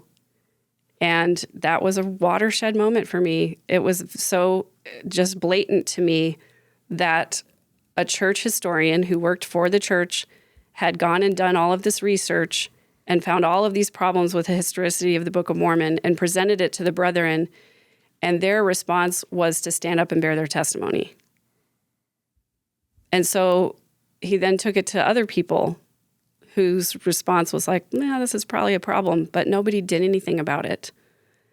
And then all of those things were shoved away and put away. And I was so angry to think that I had given 40 years of my life to this organization and all my money. Even when my husband and I were declaring bankruptcy under crushing business debt, I was paying my tithing faithfully. And I was so angry that I felt like they have known this whole entire time that Joseph Smith made it up. So Book of Mormon is a work of fiction, that he didn't see what he said he saw. And then I started to see all of the different ways in which the system perpetuates itself because the people in power want to stay in power. And then I started tying it together with the Chad Daybell stuff. And I got angry all over again. And then there were more killings. And there's more murders. And there are more people who are poisoning their spouse because they don't want to get a divorce or whatever the case is. The problem is, this is different. Yeah, different stuff. I think when I wrote to you, it was about the dentist who had poisoned his wife. In Colorado, yeah. And finding out that he was a member and knowing the implications of probably the reasons why he didn't want to get a divorce. And then tying together all of these Mormonisms of the Chad and Lori. The guy in St. George or Cedar City, and Enoch. Right?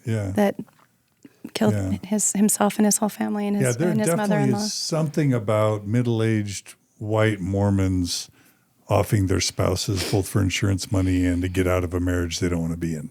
Yeah. It's a thing. It is. To be recently, at least, right? Yeah.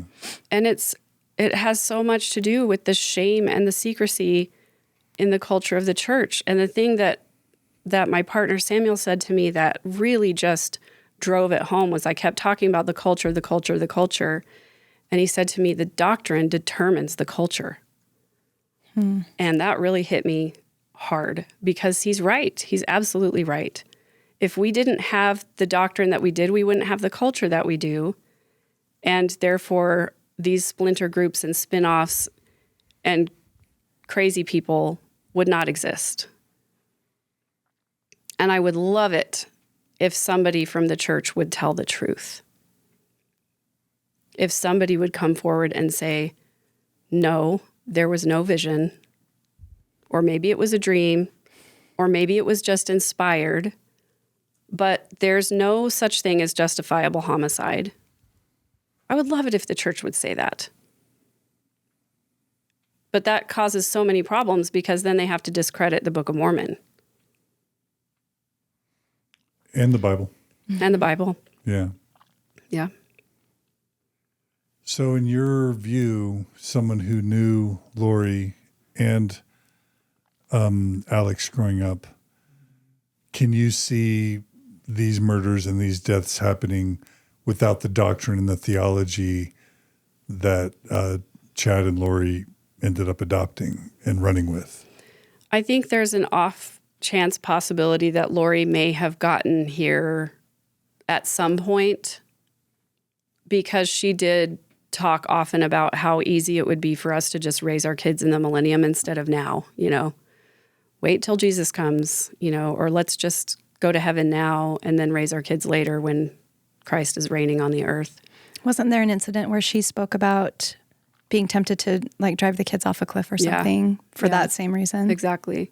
So there was that idea for her, which I think just was maybe the spark behind all of tying what Chad Daybell said together with the things that she already sort of thought and believed and wanted to believe. And so, I don't think that necessarily it would have ended up in this long trail of bodies, but I think there would have been some kind of something that happened if it was Lori by herself. But it's also this desire in the culture and in the family system to be perceived as living everything correctly on the outside, but having all this sickness on the inside that we don't talk about because the stakes are too high.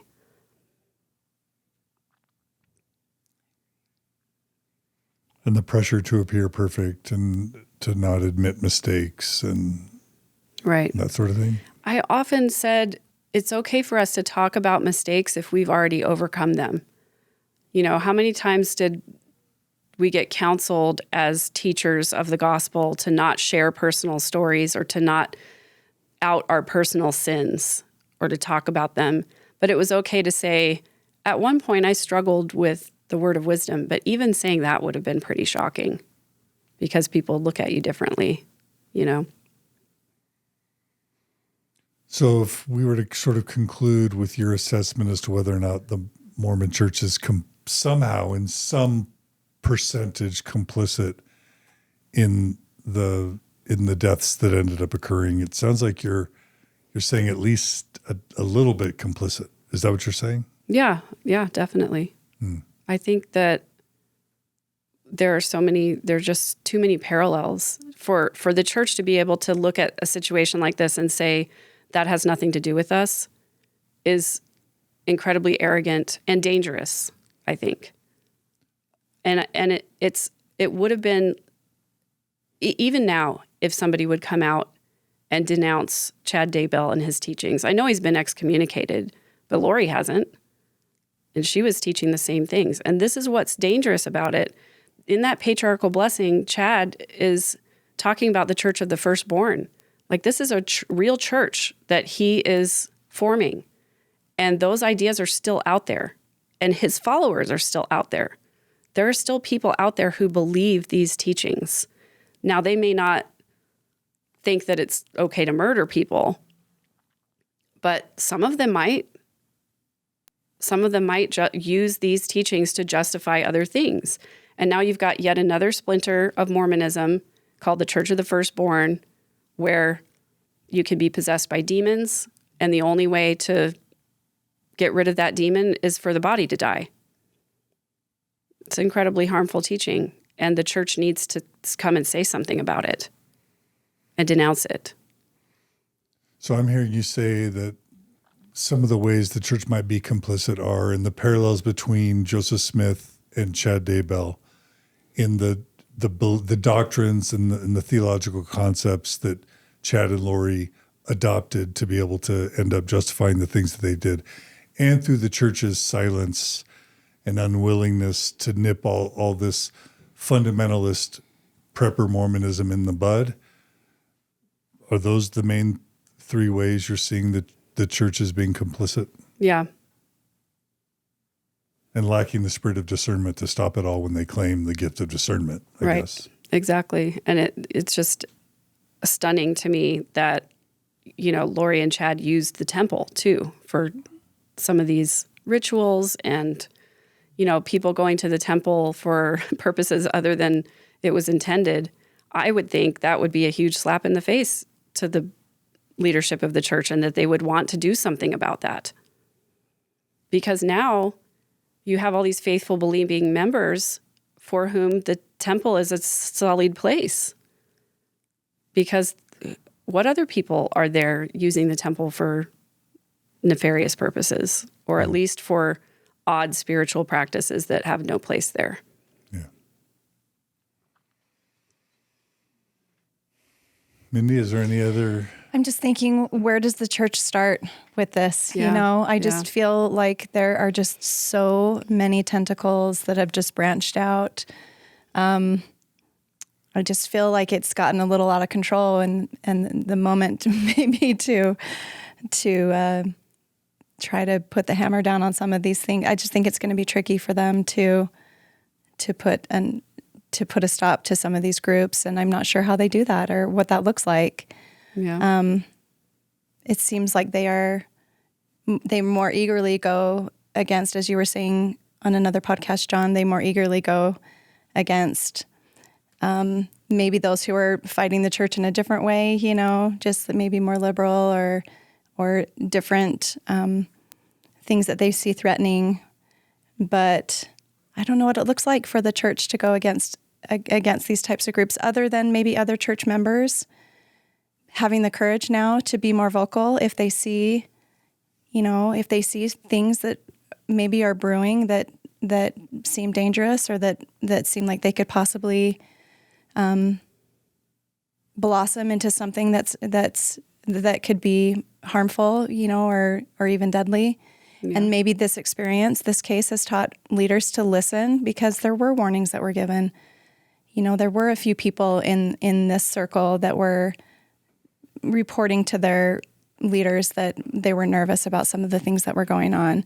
And perhaps just the exposure of this will maybe wake people up to take these types of things a little more seriously. Yeah. And maybe the church will say, we have come out and said, you know, you can't get revelation for anybody but yourself. You know, you can't get revelation for the whole church.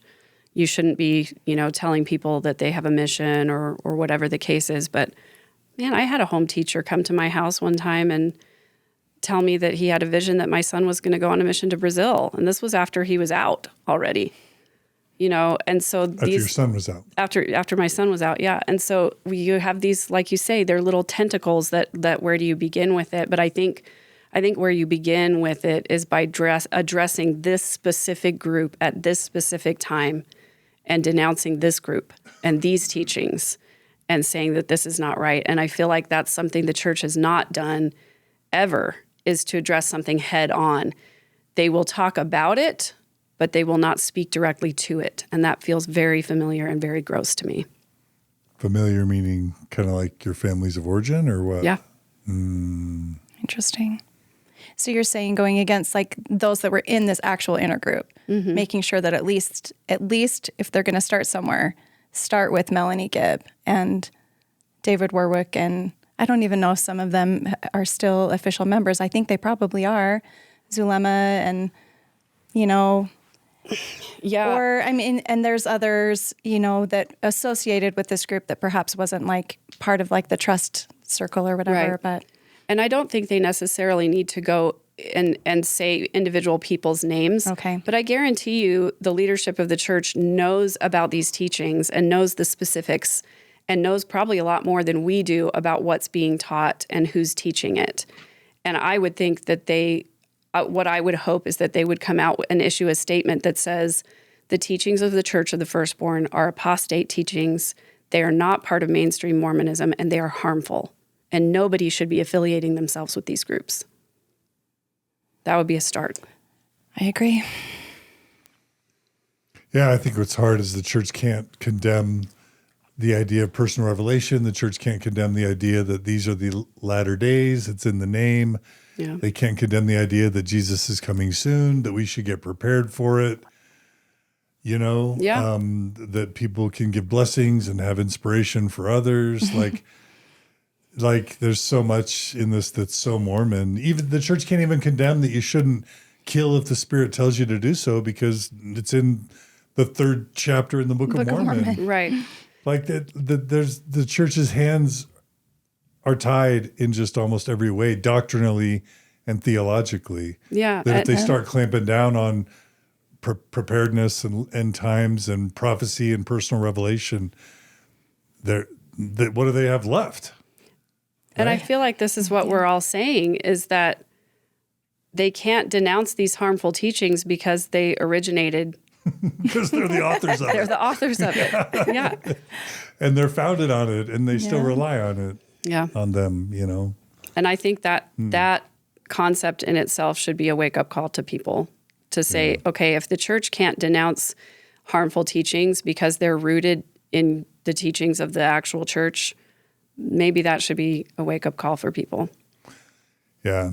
And I just have to get this in. We talked about this last episode, but like Sam Young advocates for the protection of children. He's X'd. Natasha Alford Parker advocates for healthy sexuality. She's X'd. You know, some of us, Jeremy Reynolds or I, who advocate for honesty in history, or in my case, for LGBT rights, we're X'd. Kate Kelly advocates for women's rights. She's X'd. How long did Chad Daybell go? Yeah. Without it, you know, how many of these people around him, all these preppers and all these extremists, where was the church Xing these people? Well, he wrote 25 books, Yeah, all the NDE stuff, you know. Right. but didn't get excommunicated until he got arrested. So how many years was he out there spreading this false information? Like several, you know. Yeah. When did he start publishing books? Like 2012, maybe 13? I could be wrong. Yeah, But 12 or 13 a long sounds time. right. Yep. It just shows how terrified they are. Because I don't think they like this stuff, but they're just terrified to touch it. Yeah. Yeah, I think you're probably right. They're afraid of what they're going to lose if they talk about it. I wonder if a way that they can start trying to prevent some of these, you know, more extreme things from happening. I wonder if they would talk about the conferences, just like the preparing of people, or the, you know, because that's something that they could name, you know, the Firm Expo and some of these other things, or the Heartlander stuff, right? That could be a place where they could start, but who knows? Some of these people, I think, are in the camp that the mainstream church leaders have gone astray, and you know, they may just carry on and keep doing their things and not really care if the top leaders of the church came out with an official statement about it. But then at least they wouldn't have access to temples and to mainstream That's a Mormons great point. and to pull more Yes. people away with them. Yes, that's a good you point. know. Yeah. I think that the truth is the only thing that really matters. And it's harmful. The truth is harmful to people who have not confronted their own shame. And it's hurtful to people who haven't done their own work. And I think the church leadership is in that camp. Powerful. Well, Megan, Connor, I'm sure, Mindy, you join me in saying this. We're so sorry for this tragedy that's come upon your family, people you have known, people you have loved. And for us, it's like a fascinating news story that is personal because it's Mormon, but not because we know the people. For you, it's personal because you grew up with these people, and we are so sorry that this has happened to you and your family. Yeah, thank you. It has been really difficult. It's going to be a long time before all of us are really healed from all this. But we're also very grateful that you were courageous enough to reach out and to tell your story. Because what's the opposite of these secrets and elephants in the room that we don't talk about, and the duplicitousness of the superficial appearance, but then the dark secrets? What's the opposite of that? It's bringing it all out into the sunlight and talking openly about it.